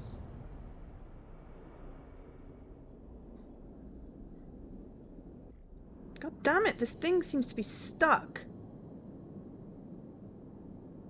I don't know whether because I hadn't checked on it, it's stuck extra cycles, but now it's going to take like 6 to come back and we're not going to be able to get thingy from it. We're going to have to try and get scrap from that dangerous thing, which is going to be hard. But yeah, I think... I remember it says that, yeah. Starting this first one will allow... You need to be ready to give this all your attention. Okay, so I'm not ready. So we leave this, and then that's great. We leave that. So we've still got 6 cycles, so we're not, like, screwed, but we've only got 3 components. And Peak's plan still needs extra work. I'm really hoping we get some good dice. Okay. 4 should get us something. Please, please, please. Damn it. Killed our condition. Wonderful. Great. We're going to have to top up sooner than I'd like. And we are seriously low on money and energy. Great, great, great. Not great. We'll just use that because, yeah. Gives us 2 for 13. It's the best we can do right now. And then we've still got time before hard work.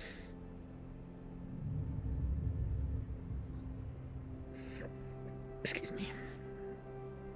Actually, just give me like 1 minute. Oh, okay, fairly decent dice.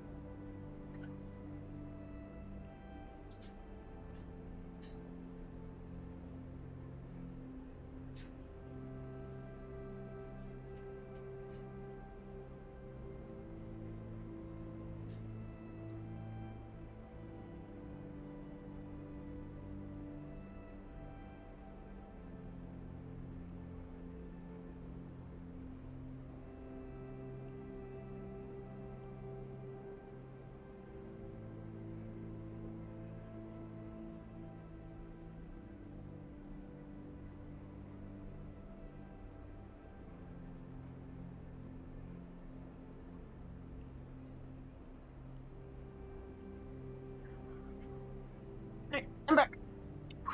Ow. Okay. Algae stacks back up again. Okay. Let's do one for harvesting because we do need food. Right. Still just takes down. We just get extra food if we succeed better. Let's do more plans. Intercept comms. Gives us more plus plus. And that's a 6, we should get 2. Excellent. Okay, do we chance a 4 giving us a positive, or do we wait? I think we wait 1 more. Right, so we need to... Flotilla aid. There we go. That's what we're tracking. God, we've got tons of the damn things now.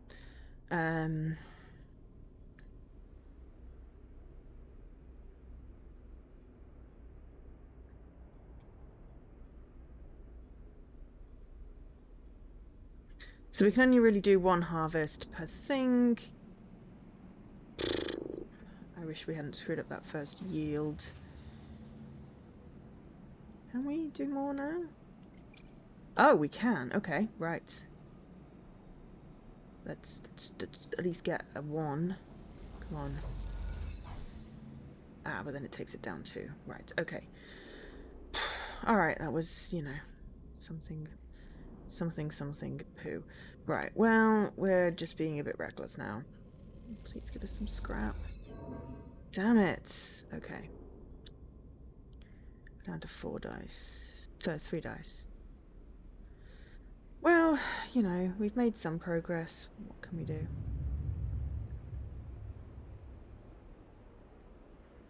I don't know if people are still watching, but, you know, do feel free to say stuffs.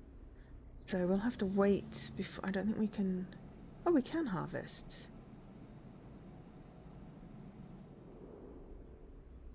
Maybe it's when it's down to 0 we can't. Okay, well we should, though.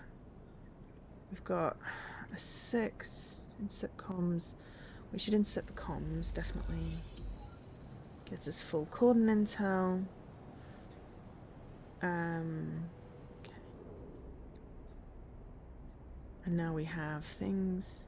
No, it's just when people like just sit and watch and don't say anything ever, then the viewer count like drops, and I'm like, is anyone still here? Just basically say hi. Oh god, this is really bad. Okay. Gain their attention and you'll struggle to maintain access. Okay, right, so we need decent stuff on here. Careful sabotage of the cordon systems should create a sensor gap that will allow Briar to bypass the quarantine, but we need... That's gonna take 6 actions. Shit. Okay, let's see what the other ones are. Crew canteen. So, deflect suspicion. And then we've got Ab escort. Still only 6 actions. This is so totally possible. Oh my god. We've got to at least get something to help them through this. Alright. Briar upgrade. Slice thrusters. You'll have an upgrade. Okay. But if we fail, we get suspicion. That needs 6 as well. But that feels like it might be more useful. If we can only really pick... You know. We've got 4 cycles. This is not happening. And I'm starving. That's easily solvable with some credits. Okay. We need 2 excellent successes to get the food. And we've basically got 2 5s. Possibly doable. If we don't, it'll deplete the algae. And we need to replenish our dice. Otherwise, this is going to be ridiculous. Let's check on that ship. I think the ship got stuck. I don't think that's happening in the next... And plus, it might only, you know, get us, like... So, yeah, we've got 3 cycles before that comes back.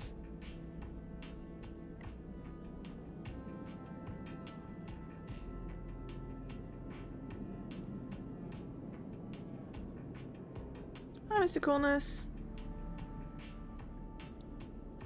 3 cycles before that comes back.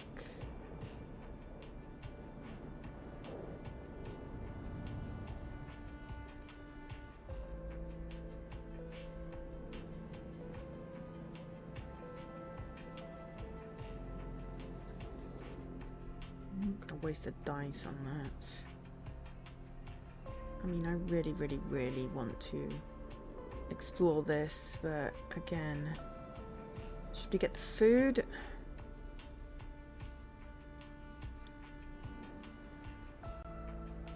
No, we definitely don't want to do that. Do we get scrap components? I mean, that'll only take us up to 5. We need 3 more after that. And as I said, we've got 4 cycles before she just runs for it. We've got water. We need food and components. I wish I'd kept the components. Next time I know I should keep components and not sell them. We need to do something with Peak's plan. Okay. Let's chance this. We can slice some up. Positive outcome. Excellent. Okay. You manage to hit the hangar during shift change and the whole place is empty. You come away with a thruster set with a little effort. Okay.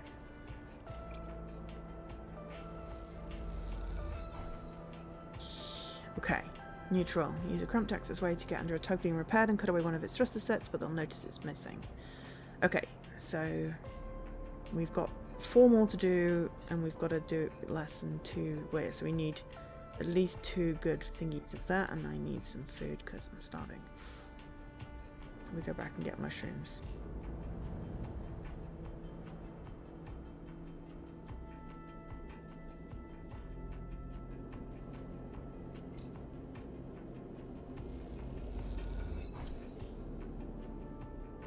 And while we're here, we just sleep in our thing.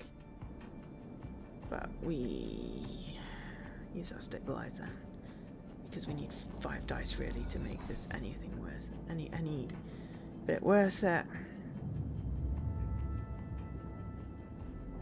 We really need to finish. I know we need to finish. Ooh! Thank you for good die. Oh, hello. A rapid burst of movement catches your attention. A drone. Its fins adjusting as it hovers in place. Floats in the corridor. Hello? The drone shifts a little but does not respond. The drone buzzes closer and a voice gurgles out of its speaker, distorted and strange. Sleeper, come to the quadrant. We need to speak. Who is this? The drone clicks some words and the recording starts playing again. Speaker, come to the quadrant. We need to speak. Spit the drone. You move closer. The drone bobs away to a safe distance, but as it does you see the HA of Havanage emblazed on its side. Could this be Fang's drone? Satisfied as it's delivered its message, the drone rotates and accelerates away rapidly as it arrived. You stare at it as it disappears from sight, hoping for some insight that escapes you. To the cordon, then. Well, that's fine. We were going back to the cordon anyway. Put some good dye. And I figure, you know, making it easier, we should also be harvesting as well. Oh, crap. I forgot to check on that ship.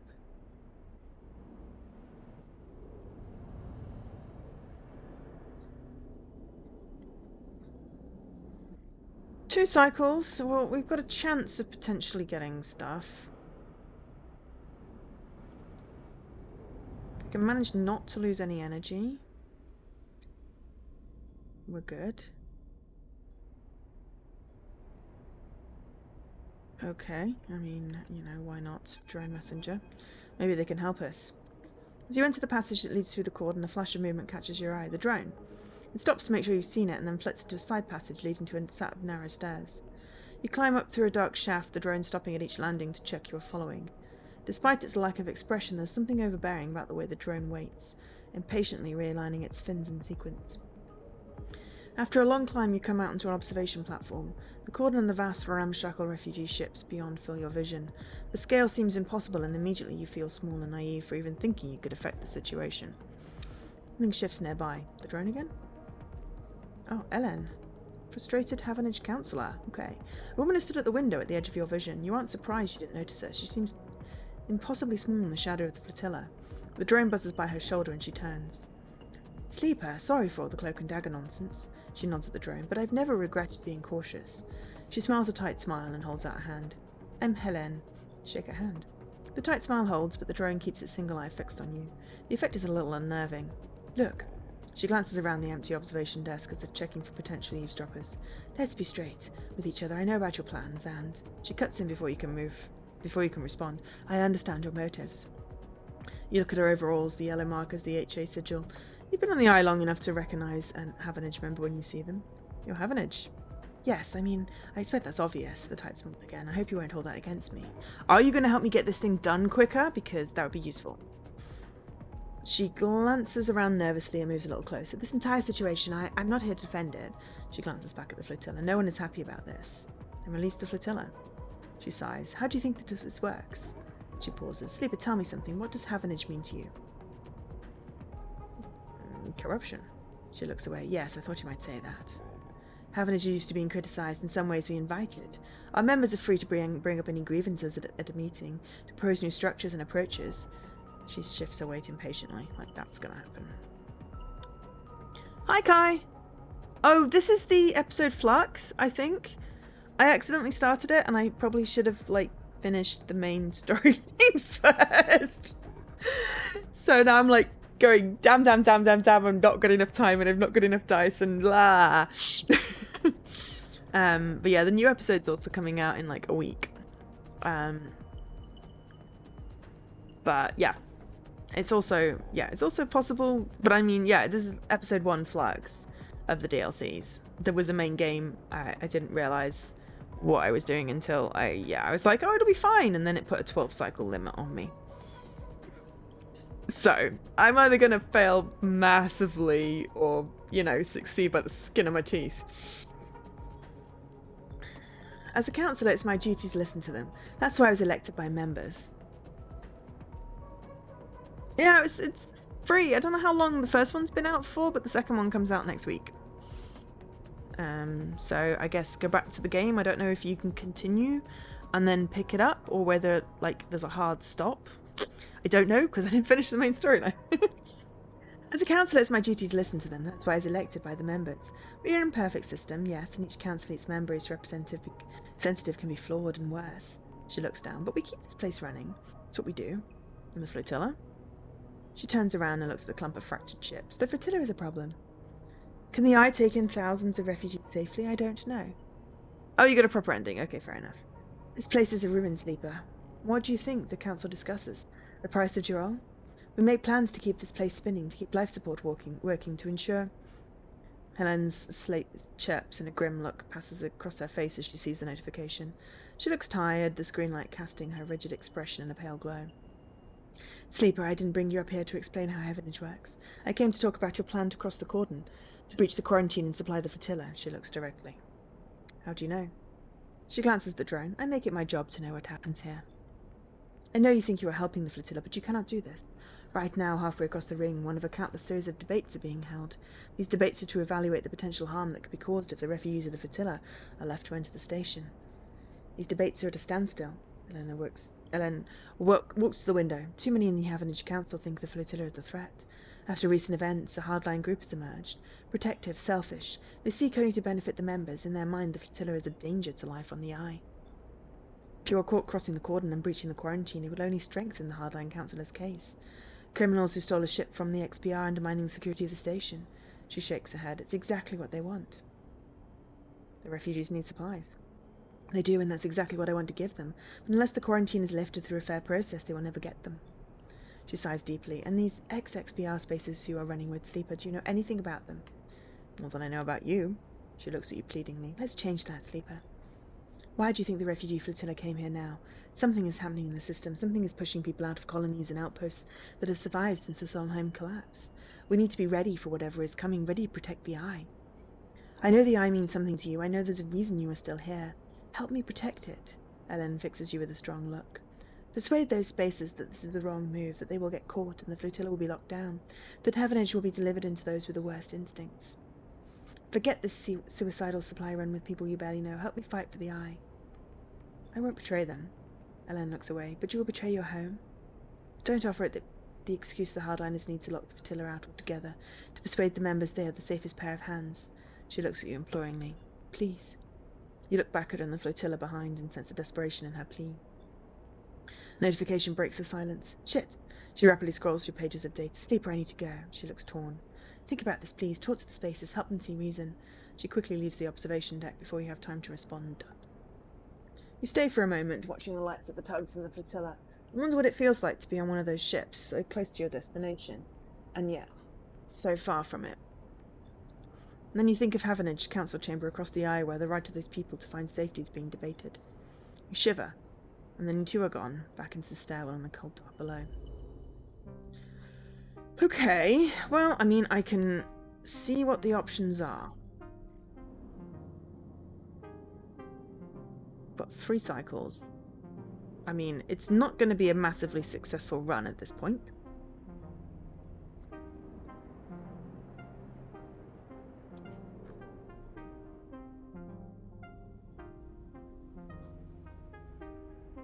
supposed to talk to them anyway? I don't seem to have an option.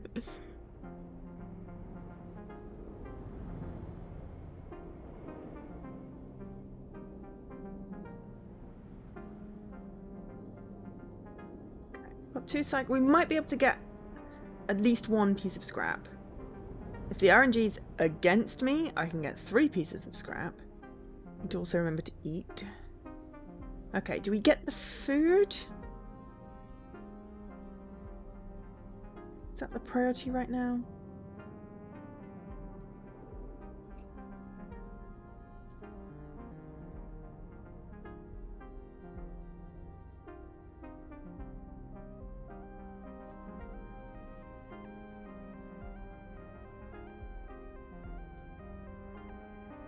There's so many things I need to do. Oh my god, this is just ridiculous. But yeah, I mean...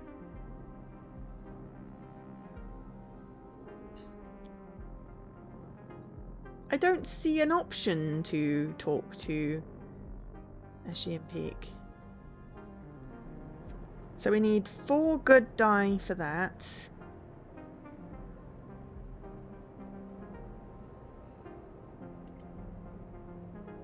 Because we can't afford to get suspicion. No, we need 4 good die now. Oh no, hang on. No, we need 3 more. Okay. So...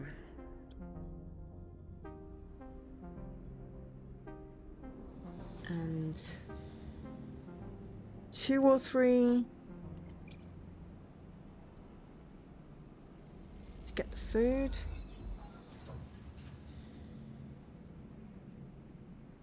I'm gonna chance a 2. Neutral outcome. Okay, we've got the food. You're leaning against the metal crates you just loaded up with algae, packed and dried into bright green pucks, as she hops on one beside you, flexing her aching back. Is this enough? As she squints at you as though you'd just interrupted her train of thought. It's a look you've become familiar with. It doesn't matter either way, that's what we've got, she sighs, rubbing the back of her neck. In these past cycles working the algae stacks with Eshi, you've had little insight into her mind. She rarely seems happy to start a conversation, but is always eager to end one. Despite this, you feel like something has grown between you, something like silent trust. The kind that tends to seed itself in the fertile soil of hard but necessary work. Something I've been meaning to ask. Go on. Why escape XPR? As she pauses, her protective instinct fighting with the trust you've built. You can see her begin to shrug the question off, then she stops, rethinks, sighs. What you need to understand, Sleeper, is that Erlen's Eye wasn't the only place where the Sondheim collapse happened. Sure, Hawthorne when we grew up was an XPR installation, but that didn't screen it from Sondheim going under. Actually, Sondheim was the only reason XPR were ever here. She pauses, hesitant to get in the whole story, but wanting to offer something. We, she flinches, correcting herself, they are a service corp, you understand. They set up outposts and surrogate systems like this to offer refueling, logistics and maintenance services to bigger companies with extraction contracts. She gestures to the eye around her, like Sondheim. When Sondheim went bust, XPR lost their clients. And Hawthorne, well, we lost everything. We became an outpost tasked with just holding on. Keep the refueling platforms running, they said. Keep the outpost stable. Hold on to our claim. She rubs at her head as if recalling this was all somehow physically painful. Do you know what it's like to spend your entire life in a place with no future? A place that exists only to hold a legal claim to a piece of territory to shore up a breach of contract negotiations between 2 corporations. It's like living in a... She searches for the word, her eyes jumping back and forth. In a grave. She clenches her hands. So if you're looking for the answer to the why questions, that's your answer. We, Peak and I, know what it's like to be forgotten, to be locked out. She stares hard at the side of the stack, the algae whirling against the glass in beautiful patterns, and she doesn't look away. The silence extends, and you realise the conversation is over, as she seems angry, not at you, but with herself for even voicing such ideas.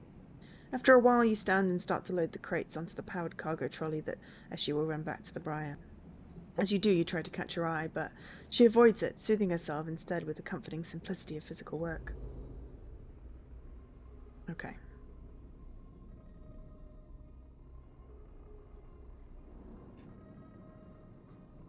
Right, okay. Well, at the very least, yeah. So we need a plan.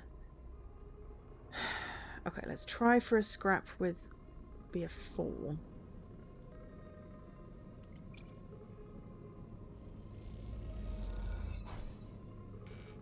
Okay, and now we're starving. We'll get some mushrooms. The mushrooms are the best way to get energy. No, don't go back. At least we got a scrap. We have 4 scrap now.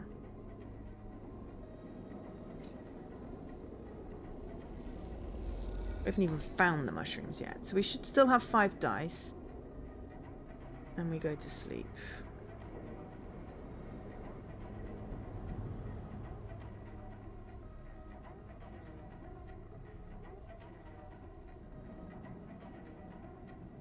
And just pray that we can... We're not going to get all of the plan.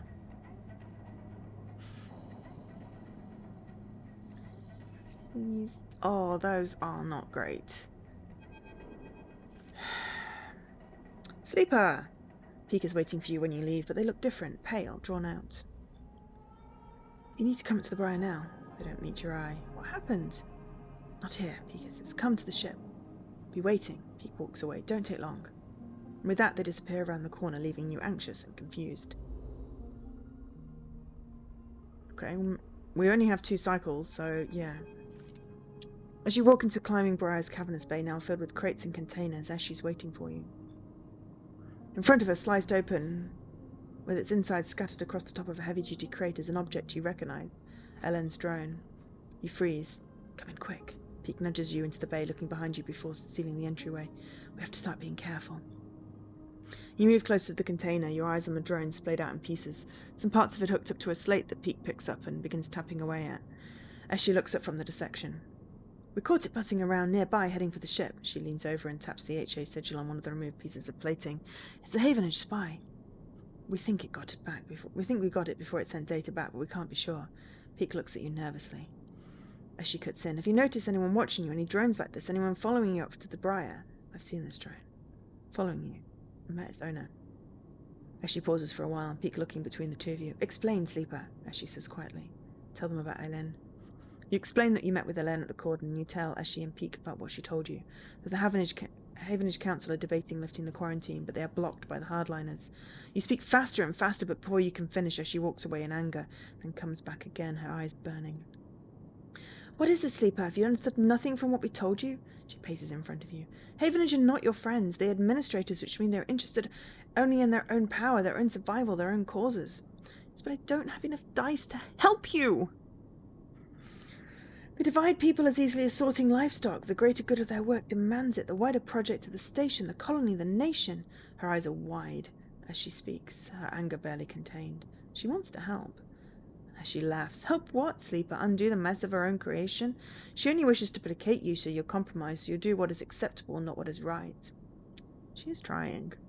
Let me tell you something, Sleeper, as she said, her rage hardening into pain. When people become administrators, they give up something. Some part of being human, being an equal among others, goes away. They start talking about the greater good, the systems, the ways in which their hands are tied, or their processes compromised. My mother was the administrator of Hawthorne, and I have seen what it did to her, that noble higher calling. It's toxic. People should never have the chance to decide the fate of others, and those that do so at a cost to their humanity. Peek tries to cut in, but Essie holds up a hand. Don't start, Peek. Don't ask me to be reasonable or calm down. Thousands of people are desperate out there. Being reasonable will only prolong their suffering. Ellen can help. As she turns away. I'm done with this. You're risking the entire supply run just by being here. She walks back into the bay and starts checking the straps on the crates. I go next cycle. We don't need you anymore. Get out. Sleeper. Peek looked torn. You have to understand this is personal for us. And warn me. Peek tensed. Warned you what, Sleeper? Getting caught will be bad. You don't think we know that? Peek looks tired. You glance around the Bay of Briar, the walls seeming closer every second. This whole thing is closing in on you, and the question is, where do you want to be when it all collapses? You look at Peek. What do you think, Sleeper? Should we do this thing or not? No. Peek grimaces. I was worried you would say that. To be honest with you, Sleeper, I'm not sure how we got here. I mean, I know what we did, but it's like the universe shifted under us. One moment we were escaping Hawthorne, and now we're here, and I have no idea what's coming. They look at Ashley. But do you see her? They look back at you. She knows how we got here, and she's driving this thing forward, and she... They pause. She saved my life. So if your answer is no, I'm going to need you to stand back and get out of our way, because wherever she goes, that's where I'll follow. I understand. Then help us, Sleeper. Finish this. We are so close. I was really hoping I could get out of this. They look at you expectantly. I'm in. Peak nods. Okay then. They squeeze your shoulder. Onward. They slip away to help Eshi, leaving you alone to replay the conversation in your head. A certain kind of grim determination setting in the room. There's a chance to prepare. Yep, I know. And I'm trying my best. Really trying my best. So we've got sensors. Havenage suspicion. Can we, like, remove suspicion? We can deflect suspicion. And I think that will deflect it. Ah, okay, cool. So let's see what we can do to get these thrusters. Do our best. Please, please, please, please, please. Excellent. Okay, right.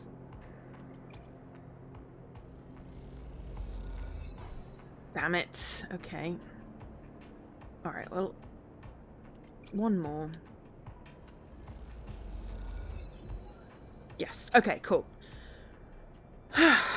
So we get thrusters, so we give better maneuvering. Okay, so great. Pete grins as you pile the iron thruster sets onto the motorized trolley in a derelict loading bay. I borrowed this from Eshi. I barely know how it works. They seem giddy at the idea of stealing the ship parts from Havenage. Isn't it just a trolley? Pete laughs. I guess so. I just find physical technology a bit intimidating. They help you heave the thruster into position. My speciality was computer systems. I mostly worked on keeping the protocols that ran the refueling platforms from totally decaying due to lack of use. There's a load of platforms in orbit of the moon Hawthorne is on, and Cinder itself, as she ended up having to head out to them regularly to work on them. Sounds like hard work. You kidding? Peak smiles. That was the best job at Hawthorne. You get assigned a ship and you get to leave the colony for a bit. So much better than outpost maintenance or canteen work. The only reason we got assigned it was that Eshi's mother is the administrator of Hawthorne, and Eshi managed to get my name on the list too. Peak looks for the trolley's ignition. Eshi's always saving. They find the switch and hit it, and the trolley starts whining. Peak looks at the thrusters. Eshi installed these. The Briar is her baby, really. Peak looks towards the bay exit. Truth be told, I was surprised she could bring herself to take it from her mother. Losing a ship, that has to have hurt the colony. What's her mother like? Tough. You'd have to be to keep control of a services output with no services to provide. Pete looks away. It's a tough place overall, Hawthorne. And Eshi's mum, she likes it that way. Pete shuffles the trolley out of the bay into the corridor. They'll manage without the Briar. No choice. Pete smiles. And I have to admit, I loved to see in her face when she saw we'd gone. Pete pauses. Don't tell Eshi that. They walk on quietly, lost in their memories of Hawthorne.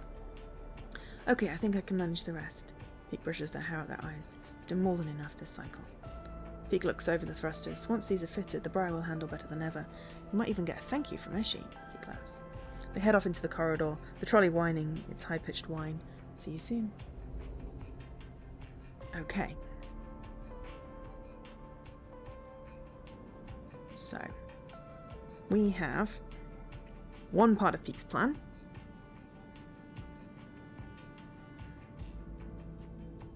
We have two thingies in the hold. We maybe should have focused a bit more on the plan.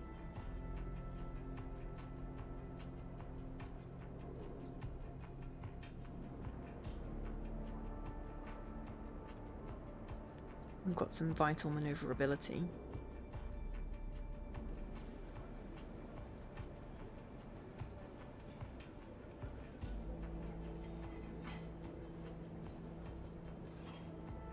Convince a crew.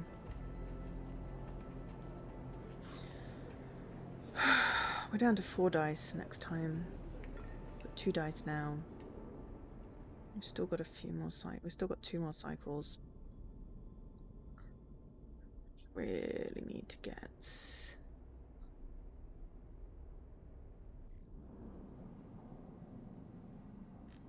Wrong one. Let's go. Let's go in this one.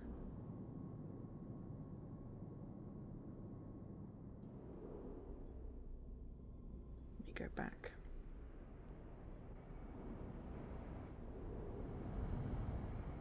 Yeah, we're committed to at least getting as far as we can with this.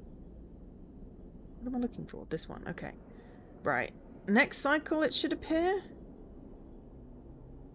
Let's get some mushrooms because I'm starving. Freedom agreed sunlight.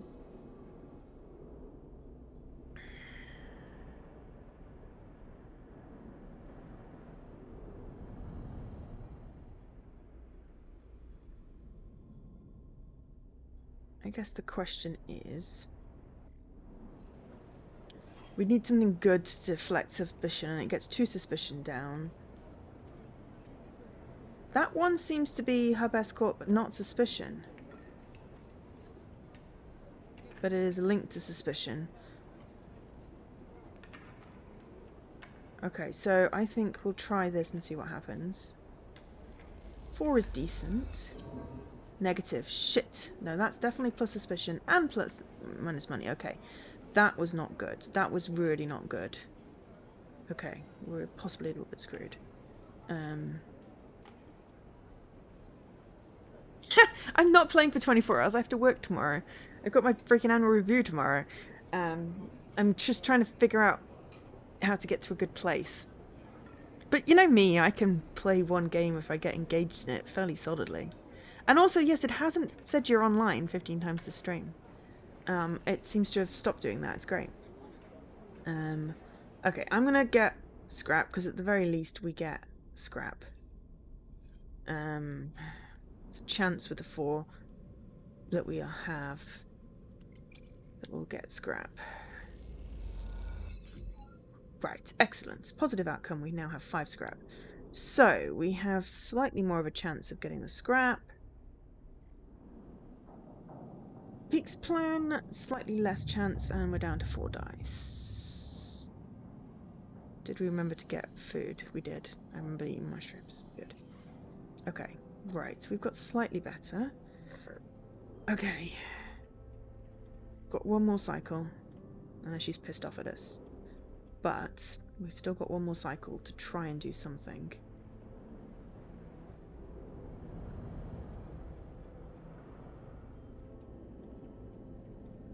At the very least, we have a ship we can buy scrap from.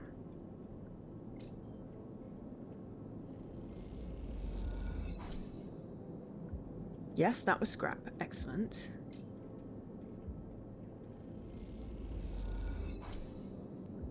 That was scrap. Excellent. Come on, give me scrap. Brilliant. Okay, right. We can go give Eshi 8 scrap. At the very least, we've obtained that. So we've got all the supplies, and we've given them some fast thrusters. I don't know whether we can do anything else, but anyway, that's it. Components should be enough to cover most of the basic repairs, you hope. Okay, why is the hold not full? Okay, right, hang on. You look over the pile of scrap components lying in the briar, you look around, the bay's empty. Eshi and Pico either elsewhere on the station or up on the bridge a couple of levels up. Begin sorting through the pile, separating out useful components and boxing them by use. You don't recognise everything you find, but before long you get into the rhythm of sorting. As you do, your mind starts to drift, your attention being drawn in the dark corners of the bay. The briar is in surprisingly good condition, considering that Hawthorne and XPR must have been operating it for decades by now. The marks of care everywhere, from the delicate patch jobs polished to meld into the original finish, or the carefully bound wiring running through custom trunking. Eshi loves this ship, that much is clear. Something catches your eye in one of the dark corners, a matte black stack of crates you hadn't spotted before. They're sleek and compact, tucked away behind some of the bigger, more worn containers. Investigate. You put the components away and go over to the sleek crates. You run your hands across their textured surface, but there's little hint of what lies inside the opaque metal casing. Then you see it, a yellow symbol embossed in the far side of the crate, a universal sigil used by spacers, corporations and manufacturers alike. It's one you've seen throughout your time as a sleeper, its meaning all too familiar. Explosive contents. You hear a hiss, and as she comes up through the bay's lock, she barely registers your presence, nodding at you as she passes. Sleeper? She busies herself with some tasks at the back of the bay.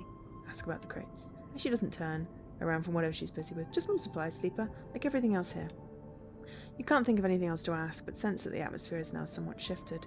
You quickly finish up the sorting and slip out, waving goodbye to her back as you do. Right, we've got an upgrade point, but we don't have anything we can use with 1 upgrade point, so we keep it. Breaking quarantine. We're doing the best we can to prepare for the run. Will it go immediately when this counts down? Because I've got 4 dice and I ain't getting 6 things with 4 dice because they only have a single plus and they're already suspicious, so I have to use 1.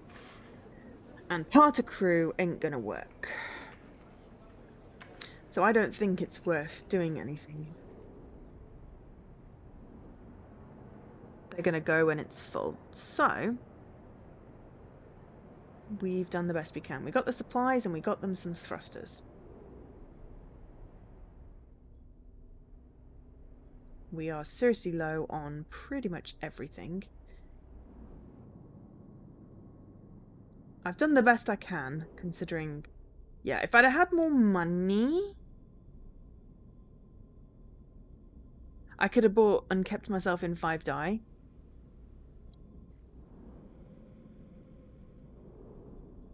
If I'd have kept the scrap, I could have saved some dice. But yeah, okay. So we're not going to bother searching for them yet. And yeah, so Greenway. Plus, plus, plus, plus, plus. Okay, so we put our 5 in here. Walk the Greenway to unlock the Greenway. Bing. And I should finish. We should probably see. I got a new drive. Now what's my new drive? Enter the Greenway. Now we still got to find a thing. Grow mushrooms. Clear the aviary. Okay.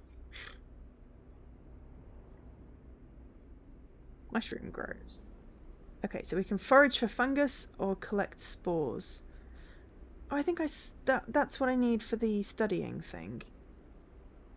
And the fungus. We get Giraldi caps and we get grove spores. And then there's the aviary. Clear the undergrowth. There's a lot to do that. Okay, well I wanted to unlock it because, you know, their farm stacks isn't really doing anything. And we've got a decent amount of energy anyway. So, yeah, we must have been fine with the energy. Okay, so that there... No,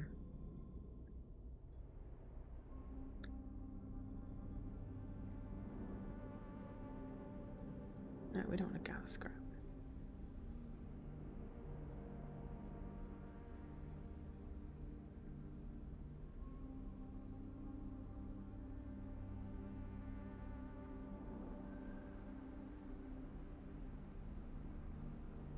Search for signals as well. Try something. We've got +3, 3, +3. You notice a spike of activity, a vast transfer of information taking place. What's happening out there? We got some 3s. I feel like we need to get some money. We're just basically finishing off this cycle, and then I'm probably going to regret stuff.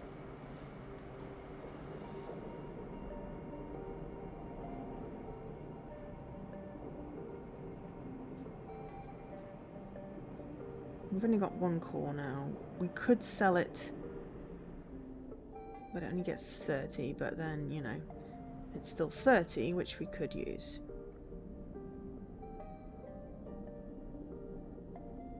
But yeah, we don't want to start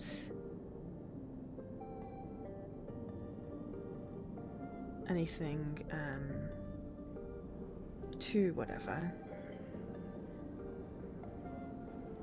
Why don't we do some of this building? Oh, that was minus energy, right? Okay. Let's work to get some crypto.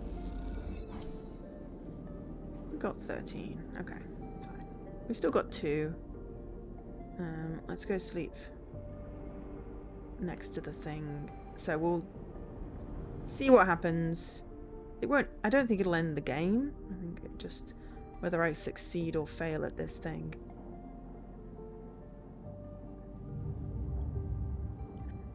And then we've got to start the other action, otherwise Maywick's going to get us and we haven't disabled the tracker. And we're starving. We got some 5s, but there we go. She's gone. Sleeper, Peek is breathless and shaking. She started the run without us. Shit. Let's go. If we head to the cordon now. Peek starts back up the corridor. They turn back. She has to make it, Sleeper. She has to. Well, we got us some speed, and we got all the supplies, but...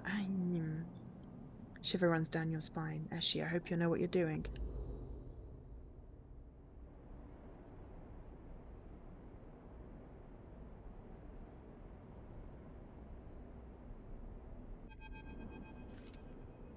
You arrive frantic and anxious at the cordon. Peek is nowhere to be seen. Then you hear footsteps hammering on the metal stairway. Ellen's drone led you through before, the one that leads up to the observation deck. You leap up the stairs 2 at a time and make it to the top, momentarily blinded by the light pouring into the observation deck. Sleeper. Peek emerges from the light. I know she's trying to protect me, but... It's okay, she chose. But what about my choice, Sleeper? I'm not a child anymore. I can fight for myself. They turn away. There she is. Peek rushes to the wide window, leaning forward to catch a glimpse of the climbing briar's blue XPR livery against the black of the void. You spot the climbing briar, a glint of blue and white, tiny and alone, arcing down towards the red lights of the cordon. She's exposed, Peek says nervously. They will see her coming if they look. You watch the cordon and the buzzing tugs for any sign of movement, any response. The briar crawls silently across your view. Come on, Eshi, Peek hisses. Then you see it, a sudden flicker of yellow. Peek sees it too. Those 2 tugs are heading to cut her off. They grip the rail. Go, Eshi! As if responding to Peek's urging, the briar speeds up, diving for the cordon edge now like a hawk descending. You tense up. Peek grips the rail as the briar races towards the edge of the cordon, but invisible net sensors splay between ships and drones. Can she pass through? The response is immediate. The moment briar hits the net of sensors, the entire cordon reacts. Sequences of blinking lights cascade out from the ship's position, the angry red of the cordon multiplied many times over. Shit! Peek presses a hand against the window. As they do, the briar accelerates, weaving dangerously through the flotilla. You move close to the window without thinking, unable to take your eyes off the rapidly descending ship spinning between the hulls of the flotilla, a group of tugs now tracing its path in pursuit. The briar drifts through the flotilla, but is agonizingly slow. Come on, Eshi! Peek shouts in desperation, pressing a palm against the glass. You squint at the gathering yellow glints of the tugs. They are too fast. You both watch in dismay as the tugs swarm the briar, their shunts locking onto the hull of the ship and holding it in place. The briar is stuck, its drives unable to escape the tug's grips, and especially in the close quarters of the flotilla. Peek is silent, and you watch as the briar is dragged away, towards the facility at the edge of the rim, a hole opening up in the pit of your stomach. You look at Peek, but they don't respond. They don't take their eyes off the briar. Even if after it disappears, they stand there at the glass, the edge, eyes fixed on the flotilla. She didn't even get the supplies through. Peek doesn't look at you. That was all for nothing. We can get her back. It was stupid, Sleeper. Peek looks back at you, their eyes wet. A stupid plan. We had a ship and our freedom. Now what do we think? Peek slams a hand on the glass in frustration, making you jump. I won't be trapped again. I won't. They turn and rush out of the observation deck before you can say anything, leaving you alone with the cold and the light. Cheat! We failed to drive. She's done cleaning up the mess. We failed to drive.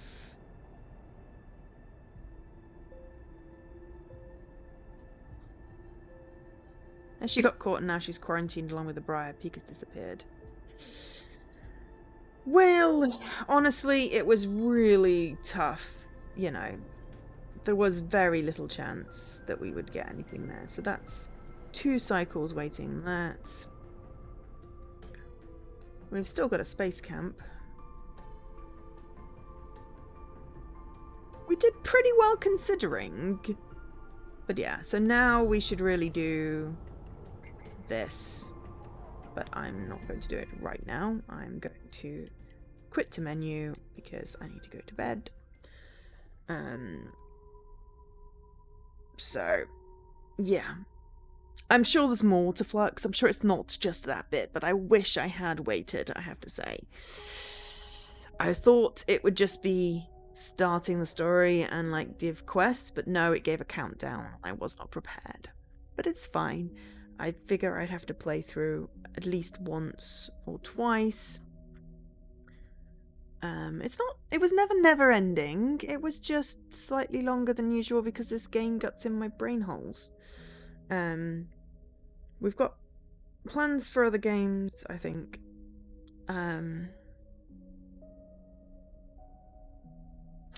But for now, we're going to end the stream and get some sleep. But it's been fun. Thanks everyone for watching. Thanks for Scruff the resub. Hope people enjoyed that. It's on Game Pass. You know, if you want to play it yourself, you can make different decisions. And the second DLC comes out next week, so I'm sure we can make poor decisions in that one too. But yes, for now, I have been Jo, otherwise known as Angel SK. I'll be back on Saturday about 3 PM UK time, I believe. I don't think I have any plans. If I do, I will post them in my Discord and alter the schedule below. But yeah, thanks everyone for watching. Catch you later.